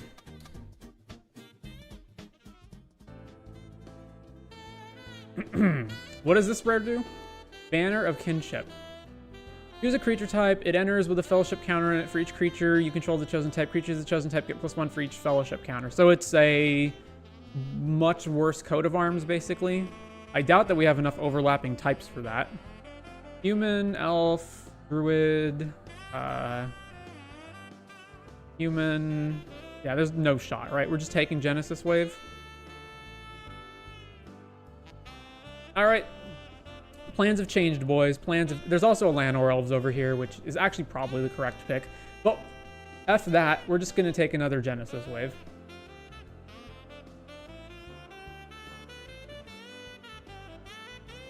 Also, this 3/3 looks pretty good, too. All right, Genesis Wave, and there's a Runescar Demon. But Yeah, we're not playing that. So we can instead play this 12-8. What does this guy do? Whenever you attack, target creature gets +1/0 and menace. And then there's another Grow from the Ashes. I will very, very strongly take ramp spells now.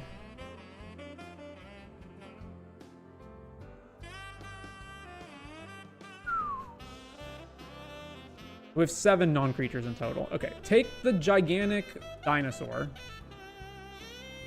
Oh my gosh, another one of these guys.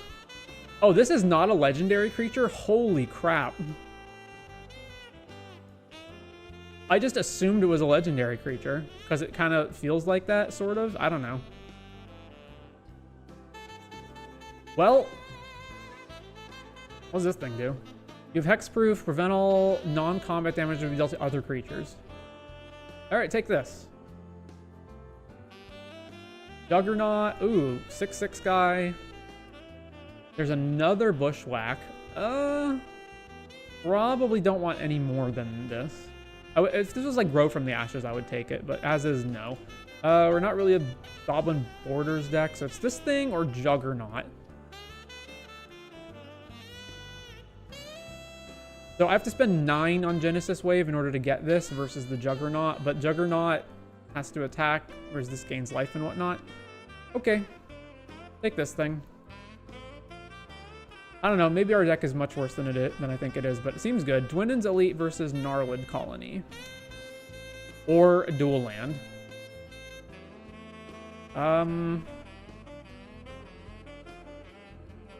Huh. Doubt we have enough counters for this to matter. What do we have? No counters here. There's no counters on here. There's no counters on anything except these 6 drops. So yeah, the Inspiring Call is irrelevant.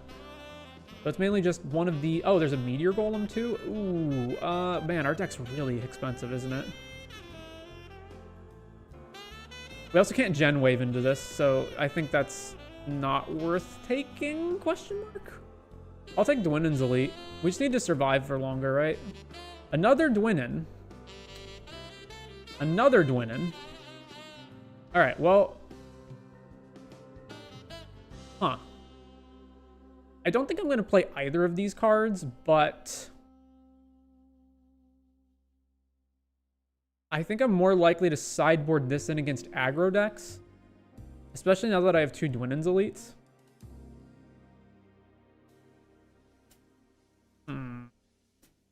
Yeah, okay, let's sideboard this. Another Ambush Wolf. Definitely not taking another 6-drop. And then there's the Goblin, which I'm also not taking that over the Ambush Wolf. So the Ambush Wolf it is. Da-da-da. All right, what do we have now? Wary Thespian, obviously the pick. Take that. Brazen Scourge, which we're probably not playing. There's Thrill of Possibilities, which we're also definitely not playing. Would I ever sideboard this? Maybe.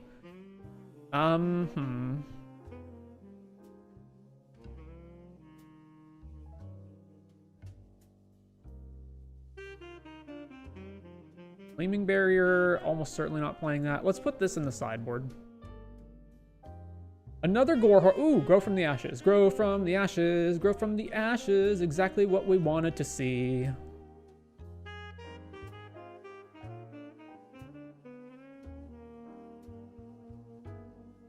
All right, not playing that, but that can go on the sideboard. This can go on the sideboard.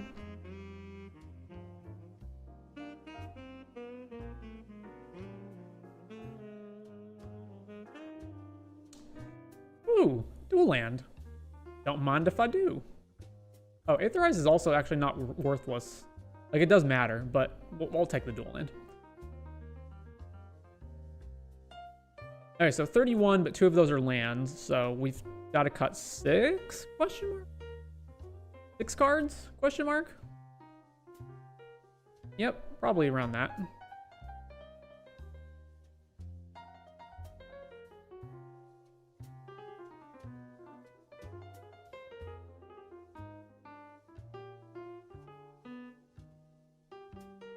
All right, sideboard this thing.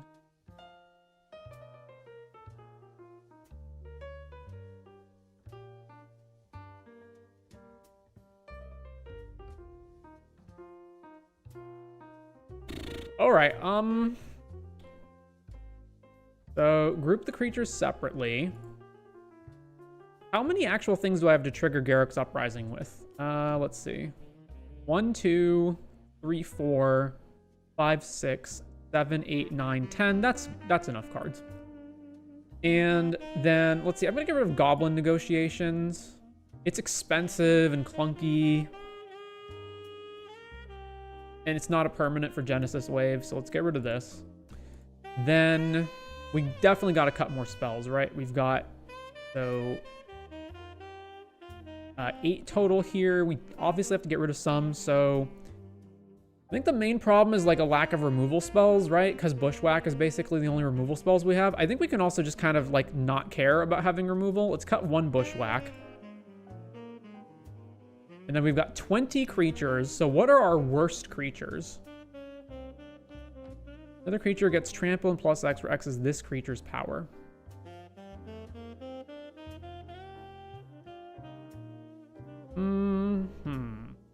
Let's see.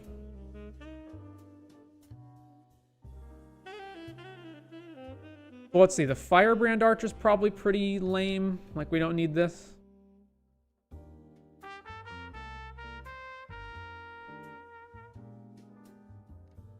We're at 26 right now when you cut the lands, so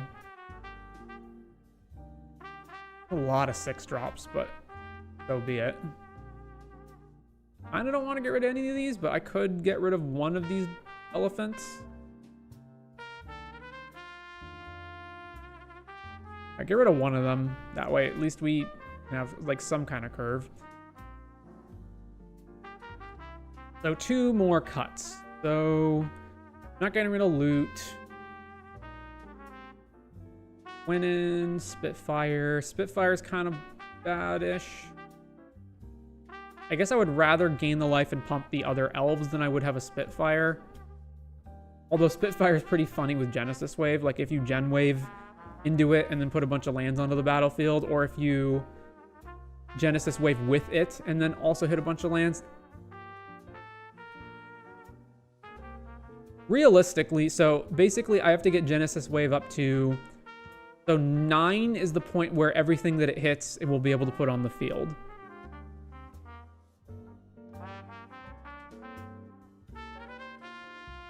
There's a lot of ramping, but we got these 2 Grow from the Ashes to do it. Pretty tempted to cut the other Bushwhack.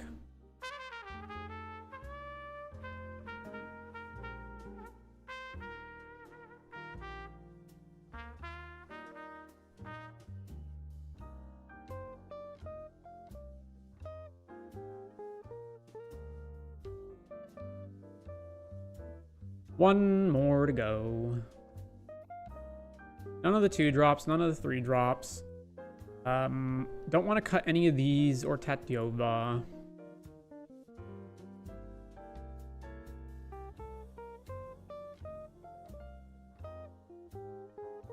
Not one of those, then it's a spell, and I don't really want to cut a spell either.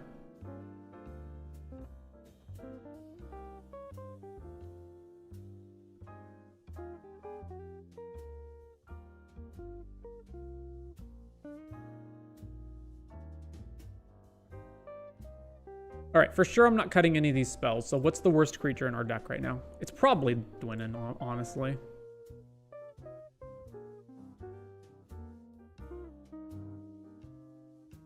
But Dwynnin is a better blocker than Spitfire is. What is... I don't know. As funny as the whole Gen Wave into Spitfire thing is, it's probably not relevant most of the time.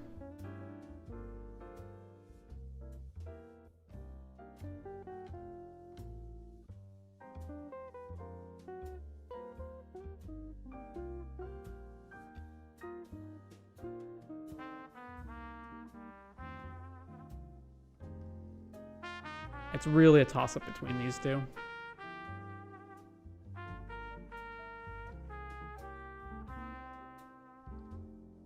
So if I'm not attacking, then the life gain on this is irrelevant. It's for each attacking elf, not just one. That assumes Dwindon's elites and their tokens can actually attack, which is unlikely as well.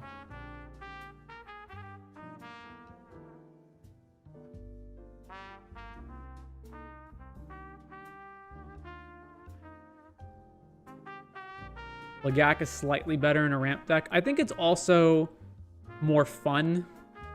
Like, if you Genesis Wave and do a huge amount of cards and you hit Lagak plus lands, that's more fun than you Genesis Wave into Dwindon and then just a 3/4.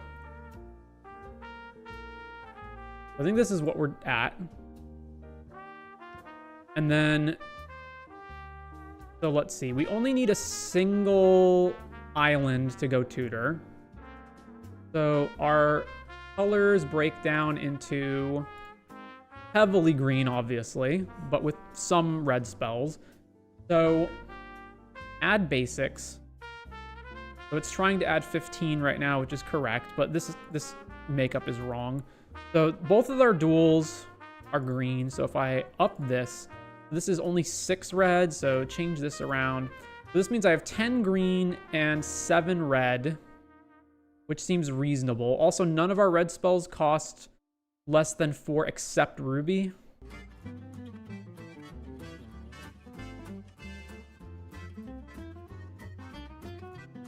I like the Mammoth, though. Should probably find a place for it. It shores you up from aggro pretty well. But, like, how many expensive things can we play? Realistically, if I was going to bring that in, I would cut the Dinosaur. Because the Dinosaur is just a big creature. And since, yeah, it's just a big creature, and we don't have any way of giving it evasion.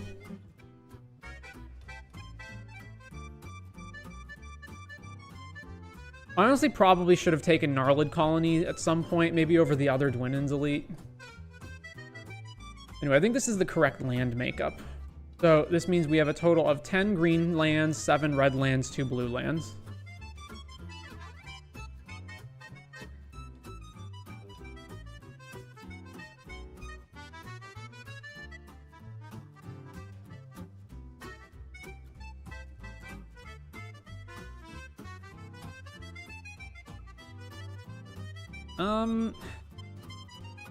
Like Vigilance plus...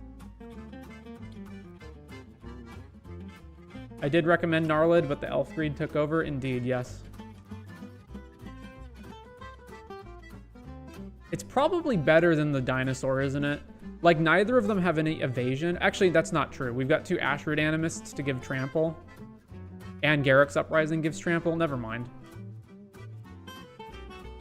I just don't think I can cut something that's cheaper with this curve in order to get the second elephant in there.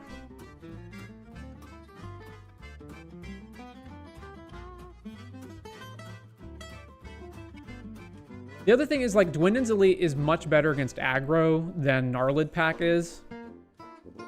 It gives you 2 bodies. There's a lot of X1 creatures in this format to block. Yeah, I think we're good here. Save the deck. Because I just can't think of another spot where I would get rid of... Maybe I would cut a Gorehorn for another elephant. These Gorehorns have actually come in handy, though. Or it'd be like cut Lagak, but, you know, there's only so many things you can play, basically.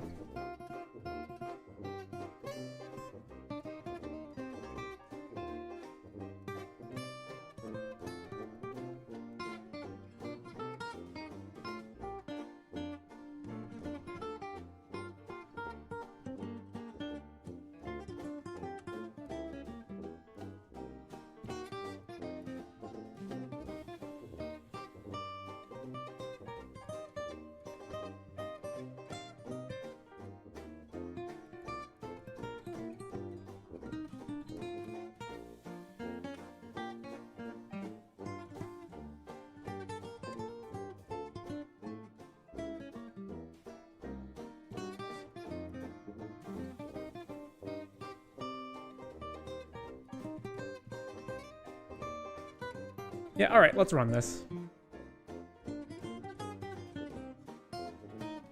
Gorehorn has been a real sleeper for all of your drafts. Yeah, it's turned out to be a lot better than it looks. I think it's because of how many creatures it actually kills straight up.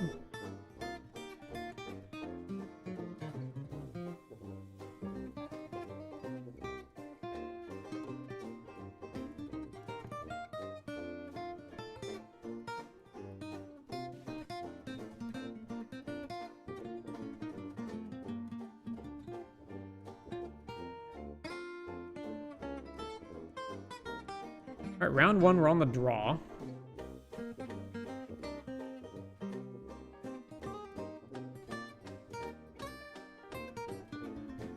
Now we will see how viable this ramp deck actually is.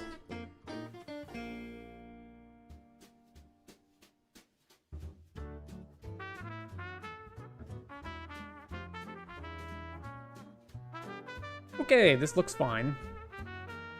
Keep.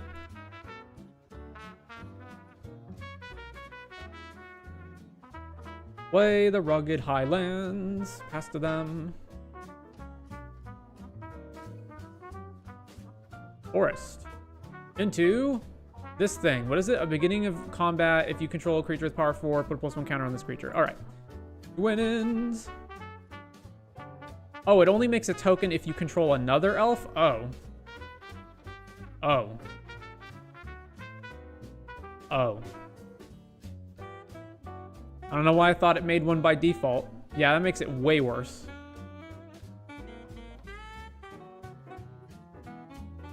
Well then.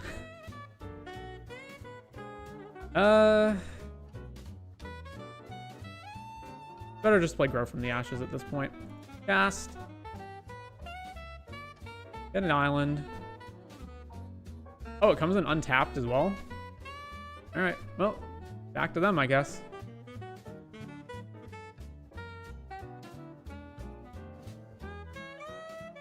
Forest. Obviously swing with this guy. Obviously we don't block it.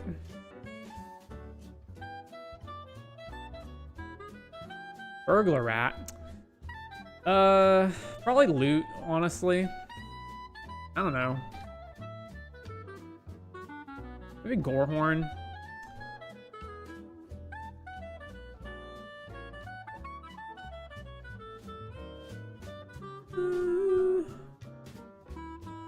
If I draw a land, then Gorehorn's the best play I have. I get rid of loot. Not a land, but it is a Grow from the Ashes. All right, well, play Ashroot Man. Back to them. Reading cards has gotten harder these days, indeed.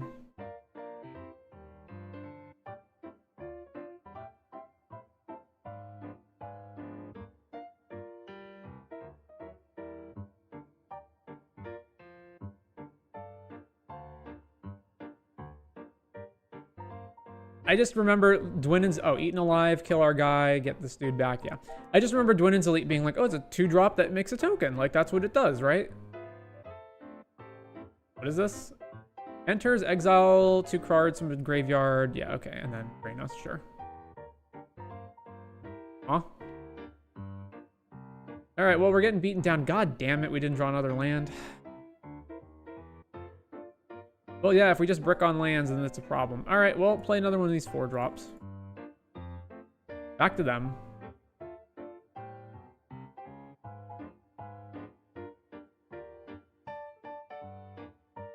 So if this thing attacks, we have to block it.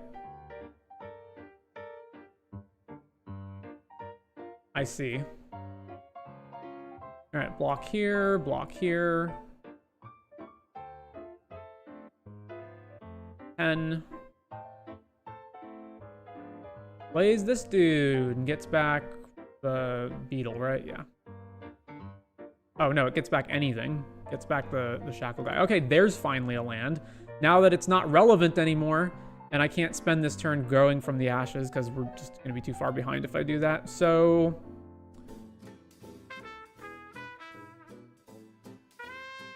yeah, I guess we just play Gorehorn and block. God, that sucks. So we're going to 4 on our turn, on this turn, and we're trading.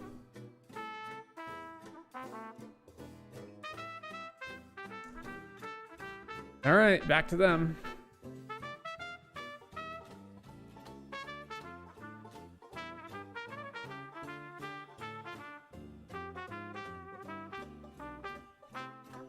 Swing. Have to trade here. Take 4, and then they're going to play the Drain dude, and we're going to 4, and then we're just basically dead. Yep.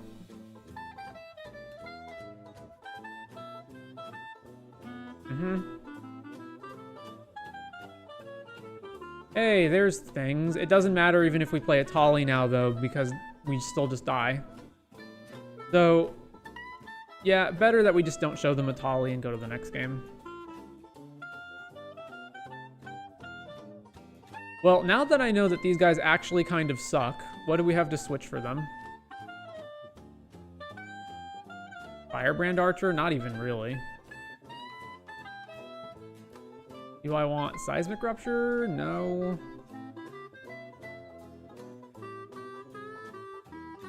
The Dwinnens at least blocks their flyer.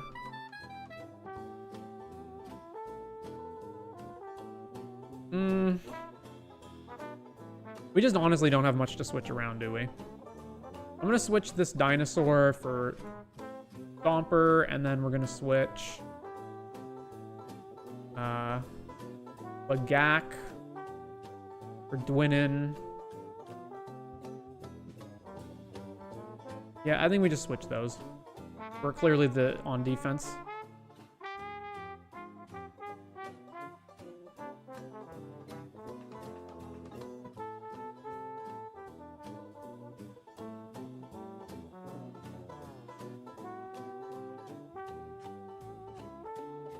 Okay, this looks good. Keep this.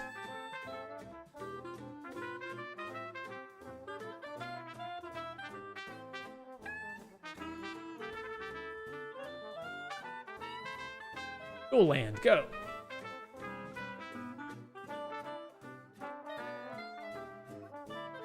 Diregraph, sure.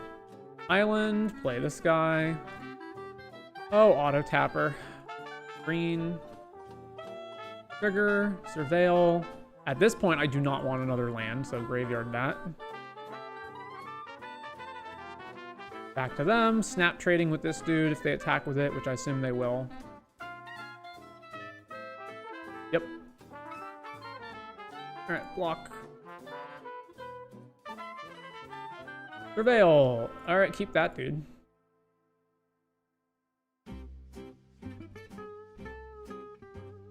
Ooze. Ugh. Ugh. Well, I guess I'm ambushing it with the wolf.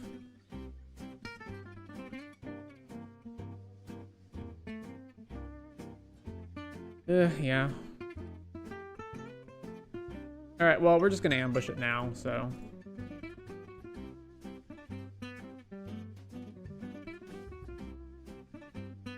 Target your guy.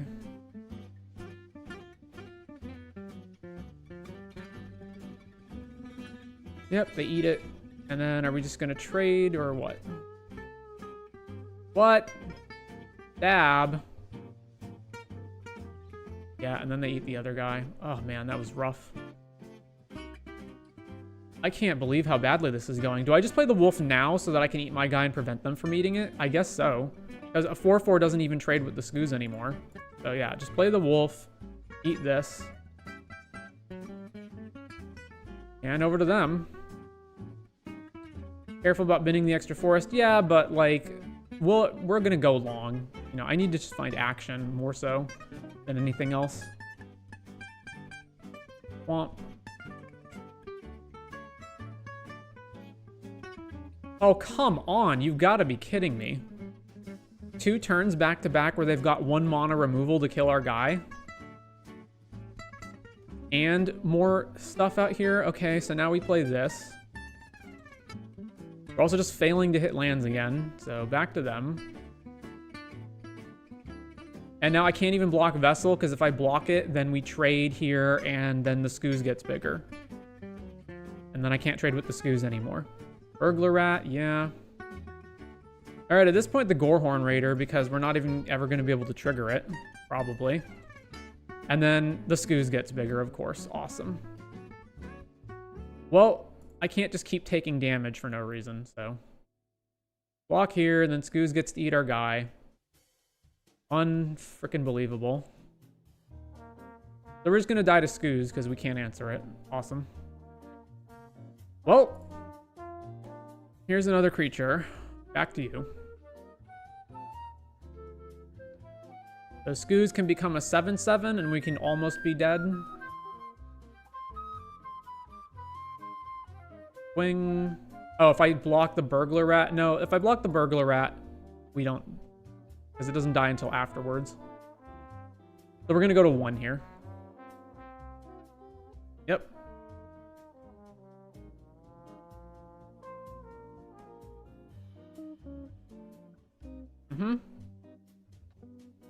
So we're at 1.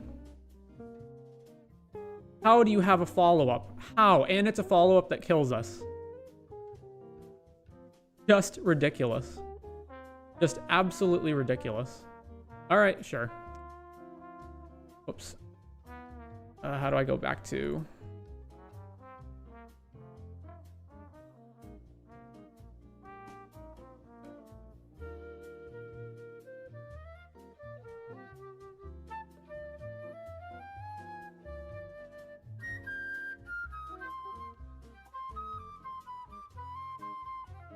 edit my deck.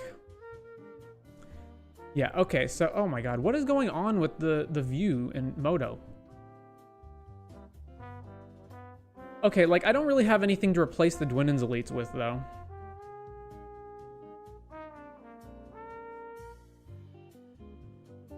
I probably should just swap the dinosaur with the elephant, though. Just period. And Spitfire with Dwinnen. Like, honestly, that really should be swapped around. All right, save and play.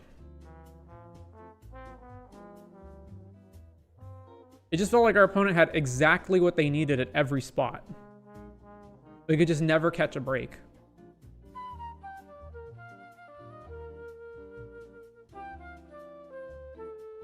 Also, once again, rares just take over the format. Like, oh, you have Skoos, you win.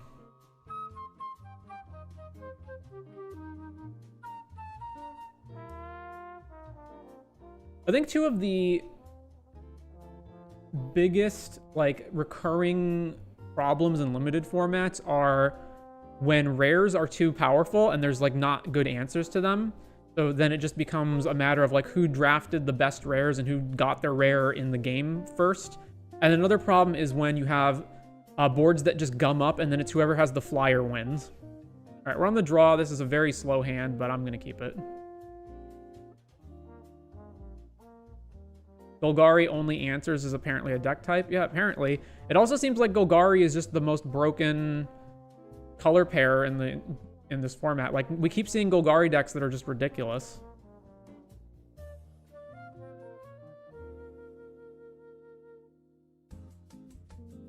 Blue-white, not playing anything. All right, Mountain, go. I was expecting one of various flashcards or think twice, but apparently not. All right, Cat. All right, let's play Loot.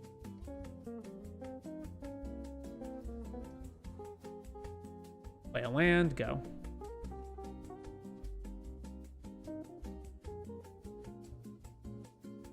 Vanishing Light, eat Loot, sure. We take 3.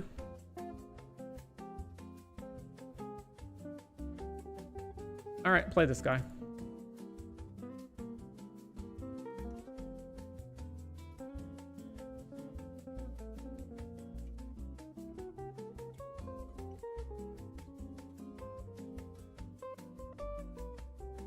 Empyrean Eagle, no attacks. All right.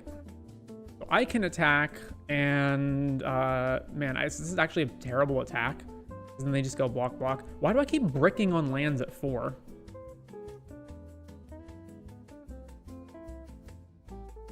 I guess I can grow, grab an island, then play Thespian. Like, if I attack and they block here, then I kill the eagle, and then, yeah, that's just bad. So grow from the ashes, cast it. Grab an island, play Thespian. Trigger, keep the land on top. No attacks, back to you. Another land. Eagle, can't block it. Go to 15. No plays from them. All right, well. Go to combat. Combat. Swing. Swing. Trigger. Comes a 7/5 with trample. Okay, well, they just took it all. Well, play the elephant. Trigger, let's just gain life. I doubt this is going to survive.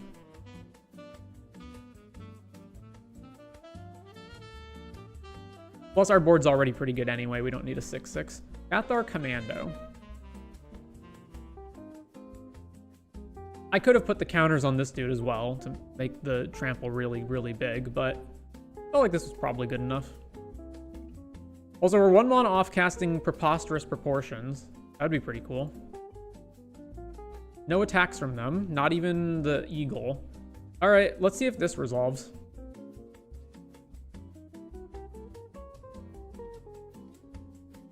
Do you have the counterspell? They do not have the counterspell.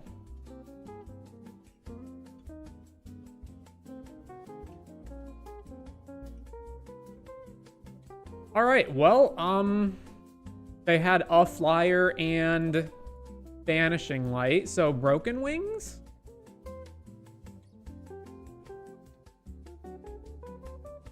Yeah, I guess so. Wait, does Firebrand Archer not have reach? I'm just realizing that. I mean, I didn't think it had reach. I'm realizing that it's an archer that doesn't have reach. What a weird thing. Okay, so if we put in Broken Wings, what are we cutting?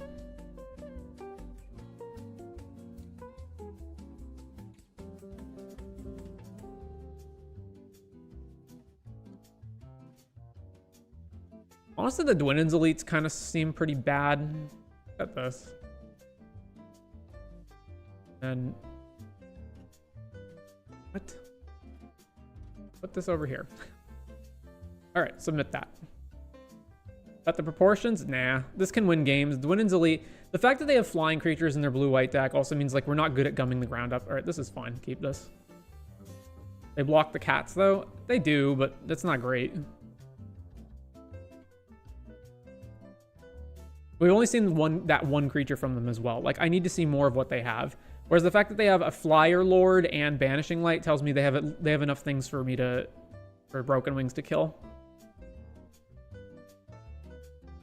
Whereas I don't necessarily know that they have enough tiny creatures that I want Dwinnen's Elite in the deck.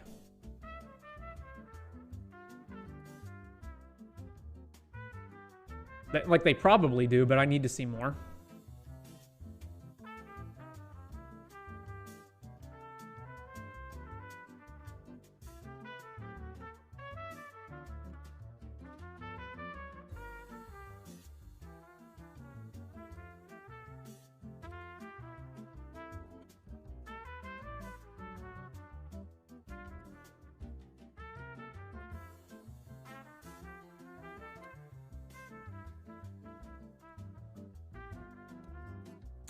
Opponent?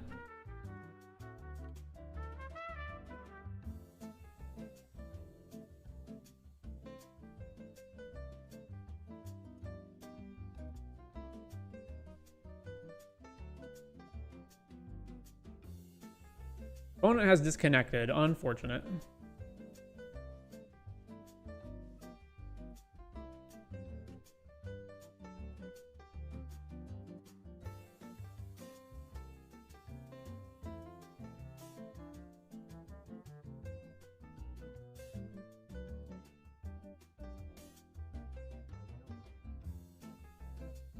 Dwinnen's Elite is essentially Grizzly Bear anyway in this deck with a roulette on whether or not it comes in with a buddy.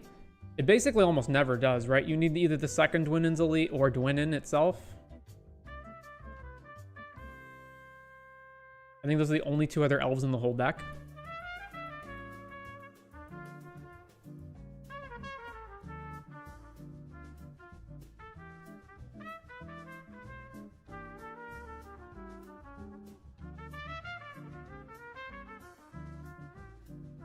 All right, they have rejoined.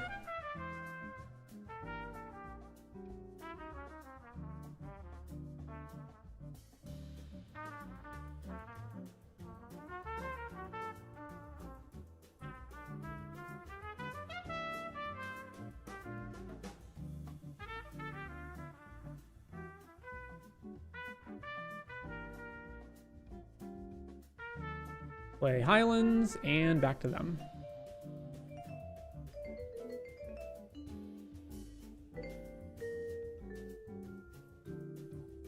Alright, well, play the Dwinnen's Elite.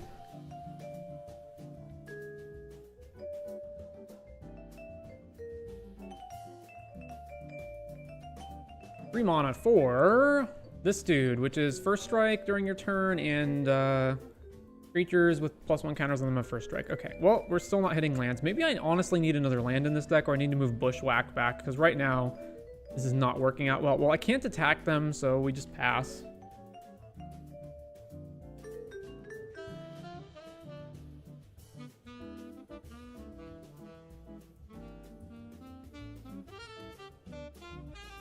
I could flash an Ambush Wolf and try to kill both of them, but that also seems pretty bad. Because if they have anything, then we just lose 2 creatures for no reason. Alright. Play the Wolf.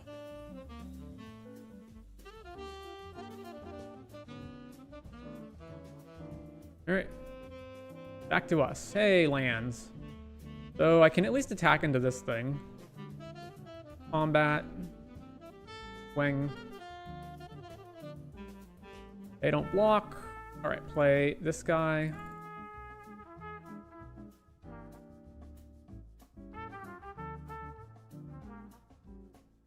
Tranquil Cove, trigger, they get to surveil. Put it on top.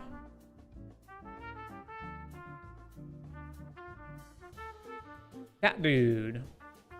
And swing with this guy, which we can't block, sure.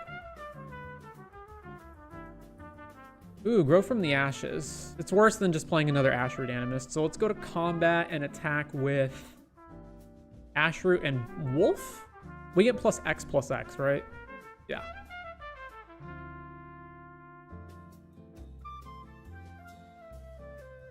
So, combat. Swing here, swing here. This triggers. It's another creature, right? It can't choose itself.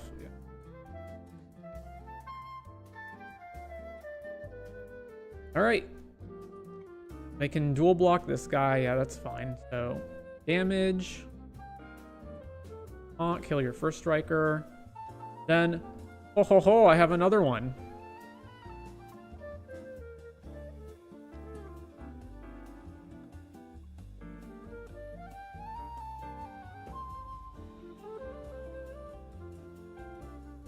Attacking like this.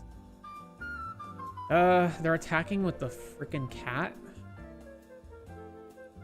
All right, I'll just block with Dwinnen's Elite. That's fine. Any creature has double strike. Okay, sure.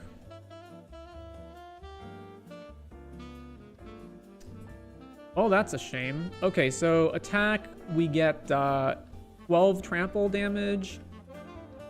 This thing can block. How much is this on the backswing? 4, 7, 8. So it is correct to attack here, but we just don't have anything to do but just play Grow from the Ashes. We keep just bricking on 4 lands and not being able to get more than that. All right, combat. Swing, swing, trigger.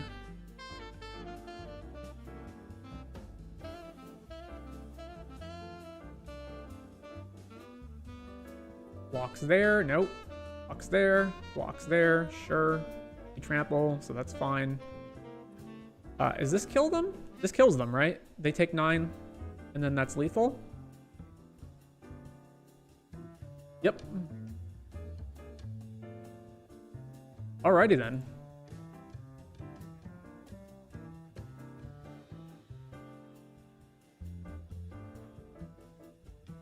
That was kind of weird, but let's take our win and move on.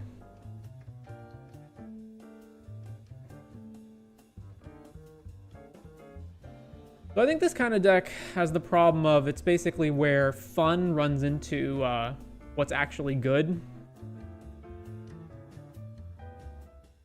I think that's a huge problem with their card design as well, which is basically that the card that's the fun thing to play is the card that is not just some of the time or even most of the time, but basically the card that is all of the time the worst card to play. So Genesis Wave's really fun, but oh boy is it not that great. And it's It is just actually correct. It is objectively correct not to take Genesis Wave and to take other cards. And I wound up taking a whole bunch of cards like Loot, Proportions, Gen Wave that are just worse than other cards I could have taken in those packs. And it results in, it's like, yeah, it's cool to have like these fun cards, but how fun is it when you can't win?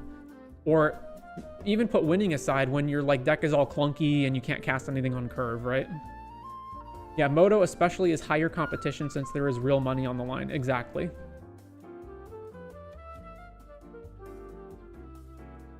Like, remember in one of those packs that we drafted, there was like 1,000-Year Storm? 1,000-Year Storm is the kind of card where, man, that card looks so cool, but it's actually garbage. And you are incorrect for taking it. Anyway, we're on match 3. We're on the draw. I'll still keep this hand. The hand that has 2 of our primary colors. Ooh, they have Axe immediately. Okay, in a blue deck. Well, land go. Second land. Thank you, no 2-drop. They can't go 2-drop equip Axe.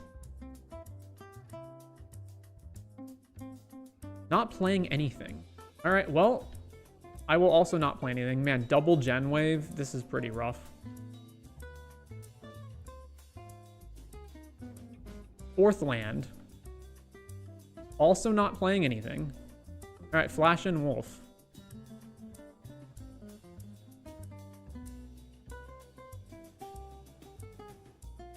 All right. Combat.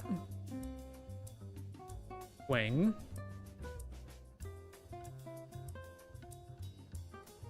No blockers, no removal spell. Okay, play Ashroot Animist.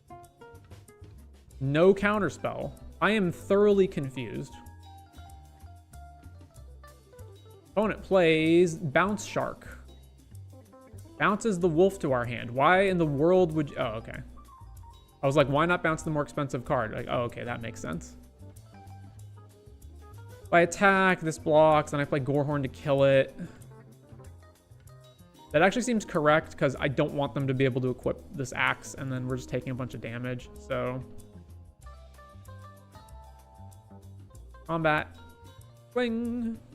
I wonder if they'll not block this. I imagine they will. Nope, they won't block it. All right. Gorehorn. Kill your dude. They had no play until turn 4 with a bounce guy.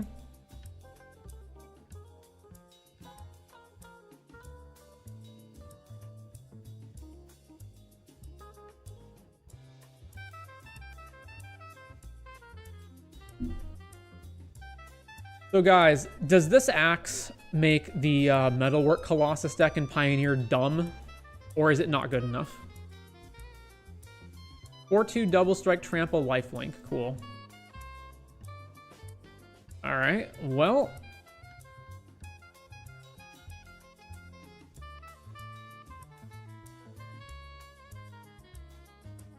And well, obviously we're not attacking. I guess we just play Dwynnon.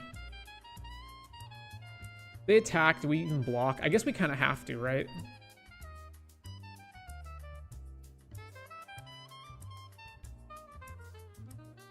So, they get to kill both of our guys. This is like, I'm fine with this if they have no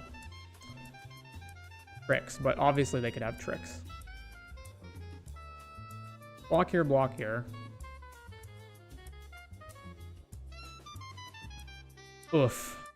Pretty rough. Yep. Well, now our team dies. And they gain... Well, I don't care that they're gaining life, because we can just take over the late game, but...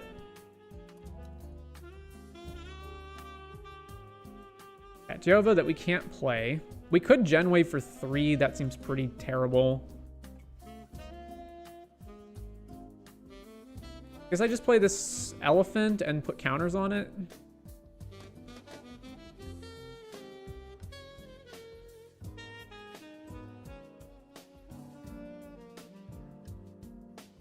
Counters on itself. And swing with this dude. Sure.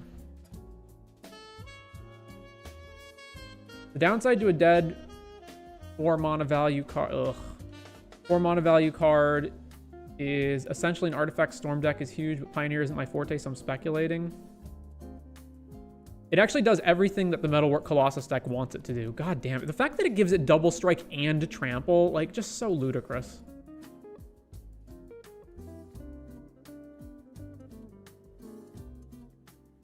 I mean, we just can't block this thing, right? Just impossible to block. All right, Thespian.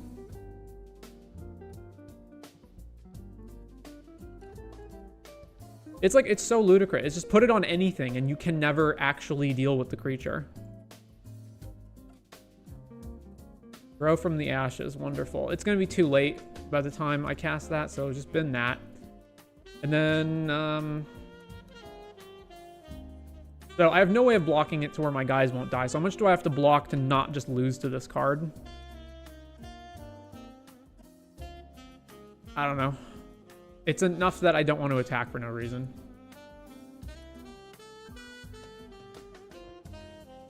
Like, there's certain abilities that you just don't put with each other. Double Strike and Trample are some of those. Alright. Flash the Wolf in.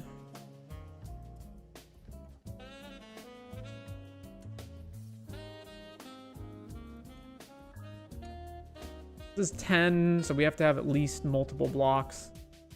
Exile, I don't know, your Fleeting Flight.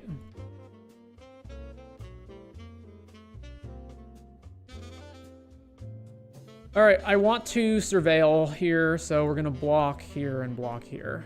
Yes. I could block with just the 1/1s, but it's fine, whatever. Block like this. So we go to 2, assuming they don't have any more tricks. I think you have to wave at least a last-ditch effort to find an elephant or a Tali. All right, get rid of loot. I'm just trying to find another land for Genwave.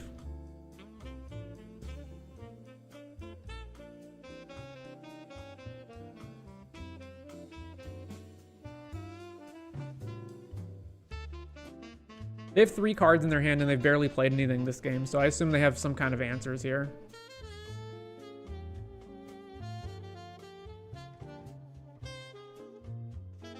Guardian Air, make a bunch of guys. Yep. All right, well, we've got nothing to do except Genwave, so. Genwave.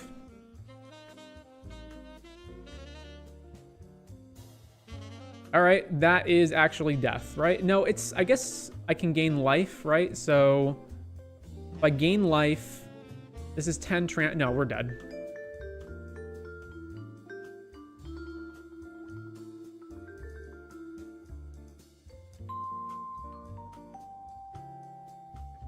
Yep, losing to 1 card, just the rare. That's all that won that game. I mean, okay, the Ceratops is big enough that it can actually block their stuff. So that's something. Oh, Broken Wings can blow up the axe.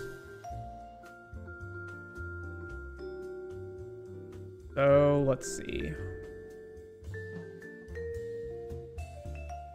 I'm gonna get rid of Gorehorn Raider and... Okay, so move these into the deck. Gorehorn Raider, one of the Gorehorn Raiders, and what else?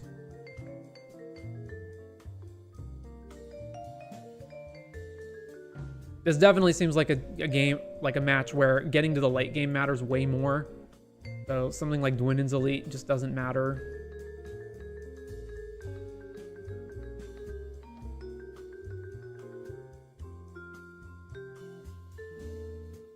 That's probably fine. Let's do that. Submit.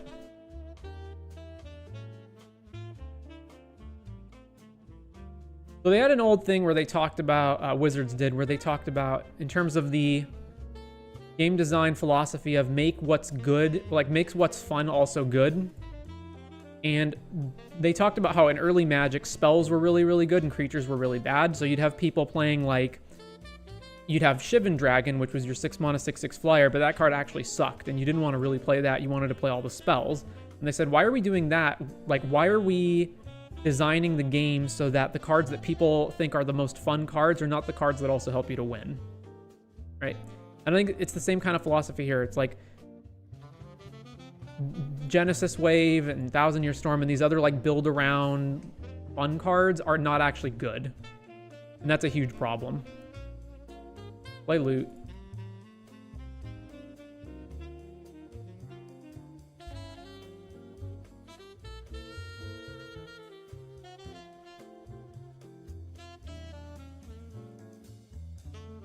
Come on.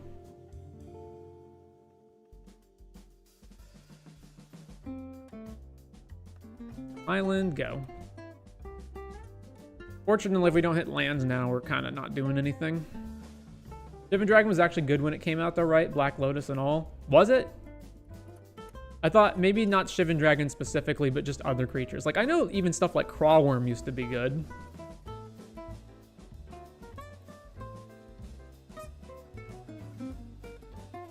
But I think you get it. Like, in general, the creatures had no, did not hold a candle to Lotus and Sol Ring and all that stuff. Create 2 guys and tap the thing, sure.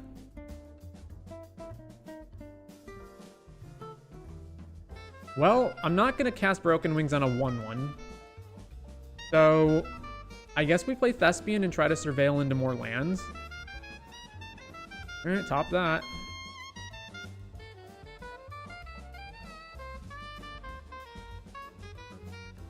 Micromancer, searching up. The Fleeting Flight, sure. Only attacking with 1 flyer, so that if I attack them, they can block with their flyer, I guess. You know what the cool thing here is? If they Fleeting Flight on their dude, I can respond with Broken Wings, which is exactly what I'm going to do. Actually, no, because then they don't have to attack with Micromancer, and they won't attack with Micromancer because I have loot. Boy, that's rough. I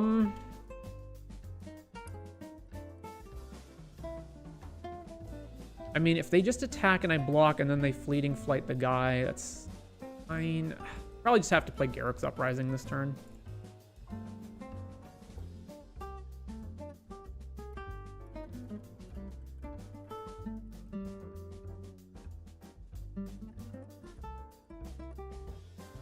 I was thinking like, oh, they'll pump their dude and then I'll kill it, but I actually just can't be in a position to do that. Yeah, of course. It's fine if I block here, because then the creature still doesn't get damaged through and I get to surveil again, which is what I actually want to do anyway.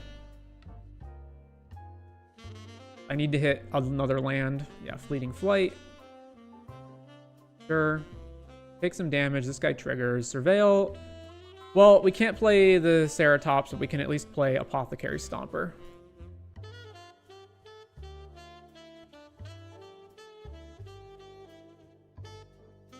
You can also just loot, but it's better to have a guaranteed hit rather than just loot. Although I guess if they just hold mana up, I'm just going to loot instead so that they can't counterspell.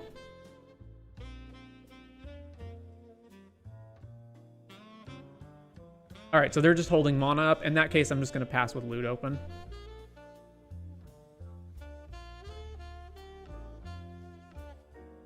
Is it look at or reveal? Look at.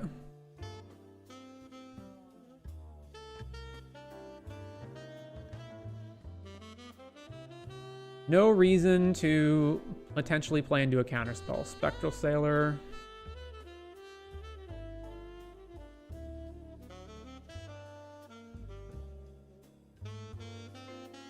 Mana value less than the land count. Okay, so I can hit anything off of it. That. Swing with everything. Activate loot.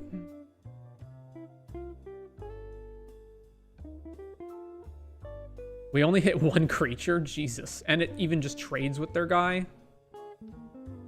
At least we got all this garbage out of the way. Alright, choose Gorehorn. Trigger.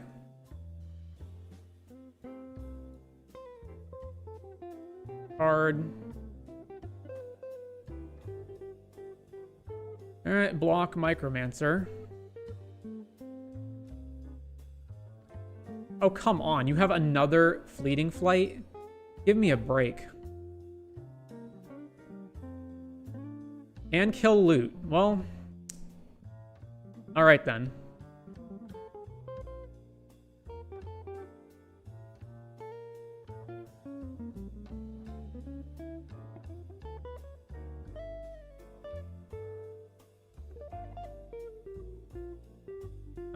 Which one's better to play? Stomper or Ceratops? I guess if I play Stomper, I'm not gaining the life, so let's play the Ceratops.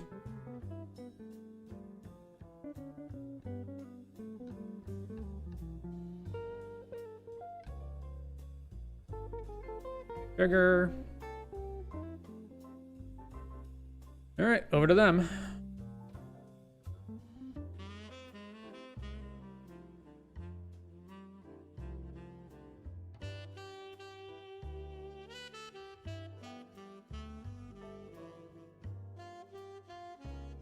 Is this combat trick not ridiculous?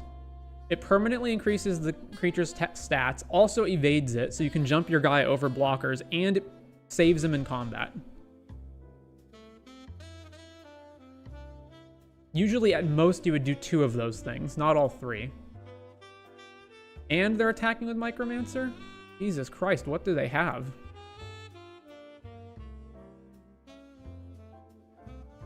Alright, well, I'm gonna block. Oh, run away together. Okay.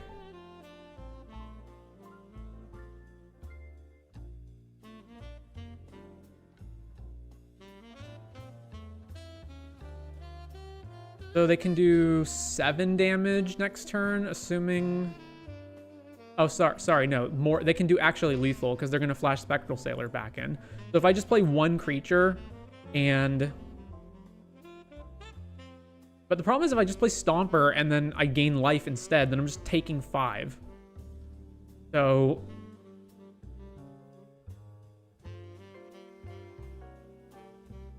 One, 2, 3, 4, 5, 6, and then I'm gonna maybe draw a 2-drop that I can play, but probably not.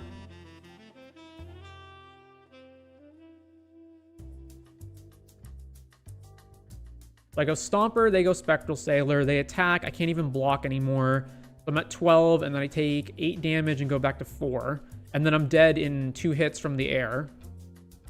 Or I play Ceratops, and then if they have another trick, then we're just dead.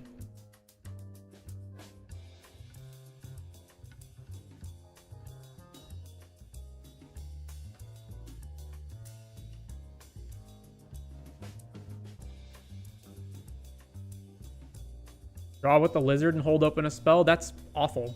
Because then I'm playing a 4/4 that can't even block this without dying. And I'm going to cast and kill one of their flyers and go to 1. That seems horrendous.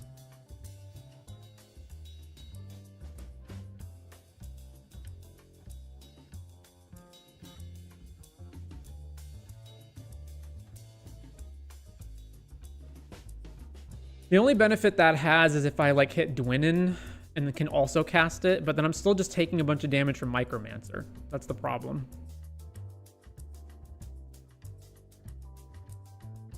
Like, if they have another trick or removal spell, I'm just dead no matter what they do. Like, no matter what I do, I'm just dead if they have it. And they have 5 cards in their hand, one of which is Sailor.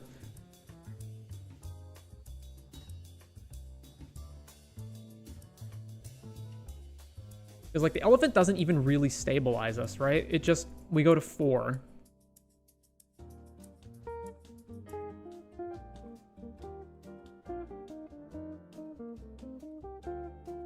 Is the Lizard actually the correct line? We go Lizard, draw, hold open Broken Wings unless we find something else.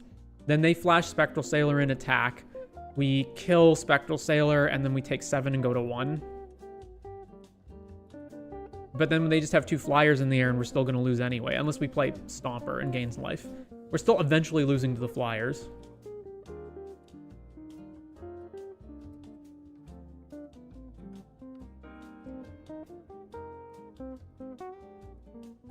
What can I even draw here that gets me out of this? Like, I don't have removal spells. I guess Tatyova, but then I would be not able to gain life off of it this turn.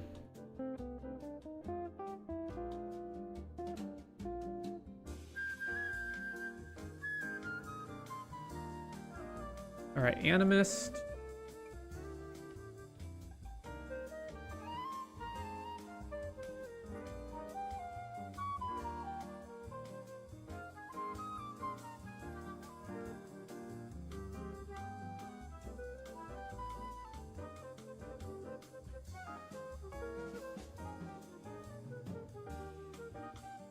Love and miss your content. Just wanted to pop in and say, hope you're doing all right. Thank you very much for the message, Rotting Hellkite.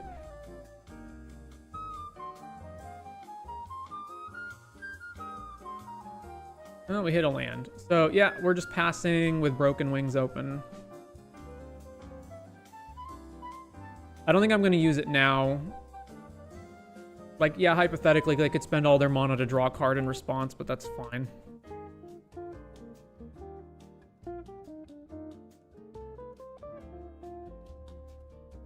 Wing. Alright. Broken Wings. Kill this guy.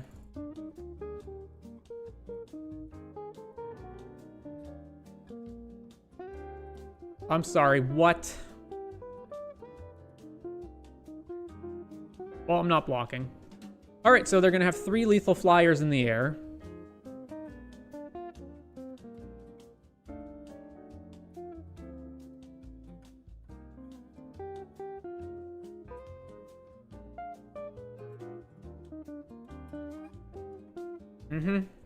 So we have to play Stomper. Ruby.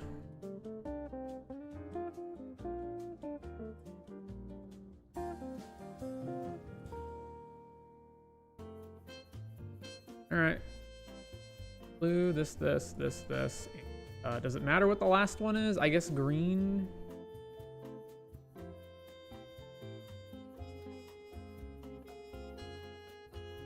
So play Stomper.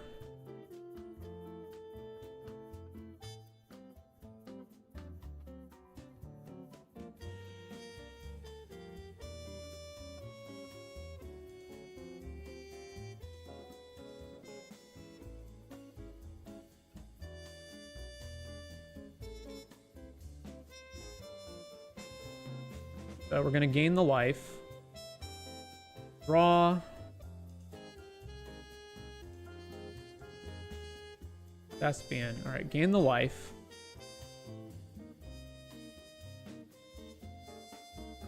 And play this, play Ruby.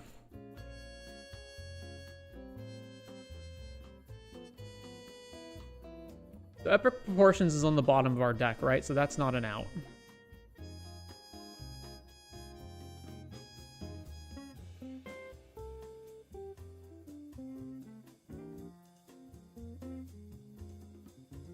Then have this for the Thespian. Winning on top. It doesn't matter because it's not going to be able to attack on time, and we have no other elves to gain life with it I mean, I guess it has reach. The problem is we're about to take 3 in the air, so it doesn't matter. So Graveyard.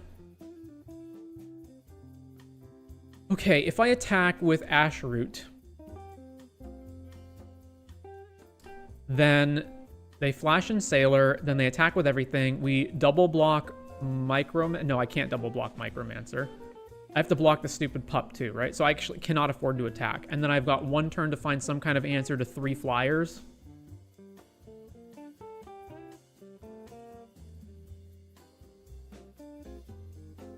Like, okay, let's say I attack here. They don't block, they take 4, they go to 16. Then they flash in the Sailor, then they attack with everything. We go Chump Block, Micromancer, Elephant on the pup, take 3, go to 2.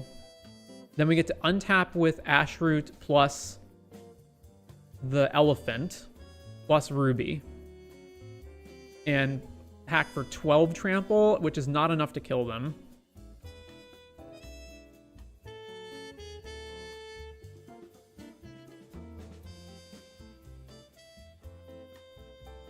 Just blocking the Micromancer is irrelevant because we're still going to just die in the air anyway, so I think it's better to attack.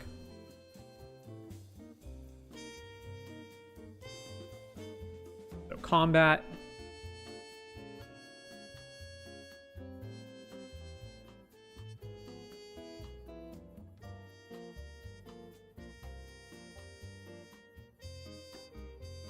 I'm just proceeding under the assumption that they don't have any combat tricks or removal, because if they do have any of those, then I think we just lose no matter what choice I make.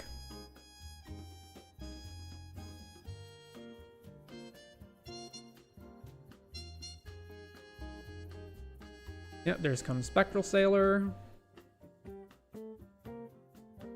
Although, they're actually going to double block? Okay, that's awesome. That means I've got an additional turn. Okay, that's just fantastic. All right, now I can dual block Micromancer to get it off the board. Even though we trade, that's fine. Because then I got this huge dinosaur to follow up. So then we get to surveil again. All right, get rid of a land.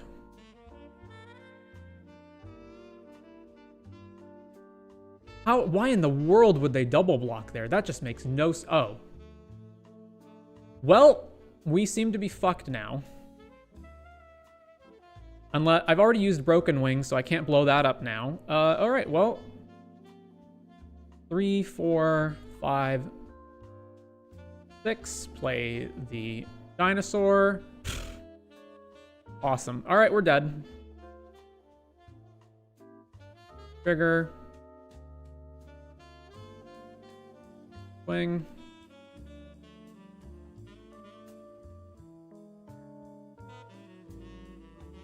Just cannot believe how this game has progressed. Just unbelievable. Yeah, all right.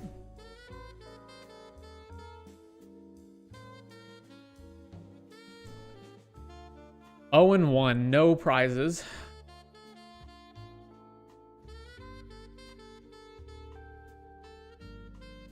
How do I look at my deck after the league has already ended? I just can't.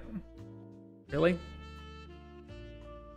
Settings, chat, game details? View your previous deck. Yeah, so, okay. Genesis Wave actually just bad. And loot is...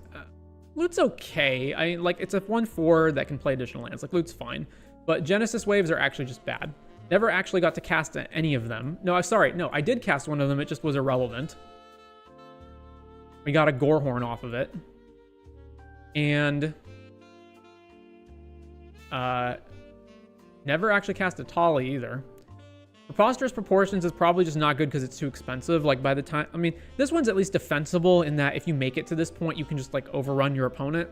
But Genesis Wave just is actually just shit.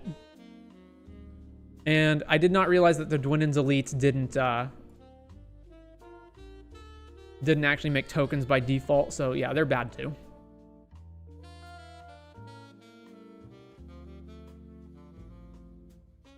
The Grow from the Ashes also suck. They're not worth it on 3, and you hardly ever are in a position to get all the way to 5 and then use them. And if you're all the way at 5, then you're already in a position where you're just 1 off of casting your 6 drops anyway. And even if you do get all the way up to them, you're going from 5 to 7. That's still not even good enough to make Genesis Wave all the way through the deck. What a shame. What a shame.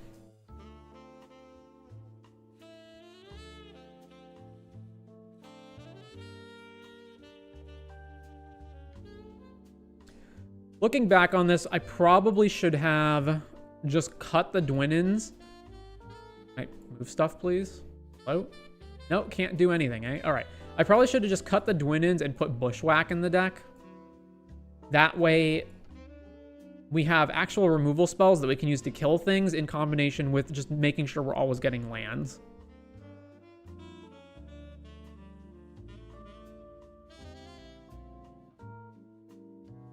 Passing up Annihilation early on was a real stink pick, but playing for fun is fine sometimes. Yeah, like, that was clearly wrong. I should have just taken...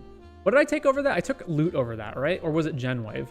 I think it was Loot, right? I think I took Loot over it. It was pick 1 Atali, and then pick 2 was... There was Loot and Annihilation in the pack, and I said at the time that the correct pick is Annihilation, but I wanted to pick Loot. And Loot is at least defensible. The Gen Wave... This whole Gen Wave plan was just a disaster. Never even got to cast Tatyova either. Oh well. And then there's like other problems. So for example, like this deck just wants to ramp a whole bunch, but then you've got these cards like Ashroot and Gorehorn Raider that want you to attack a bunch. And this deck is really bad at attacking. I believe I also passed Llanowar Elves for the second Genesis Wave, which was also clearly wrong.